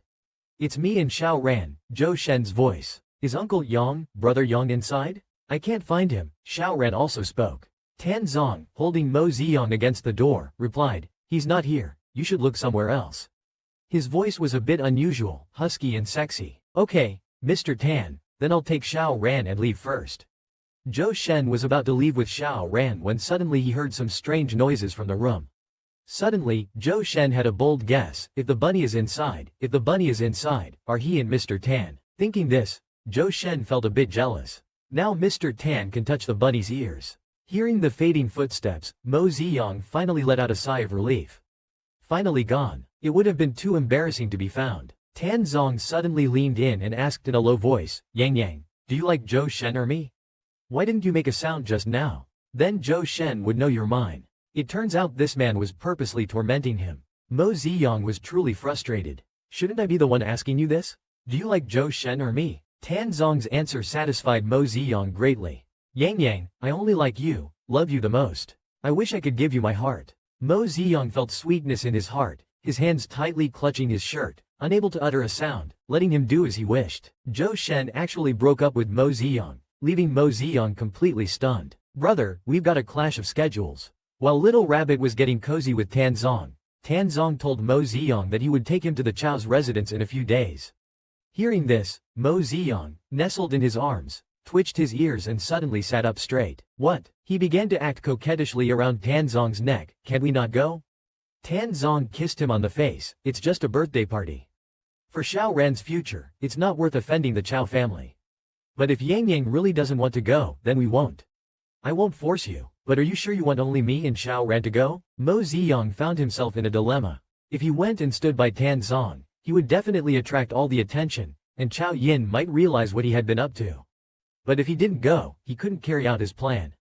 Seeing him hesitate, the little system popped out to remind him, "Host Daddy, I must remind you that if the legitimate partner doesn't show up on the scene, Tan Zong might just be devoured by all those men and women." Hearing this, Mo Ziyang was filled with fighting spirit. "I must go." He held Tan Zong's face and rubbed his chin. "You've even made clothes for me, it wouldn't be right not to go. If I don't go, wouldn't it be bad?" Tan Zong was more than happy to let him get close. "So let's go together." Mo Ziyang smiled with eyes curved. "But it's a different story in his heart. Let's see who dares to snatch your man. I'll pin them down on the spot."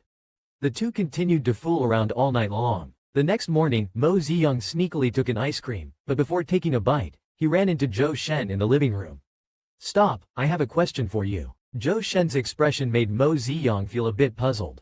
"Do you like Tan Zong?" Zhou Shen looked seriously at the person opposite. "Oh, is the official partner here to issue a challenge?" Mo Ziyang took a bite of the ice cream and shrugged. "Otherwise, do I not look like I like him?" He's now pondering how to announce his relationship with Tan Zong in a domineering way. Suddenly, he heard, "Little bunny, I like you." The smile suddenly froze. Mo Ziyang looked at Zhou Shen in front of him with his mouth open as if struck by lightning. He couldn't believe it. "He's an S, why would he like me, an S? We've got a conflict here, brother." Zhou Shen's, "Little bunny, I like you," left Mo Ziyang at a loss. A good rival in love suddenly confessed to him. What kind of situation is this? Mo Ziyang shouted in his heart, "Brother, we've got a conflict here." His head shook like a rattle drum. No, you can't like me." Taking a step closer, "I'm serious, little bunny." Mo Ziyang steps back in shock. What are you doing?" Zhou Shen pulls out a big bunch of flowers from behind. Then he kneels on one knee. "I'm serious, little bunny. I've liked you since the first time I saw you. Can you give me a chance?" Mo Ziyang is stunned and exclaims repeatedly. His posture is exactly like Tan Zong's. I wonder where he learned it from. Mo Ziyang pats him on the shoulder, saying it's time to make things clear. Besides missions, he doesn't like to owe personal debts. Sorry, but I don't like you, he says, and quickly leaves. Inside the house, Mo Ziyang gasps for air repeatedly. So why does he like me? Isn't Zhou Shen supposed to be with Tan Zong in the original plot? What exactly went wrong? The system looks on with glee, asking me why. I'm not him. But you better figure out how to establish your identity in front of Chao Yin, considering all the gold and jewels you've taken from him. Mo Ziyang covers his rapidly beating heart. Stop nagging me, the shock I've had today is enough. Brother Yang. Mo Ziyang then notices Xiao Ren sitting on the sofa. Brother Yang, where were you yesterday? I couldn't find you. Mo Ziyang feels extremely awkward. Feeling extremely awkward, Mo Ziyang says, yesterday? I wasn't feeling well and went to rest. He finds an excuse to avoid saying he spent the whole day messing around in the study with your uncle. That's not something to tell a kid. He bends down and picks up Xiao Ran. Why are you so dirty? Not dirty, not dirty. Xiao Ran stretches out his hands for a hug from Brother Yang. I was drawing Brother Yang and Uncle. Are you my brave mom? This sudden question shocks Mo Ziyang so much he can barely hear. What? With his innocent big eyes, Xiao Ran asks again, are you my brave mom? This is the third shock Mo Ziyang has received today. What kind of nickname is that? Who told you to ask that? Without hesitation, Xiao Ran points the finger at Tan Zong. Still talking, I asked Uncle Bai if you were my aunt. Uncle Bai said let me ask you. Mo Ziyang had a face full of black lines. Damn Tan Zong, can't do anything right, but is pretty good at teaching Xiao Ran bad things. Good Xiao Ran, you go ask Uncle Bai and you'll know. Mo Ziyang rubbed his hair and smiled more sinisterly. What to do when you're locked out by your wife? Tan Zong used just one trick to make Yang Yang obediently open the door. But this trick is not something ordinary people can learn. In the last episode, Xiao Ran kept asking Mo Ziyang if she was his aunt. Mo Ziyang thought it must be that man Tan Zong teaching Xiao Ran bad things again. In anger, he locked his own door. At night, when Tan Zong thought of going to the little bunny's room to sleep, he found that the door was already locked. Why did the little bunny lock the door? Mo Ziyang questioned through the door. Let me ask you, what did you tell Xiao Ran? What is this thing about aunt? Hearing this, Tan Zong realized that his reputation was ruined by Xiao Ran. He quickly explained that the aunt thing was actually brought up by Xiao Ran himself. Mo Ziyang didn't believe him. Xiao Ran is only 5 years old. What would he know about uncles and aunts? It must have been something you said. Tan Zong felt more wronged than Doi. It was indeed Xiao Ran who brought it up first. What should I do if I'm locked outside by my wife? Urgently waiting online. If you don't open the door, I'll start singing. Tan Zong thought for a long time and came up with this idea. Mo Ziyang laughed at this, saying, then go ahead and sing. Using this as a threat really underestimates me. But in the next second, Mo Ziyang realized he underestimated Tan Zong. Little rabbit, open the door, quickly open it. I want to come in, he sang a few lines. The system directly logged off from listening. Mo Ziyang was stunned on the spot. I heard a click and the door unlocked. He really obediently opened the door. Tan Zong was very proud. The little rabbit opened the door. I'm indeed amazing. Seeing his smug look, Mo Ziyang suddenly lifted his leg and pinned him against the door. What's the little rabbit going to do? Tan Zong was a bit startled, but the feeling of being pinned was quite novel. After holding it in for a long time, Mo Ziyang finally withdrew his leg and patted his shoulder. Tan Zong, I really... He hesitated. Tan Zong saw his expression as if he was enduring something. Could it be a confession? Before this moment, I never thought about it. Mo Ziyang's voice paused. Never thought of what? Tan Zong was very expectant. Come on, Yang, say it. I'll respond very seriously. I never thought someone could sing so horribly, Mo Ziyang roared at Tan Zong. That kick almost went straight to his face. You can imagine how awful Tan Zong's singing must be. Tan Zong was instantly dumbfounded. This wasn't the confession he imagined. Wash up and sleep, my friend. Others charge money to sing, you risk lives. Mo Ziyang covered his forehead. Damn green tea boy, and your singing is terribly awful. Whoever listens goes bald. With a bang, Tan Zong was shut out by his wife again. He stood outside the door, bewildered. Is his singing really that bad? Mo Ziyang really put Zhou Shen in a tough spot. The little bunny, dressed in a dashing white suit, attended the Chao family banquet. Brother Yang looks so handsome. This is the first time Xiao Ran saw Brother Yang in a suit and was amazed. Mo Ziyang walked over and took Xiao Ran from Tan Zong's arms. Xiao Ran also looks handsome, so does Uncle. Xiao Ran wiggled his wolf ears, snuggling up to Mo Ziyang. Mr. Tan, welcome. At this moment, Chao Yin, dressed in a dazzling outfit, came specially to greet Tan Zong. At this moment, Chao Yin, dressed in a dazzling outfit, came specially to greet Tan Zong. She glanced at the crowd and spotted Zhou Shen. According to the little bunny's intel, he is Zhou Shen, daring to compete with her for Tan Zong. Chao Yin walked over and unceremoniously squeezed between Zhou Shen and Tan Zong. Zhou Shen was puzzled. Why is she squeezing in without reason? Xiao Ran was sneezing from Chao Yin's perfume. Mo Jiyang noticed Tan Zong standing with her, though Tan Zong quickly stepped aside. However, he was still unhappy. Why does this woman stick to Tan Zong the moment she arrives? Xiao Ran reluctantly called out, "Auntie Chao." Mo Jiyang laughed evilly in his heart. Being called auntie at such a young age, she's bound to explode with anger. Sure enough, the next second Chao Yin was about to react. A clear voice called, "Yin diverting everyone's attention. A handsome and elegant man appeared in everyone's view. "My sister is impatient, please forgive her, come inside." It was Chao Yin's brother, Chao Song. Chao Song led the four of them to the reception room. As Zhou Shen passed Chao Song, he couldn't shake the feeling that he looked familiar, as if he had seen him before. As Zhou Shen walked by, Chao Song smiled imperceptibly. Surprised to see him here, Chao Song led Tan Zong upstairs. "Mr. Tan, your father is waiting for you on the second floor." Tan Zong also wanted to take this opportunity to clarify things between him and Chao Yin. Mo Ziyang, holding Xiao Ran, saw the strawberry millefeuille on the table in the hall, and rushed over immediately. Zhou Shen, watching from a distance, found the eager bunny amusing and cute. He planned to follow but was stopped by Chao Yin. "Is there something you need, Miss Chao? Don't think just because you're good looking, you can take Mr. Tan away from me," Chao Yin said, sizing him up with a hostile tone. Zhou Shen found it baffling. Take Mr. Tan? If I were to take anyone, it would be Xiao Tu Rabbit. Why would I want to take that guy? Mo Ziyang, enjoying the delicious dessert, remarked upon seeing this, Chao Yin moves fast.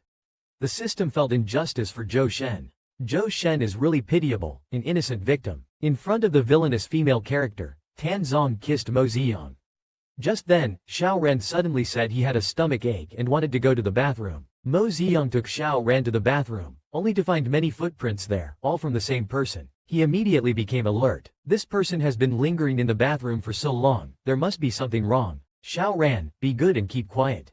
Brother will be back in a moment. Mo Ziyang takes a deep breath. With one kick, he opens the door of the third cell.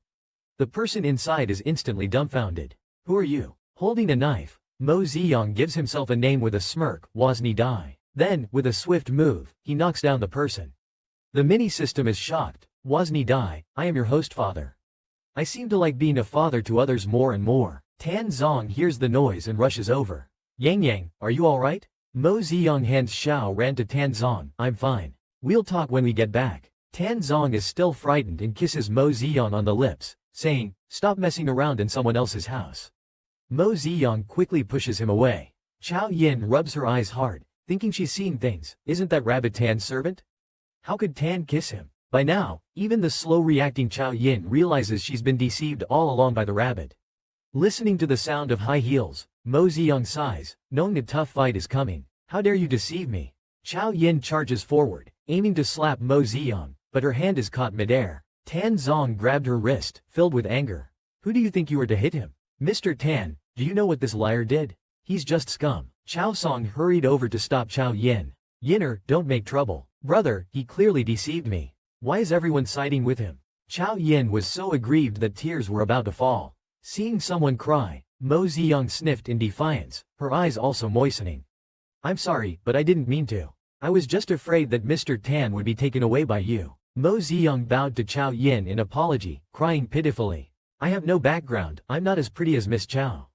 I acted like this because I was scared. I'm sorry. The little system exclaimed, brilliant, worthy of being the big boss dad. Xiao Ran was anxious seeing Brother Yang cry, quickly comforting him. Brother Yang, don't cry, don't cry. Tan Zong's heart ached, half embracing the person. Don't cry, Yang Yang, if you keep crying, my heart will break. The guests present couldn't stand Chao Yin's domineering behavior and pointed fingers at her. Chao Yin was dumbfounded. He obviously tricked me, yet he's the one crying miserably. What to do when the little bunny wants to eat carrots again? Of course, the husband has to help. Mo Ziyang came out of the bathroom after taking a shower. He saw Tan Zong sitting on his bed. Why are you here? Where's Xiao Ran? Xiao Ran is asleep. I came to see you. Tan Zong said, pressing the bunny into his arms. Yang Yang, have I made you feel insecure? Mo Ziyang pondered, wondering if he was referring to what happened at the Chow family this afternoon. How should he respond? He couldn't possibly say it was his own lotus flower professional illness acting up. He had no choice but to rise on his toes, catch Tan Zong's neck in one grasp, and deliver a kiss. Just do it and get it over with, he thought. He spoke softly, and Tan Zong was immediately ravenous. Tan Zong's heart pounded wildly. Why is the little one so proactive today? Overwhelmed with excitement, he swiftly pinned the person down. A little provocation and he can't take it anymore, he thought. It seems Tan Zong really likes this approach, doesn't he? It seems that Tan Zong really likes this move, doesn't he? Mo Ziyang increases the seduction force, softly and gently strokes his ears, feeling uncomfortable. Alright, listen to Yang Yang's Tan Zong. Finally got the chance to properly stroke the little bunny's ears. How could he let go so easily? Greedily caressing the fur on the ears. The touch feels incredibly great, making Mo Ziyang teary-eyed, like a fish out of water gasping for air. Tan Zong hears him calling with a voice full of helplessness and grievance. Tan Zong responds in a low voice, I'm here, don't be afraid, Yang Yang. Mo Ziyang feels weak all over, but his ears are getting hotter. What are you thinking? Tan Zong teases him deliberately, what are you thinking? Say it out loud. Whatever Yang Yang says, I'll agree to it. Mo Ziyang cries out from being bullied, Tan Zong is a bad person. Yang Yang, I love you. Listen, this heart beats only for you. My whole being is yours. After a round of intimacy, Mo Ziyang suddenly realizes, was he possessed by someone? Why was his body so strange last night? He originally had questions to ask him, but as soon as he touched his ears, he forgot everything. The little system flies out to mock him, hee, you haven't forgotten other things. Mo Ziyang laughs wickedly, you are getting bolder, even daring to tease your daddy. Tan Zong is going to punish Mo Ziyang. Even the mighty Lotus boss has a day when he's eaten by a scumbag man. They made mischief all night long. Mo Ziyang groggily opened his eyes. He found himself lying in Tan Zong's arms. Tan Zong, awakened, caught his waist and pressed him into his embrace. Mo Ziyang finally came to his senses and started confessing, actually, I wanted to ask you, before, when I lied to Chao Yin saying you were involved with Zhou Shen, were you mad? Tan Zong squinted his eyes slightly, why didn't you say it was me and you who had something going on? Mo Ziyang leaned over and kissed the corner of his lips, speaking in a coaxing tone, because if it's me and you, it's not a lie. You're right, Yang Yang, so I'm not mad, Tan Zong said, but he playfully patted Mo Ziyang's lower back. A smirk appeared at the corner of his lips, but since you lied, there must be some punishment. Don't you think? Hearing this, Mo Ziyang realized that this man wouldn't show mercy. Punishment? What punishment? How about a good morning kiss? Mo Ziyang was about to lean in, but Tan Zong blocked him with his hand. It's not that. Tan Zong took the opportunity, obviously unwilling to miss out on his deserved benefits. Seeing his cheeky smile, Mo Ziyang instantly understood what he meant, and his face quickly flushed red. Biting his lower lip, he hesitated but still burrowed under the blanket. Just then, there was a knock on the door. Uncle's here. Oh no, Xiao Ran is here. The person under the blanket stopped immediately, and Tan Zong raised an eyebrow, surprisingly responding proactively. Come in. Mo Ziyang was extremely anxious. He couldn't believe that Tan Zong had actually called Xiao Ran inside.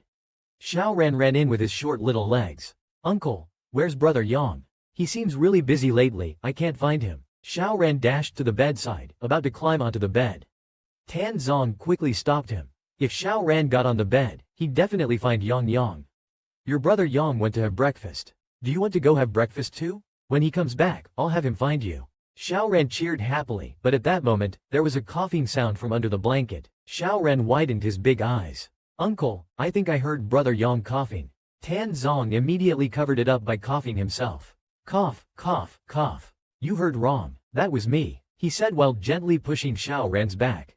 Go have your breakfast. After Xiao Ran left, Tan Zong quickly lifted the blanket, only to be met with a nosebleed-inducing sight. Mo Ziyang's gaze was already unfocused, muttering continuously, Yang Yang wants more, more. Tan Zong panicked a bit. This state seemed unusual. He quickly held Mo Ziyang. Yang Yang, what's wrong? The little bunny's heat had arrived, and lately, his advances were getting a bit excessive, which made Tan Zong quite worried. After Tan Zong and Mo Ziyang had just finished their intimate moment, Mo Ziyang still tearfully kept asking for more. Tan Zong keenly sensed something strange, a hint of worry in his voice. Yang Yang, what's wrong? Mo Ziyang's eyes were dazed. His ears turned even pinker, wobbling up and down. It felt so comfortable. With a tight throat, Tan Zong said softly, Yang Yang, be good. Shall we see the doctor? Mo Ji-young breathed heavily, feeling unsatisfied. I'm fine, no doctor. Let's continue. Unable to control himself, Tan Zong pinned him down. Yang, don't move. We'll continue after seeing the doctor. But a dazed Mo Ji-young wouldn't agree to it. The two tangled again. Mo Ji-young felt surrounded by Tan Zong's scent. Even as he fainted, he murmured to continue. Hours later, Tan Zong anxiously questioned the private doctor. Doctor, how is he? The private doctor frowned slightly. According to Mr. Mo's condition, it seems he's entering his heat cycle. Tan Zong was puzzled, but didn't it happen once before? The private doctor explained that was induced by medication, but this is his actual heat cycle. It may come with nausea, dizziness, fatigue, and a slightly bulging abdomen. The mention of a slightly bulging abdomen made Tan Zong's heart skip. He quickly asked, Doctor, is Yang pregnant? No, the doctor replied. Rabbits have a pseudo-physiological condition. Plus, with your frequent activity, it led to Mr. Mo's sensory system imbalance. He'll recover once his body adjusts. Tan Zong sighed in relief. That's good. But since they were on the topic, the private doctor hesitated. Mr. Tan, should I prescribe some kidney and energy tonics for you? After all, a rabbit's heat cycle lasts about half a month. Halfway through the conversation, Tan Zong's expression already turned sour and he interrupted. What do I need those things for? Leave. The private doctor was startled by Tan Zong's sudden change of face and quickly said, Okay, I'll leave now. But in his heart, he was complaining, if you don't want it, fine, but why make that face? Isn't it normal to take some supplements after working day and night for half a month? Mo Ji-young and Tan Zong's two babies are so cute. Tan Zong gently touched Mo Ji-young's slightly rounded belly. He sighed in his heart, if only it weren't a fake pregnancy. Yang is so cute, their child would surely be adorable too. In his mind, he already pictured what their cute baby would look like. It was then that Mo Ji-young slowly woke up. In his daze, he instinctively protected his stomach. Suddenly, he realized something. His eyes widened in surprise. Why was he guarding his stomach when he was fine? When Tan Zong saw he was awake, he reached out, lifted his chin, and made him look at himself. How do you feel? Still feel like throwing up? Want something sour? Mo Ji-young sat up in shock. Could it be that he was? No way, a male rabbit getting pregnant? This embarrassment has reached his grandmother's house. He covered his head with a blanket to escape reality. Tan Zong whispered to comfort him, Don't worry, it's not real. It's just the medication's effect. A psychological reaction that led to physical symptoms. Stop talking, I really can't show my face now. Mo Ji-young pulled the blanket tighter. It's nothing, Yang. Tan Zong tried to pull away the blanket, but Mo Ji-young refused to let go. Too ashamed, he couldn't face anyone. He was truly a genuine male rabbit. How could such bizarre things happen? Seeing that he wouldn't let go, Tan Zong spoke softly and coaxingly, Are you mad at me? It's my fault. I was wrong. Yang, you haven't eaten all day. Let's have something to eat, okay? In the end, Mo Ji-young could tell that Tan Zong was genuinely very anxious. He couldn't bear to keep Tan Zong worried and scared. After all, it wasn't his fault. He proactively pulled the blanket away and said, I'm hungry. Seeing that he finally came out from under the blanket willingly, Tan Zong was very relieved. He heard that at this stage, little rabbits are particularly sensitive and need more tolerance and care.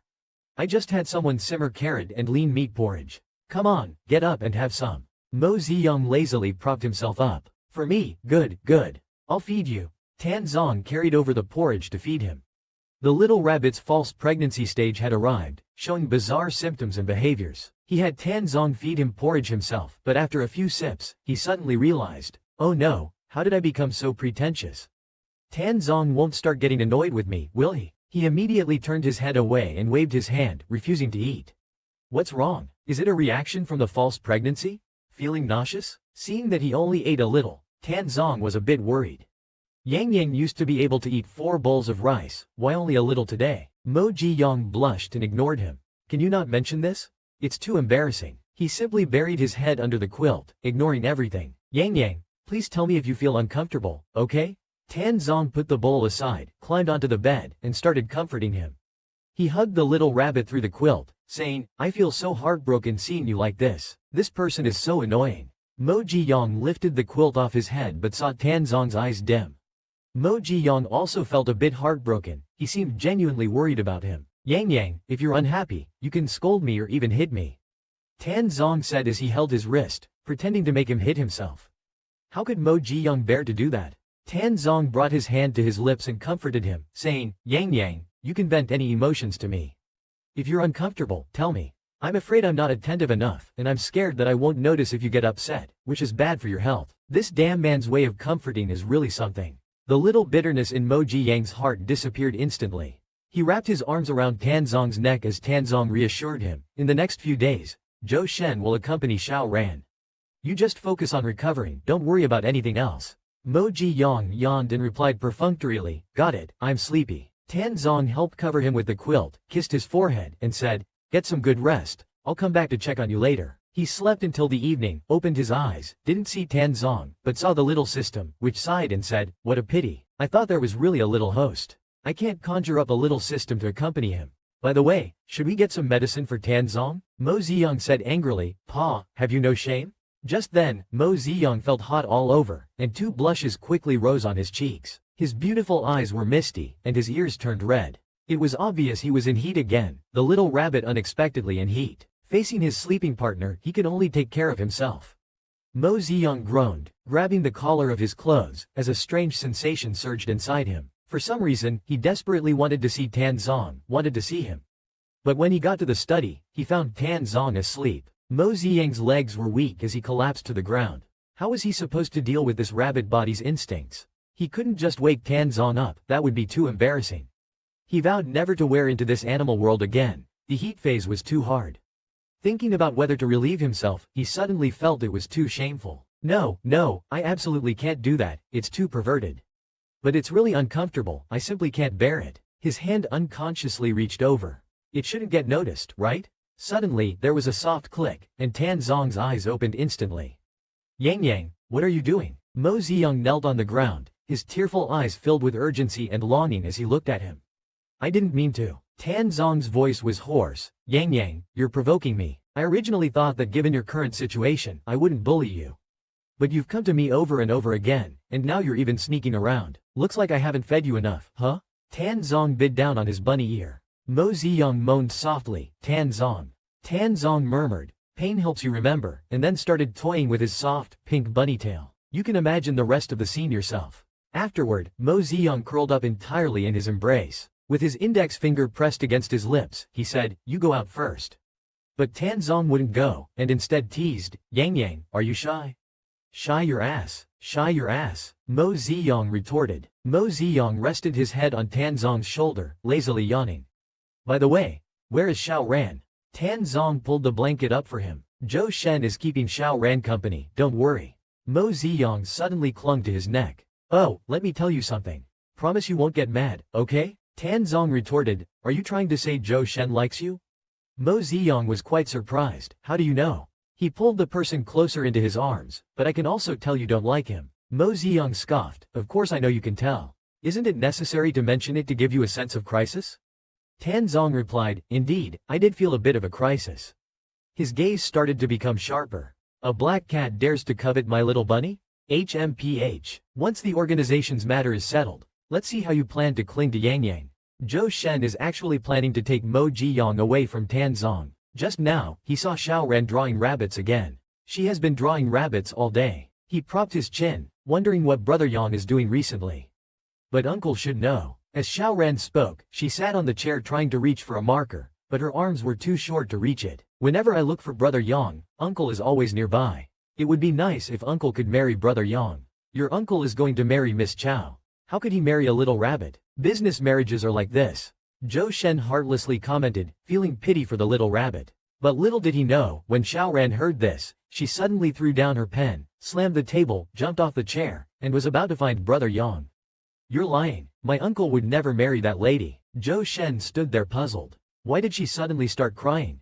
Xiao Ran rushed straight to Mo Jiyang's door, banging on it and crying, Brother Yang, Uncle Zhou bullied me. Mo Jiyang opened the door, utterly confused. Xiao Ran, what's wrong? Xiao Ran tightly hugged his leg and burst into tears. Brother Yang. He said Uncle would marry that Sister Chow.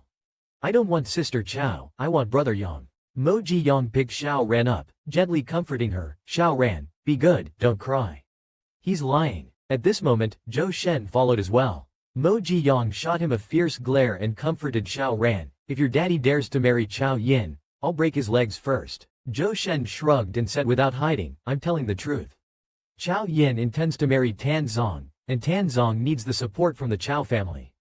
How could Tan Zong refuse such an advantageous business marriage? Hearing Zhou Shen's words, Xiao Ran started crying even more. You're lying. Uncle Zhou is a big bad guy. Zhou Shen bent down earnestly and said to Mo Jiyang, little bunny, I'm genuinely looking out for you. Tan Zong, this scumbag, will abandon you sooner or later. Once things here are settled, let me take you away, okay? Where do you plan to take him? Tan Zong suddenly appeared behind Mo Jiyang, staring at Zhou Shen with a complex expression. Tan Zong and Zhou Shen were at odds over Mo Jiyang, and Xiao Ran kept saying he wanted to marry Mo Jiyang. Zhou Shen wanted Mo Jiyang to leave with him, away from this big scumbag Tan Zong. Where do you plan to take him? Tan Zong suddenly appeared behind Mo Jiyang, staring intensely at Zhou Shen. Zhou Shen wasn't afraid, glaring back defiantly, and said coldly, where I take him is none of your business. You're going to marry Chao Yin, anyway. Do you expect the little bunny to be your mistress? You wish. Tan Zong coldly retorted, who said I'm going to marry Chao Yin? Chao Yin already told me. Didn't you go to the Chao family last time to discuss this with old Mr. Chao? Zhou Shen gave him a knowing look, exposing the scumbag, pretending not to know. Two-timing people is disgusting. Is what he said true? Mo Ziyang's shoulders trembled slightly, extremely uneasy. Tan Zong hurriedly explained, it's not what he's saying. How could I? Mo Ziyang didn't believe it at all. His eyes instantly welled up, and he looked at Tan Zong with grievance in his reddened eyes. I know Miss Chao comes from a prominent family and suits you better. If you want to choose her, I won't blame you. I can pack up and leave right away to let you be together. The little system couldn't help but be impressed. Boss, you're getting into character pretty quickly. Seeing that Yang Yang didn't believe him, Tan Zong got a bit anxious. Yang Yang, listen to me. It's not what you think. Mo Ziyang turned his back and ignored him. You don't need to explain. I understand your difficulties. Xiao Ran suddenly cried out loudly, Uncle won't marry Brother Yang.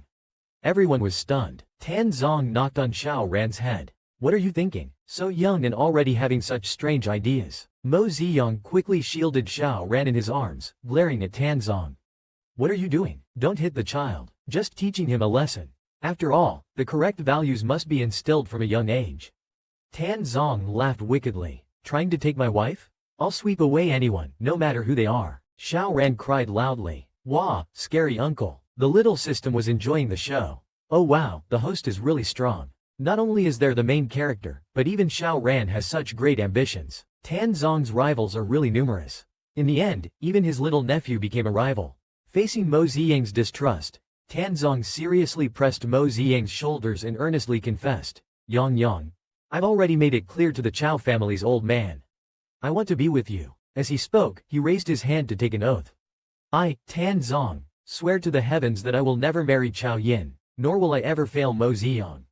If I lie, let me be struck by lightning. Mo Ziyang was taken aback. This was the same kind of oath Shen Changliu made during a thunderstorm. He quickly reached out to cover his mouth. I believe you, okay? Don't say such things. Quickly, knock on wood. Why knock on wood? I'm telling the truth. Tan Zong held Mo Ziyang's hand and gave it a gentle squeeze in his palm. Mo Ziyang's face instantly turned crimson with embarrassment. Zhou Shen was left speechless by Tan Zong's actions. Goodness, I originally came to expose Tan Zong's true nature. In the end, he was force-fed a mouthful of dog food. He gritted his teeth and cursed Tan Zong, that walking trash. Only little Mianzi would believe his lies. He felt it was pointless, so whatever, let them live happily together. Little Mianzi believes that scumbags lies, so why should I be the bad guy? At night, Xiao Ran was so sleepy and just wanted to sleep, but Tan Zong was still whispering in his ear. Xiao Ran, you have to understand, your brother Yang is your uncle, got it? Xiao Ran was extremely tired, rubbing his eyes, wanting to sleep. I'm so sleepy, uncle. But Tan Zong was still asserting his dominance. Xiao Ran, don't sleep. Brother Yang is mine, did you hear me? Tan Zong patted Xiao Ran's cheeks, trying to wake him up. Xiao Ran was so sleepy he couldn't even open his eyes. Seeing Xiao Ran about to doze off, Tan Zong was truly being a bully. To make sure Xiao Ran remembered, he pinched his nose again. Brother Yang is uncle's, you hear? Xiao Ran was so tired, he barely nodded and replied with a bit of grievance, got it, can I sleep now? Hearing Xiao Ran's response, only then did Tan Zong kindly let go. You have to teach them young, he thought. Mo Jiyang stood by the door, watching all of Tan Zong's wickedness, silently cursing, Tan Zong, be a decent human being. Mo Ziyang didn't even have FQ, but Tan Zong insisted he did. Who exactly had FQ then? Tan Zong just tormented Xiao Ran until Xiao Ran admitted that Brother Yang was his uncle. And only then did Tan Zong stop contentedly. But as he turned around, he saw Mo Ziyang standing dazedly at the door. Without a trace of shame, he approached him. Yang, you came so quickly. Did you miss me? Mo Ziyang, having witnessed Tan Zong's misdeeds, was quite displeased. He deliberately denied, no, I'm here to see Xiao Ran. Suddenly hugging Tan Zong, he seemed both aggrieved and coquettish. Yang, I'm sorry for the matters with the Chow family that made you uneasy. But I want to tell you, I belong to you forever, so don't leave me. Mo Ziyang was filled with mixed emotions, realizing that Tan Zong still cared about him, saying he wanted to leave. How should he explain it to him? He couldn't possibly admit he was just pretending to scare him. Forget it, he thought, he just needed to continue acting pitifully. He intentionally lowered his eyes, avoiding eye contact. Then why do you like me? I'm not that great, greedy and petty. Tan Zong cupped his face, forcing Mo Ziyang's eyes to meet his. If you could see what I see, you'd realize how adorable you are. It's unbelievable I get to have you. Then you have to behave, not be with others, and I'll promise not to leave you. Otherwise, Mo Ziyang said softly, squinting slightly while internally adding, if you dare cheat on me, I'll dunk you in the toilet. His threats wrapped in sugar frosting, Tan Zong found them delightful. He directly pinned Mo Ziyang against the wall. I will be very obedient. But Yang, are you FQ? No, Mo Ziyang replied, a bit confused, tilting his head and blinking at him. Tan Zongming picked up the person tightly, saying, you're FQ now, let me help you. Mo Ziyang was speechless for a moment, wondering who exactly was FQ here. In the middle of the night, it's indeed the perfect time for plotting. It was also a good time for the hidden hand in the dark to make a move. By early morning, Mo Ziyang was awakened by the mad knocking on the door. Yawning and feeling drowsy and tired, he protested, I said no more, why still insist? Rubbing his sleepy eyes, he went to open the door, asking, who is it? Suddenly, Zhou Shen's words hit Mo Ziyang like a thunderbolt, Xiao Ran is gone. What did you say? How could Xiao Ran be gone? Mo Ziyang set out alone to rescue Xiao Ran. In the previous episode, Xiao Ran was IC'd. Mo Ziyang calmed down from his initial panic and haste. There were no signs of struggle in Xiao Ran's room, suggesting the perpetrator was someone familiar. Suddenly, he discovered a spiderweb on the corner of the desk. It was him. Tan Zong's face changed. His eyes widened in disbelief. You know the person who took Xiao Ran? Mo Ziyang hurriedly followed up. Tan Zong fiercely pinched the spiderweb. His name is Tai Shi, a domesticated spider from the Tan family. I specifically had him return to the country to protect Xiao Ran. Yang, you go back and rest first, I have a way to find him. Tan Zong's expression was complex. He didn't want Mo Ziyang to worry too much, but the betrayal by someone he trusted was hard to bear for anyone. Mo Ziyang watched Tan Zong's despondent back as he left, feeling uncomfortable in his heart. System, can you find Xiao Ran? The small system spoke truthfully, I can't. Tai Shi didn't appear in the original plot, so this must be a bug. I cannot predict this. At that moment, Tai Shi sent a message. He told Mo Ziyang to get into the black car behind them alone, and not to let anyone find out, otherwise, Xiao Ran would suffer.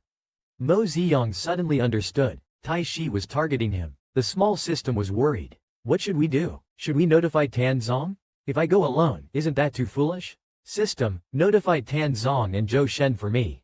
Wait for my GPS signal. 2 hours later, Mo Ziyang was taken to an unfinished building. His hands were tied behind his back. A gun was pressed against the back of his head. Tai Shi was holding Xiao Ran in one hand and a knife in the other. Seeing this, Mo Ziyang instinctively wanted to rush forward and save him. Don't move. One step closer and I'll kill him. Tai Zai's knife was already pressed against Xiao Ran's chest. Brother Yang, save me. Xiao Ran cried out loudly for help. Mo Ziyang was anxious but didn't dare to move recklessly. He could only probe by asking, your name is Tai Shi, right? Why did you kidnap Xiao Ran? Weren't you here to protect him? How do you know my name? Tai Zai's originally forbidding gaze flickered with an odd glimmer. Did Mr. Tan tell you? He still remembers my name? Seems like I'm not just an ordinary spider in his eyes. Mo Ziyang quietly stepped forward. Yes, Tan Zong told me. Shut up, you are not worthy of uttering Mr. Tan's name. Tai Zai's voice carried a hint of jealousy and deep disdain. So Tai Shi kidnapped Xiao Ran for Mo Ziyang. Shut up, you don't deserve to mention Mr. Tan's name. Tai Shi suddenly became furious. Mo Ziyang thought to himself, is there something wrong with this person's brain? It's not about making keys. I don't deserve it, you deserve it. How many keys do you deserve? But since Xiao Ran is still in Tai's hands, Mo Ziyang can only try to calm him down. Right, I don't deserve it, I don't deserve it. How about you release Shaoran first? You're just a weak and pitiable rabbit who can't do anything. You don't deserve to stand beside Mr. Tan. Mr. Tan is someone destined for greatness. You shouldn't obstruct his path. Tae's words were filled with jealousy and disdain. He slowly moved back, standing at the edge of the floor. I kidnapped Shaoran to lure you here. Now, you can enjoy yourself. Saying this, Taishi pulled Shaoran and leaned backward. Mo Ji-young watched them jump from the 6th floor. He reached out to grab them but only caught air. Shaoran, no, impossible. How could Shaoran? Hey, you little bunny don't even know you've been sold out. A woman pushing a wheelchair appeared behind Mo Ji-young at some point. She was the spy Tan Zong mentioned was hiding in the Tan household, and the person she was pushing was the leader of the organization that had been hunting Shaoran, Ping Tian. It turns out this woman was a double agent. Taishi came to us, saying he could help us eliminate Shaoran, but the condition was to eliminate you. Should I agree? So that's how it is. Mo Ji-young now understood what it meant. The reason Taishi kidnapped Shaoran was to lure him into this trap, so these people could eliminate him, allowing Taishi to cleanly rid himself of suspicion. He can cleanly rid himself of suspicion, but why would Taishi want to kill himself? The system saw through his confusion. It proactively reminded him. The preliminary judgment was that perhaps because you were a heartthrob, you mesmerized Tan Zong. Understanding the truth, Mo Ziyang shrugged it off indifferently. It's just that the bunny is too obedient and too lovable. Hearing this, the woman couldn't help but laugh out loud. She pulled out a gun and pointed it at Mo Ziyang. Isn't that right? The bunny is too lovable. So now you have to be obedient too. The person in the wheelchair showed a confident smile and urged Xu Ru to hurry up. Mo Ziyang was about to fall from the building. Tan Zong was on the verge of collapse. Xu Ru was pointing the gun at Mo Ziyang. At the critical moment, someone hurriedly reported, "Boss, it's not good. Several cars are parked downstairs surrounding this place." Ping Tian's expression instantly changed, and he sternly questioned, "What's going on?" Mo Ziyang shrugged and lifted his left foot. "Sorry, when I came out, I accidentally stepped on a locator someone left behind." Xu Ru sneered, "Then I must praise you. Little bunny is quite clever." Ping Tian was evidently anxious. "Xu Ru, why haven't you acted yet? What are you dawdling for?" However, a shocking scene occurred. The gun that was originally aimed at Mo Ziyang turned the next second towards the man sitting in the wheelchair. The woman smiled brightly. "Oh dear, my gun seems a bit disobedient.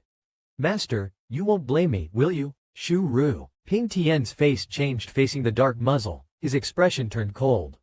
He didn't expect to be betrayed by him. This was simply a humiliation. Mo Ziyang shrugged. Indeed, Xu Ru's concern was about his own goal, and he didn't care about betrayal or alliances. But why did he go through so much trouble? No matter what he intended to do, since he chose to betray the organization, he would still need Tan Zong's assistance. Thinking this way, Shaoran shouldn't be in any danger either. Finally, he could be a little relieved. Xu Ru firmly tied up Ping Tian. Then he flashed a bright smile at Mo Ziyang. "You smart little bunny, come and help me with something." As he spoke, he pulled out another gun and tossed it to Mo Ziyang. He wanted him to take his place in dealing with Ping Tian, but Xu Ru grabbed him and threw him backward. The three of them fell directly from the 6th floor together. Yang Yang and Tan Zong had just arrived, watching Mo Ziyang fall. Tan Zong's pupils shrank and, almost instinctively, he wanted to rush forward. "Tan Zong, calm down." Zhou Shen quickly restrained him from behind.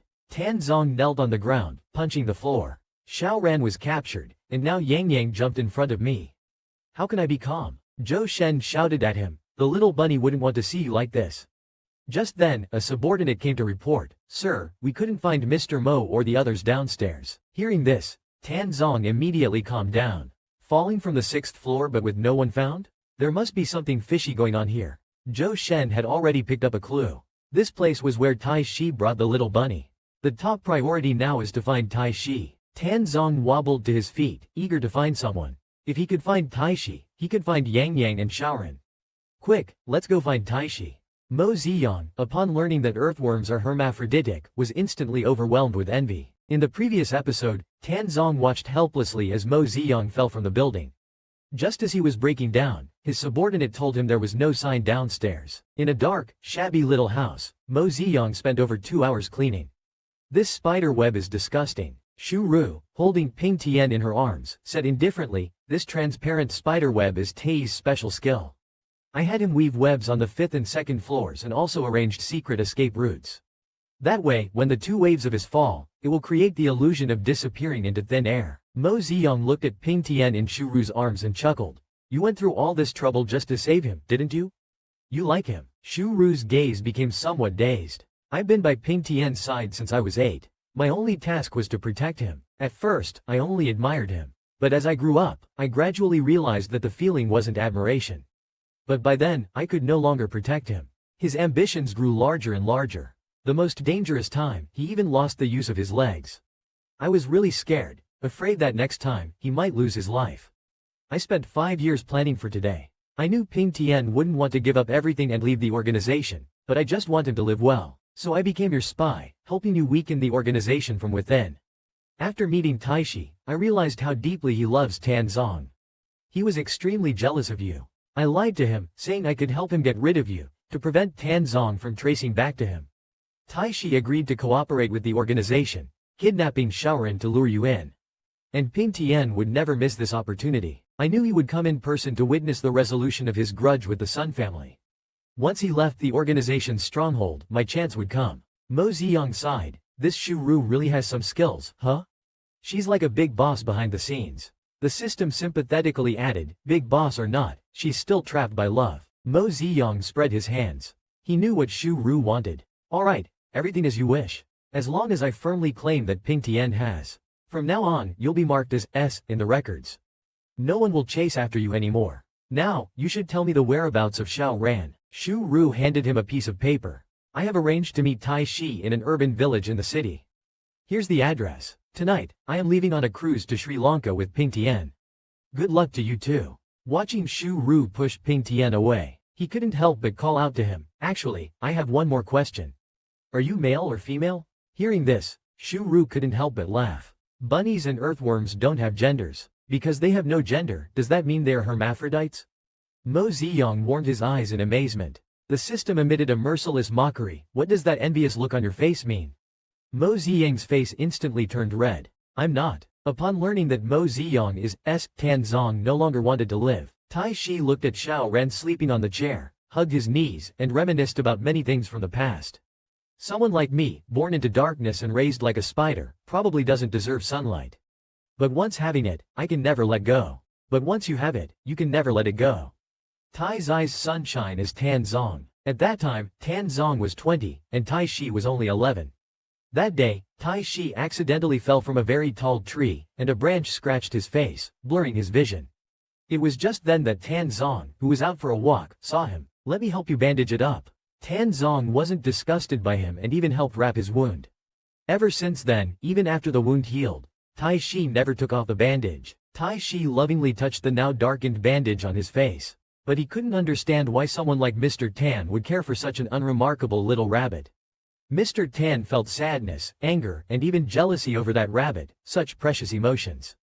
How could such emotions be wasted on a rabbit? Tai Zai's eyes filled with hatred, and he almost wanted to strangle him with spider silk. Just then, there was a loud bang at the door. Startled, Tai Shi quickly held the drowsy Xiao Ran in his arms, pressing a knife to Xiao Ran's throat. The door burst open. Tai Shi let go of Xiao Ran. Tan Zong saw that Xiao Ran was still breathing and inexplicably felt a sense of relief. Zhou Shen, looking gloomy, said, "We searched everywhere nearby. Only Tai Shi and Xiao Ran are here. There's no one else." Tan Zong's heart sank. He pulled out his gun and aimed it directly at Tai Shi.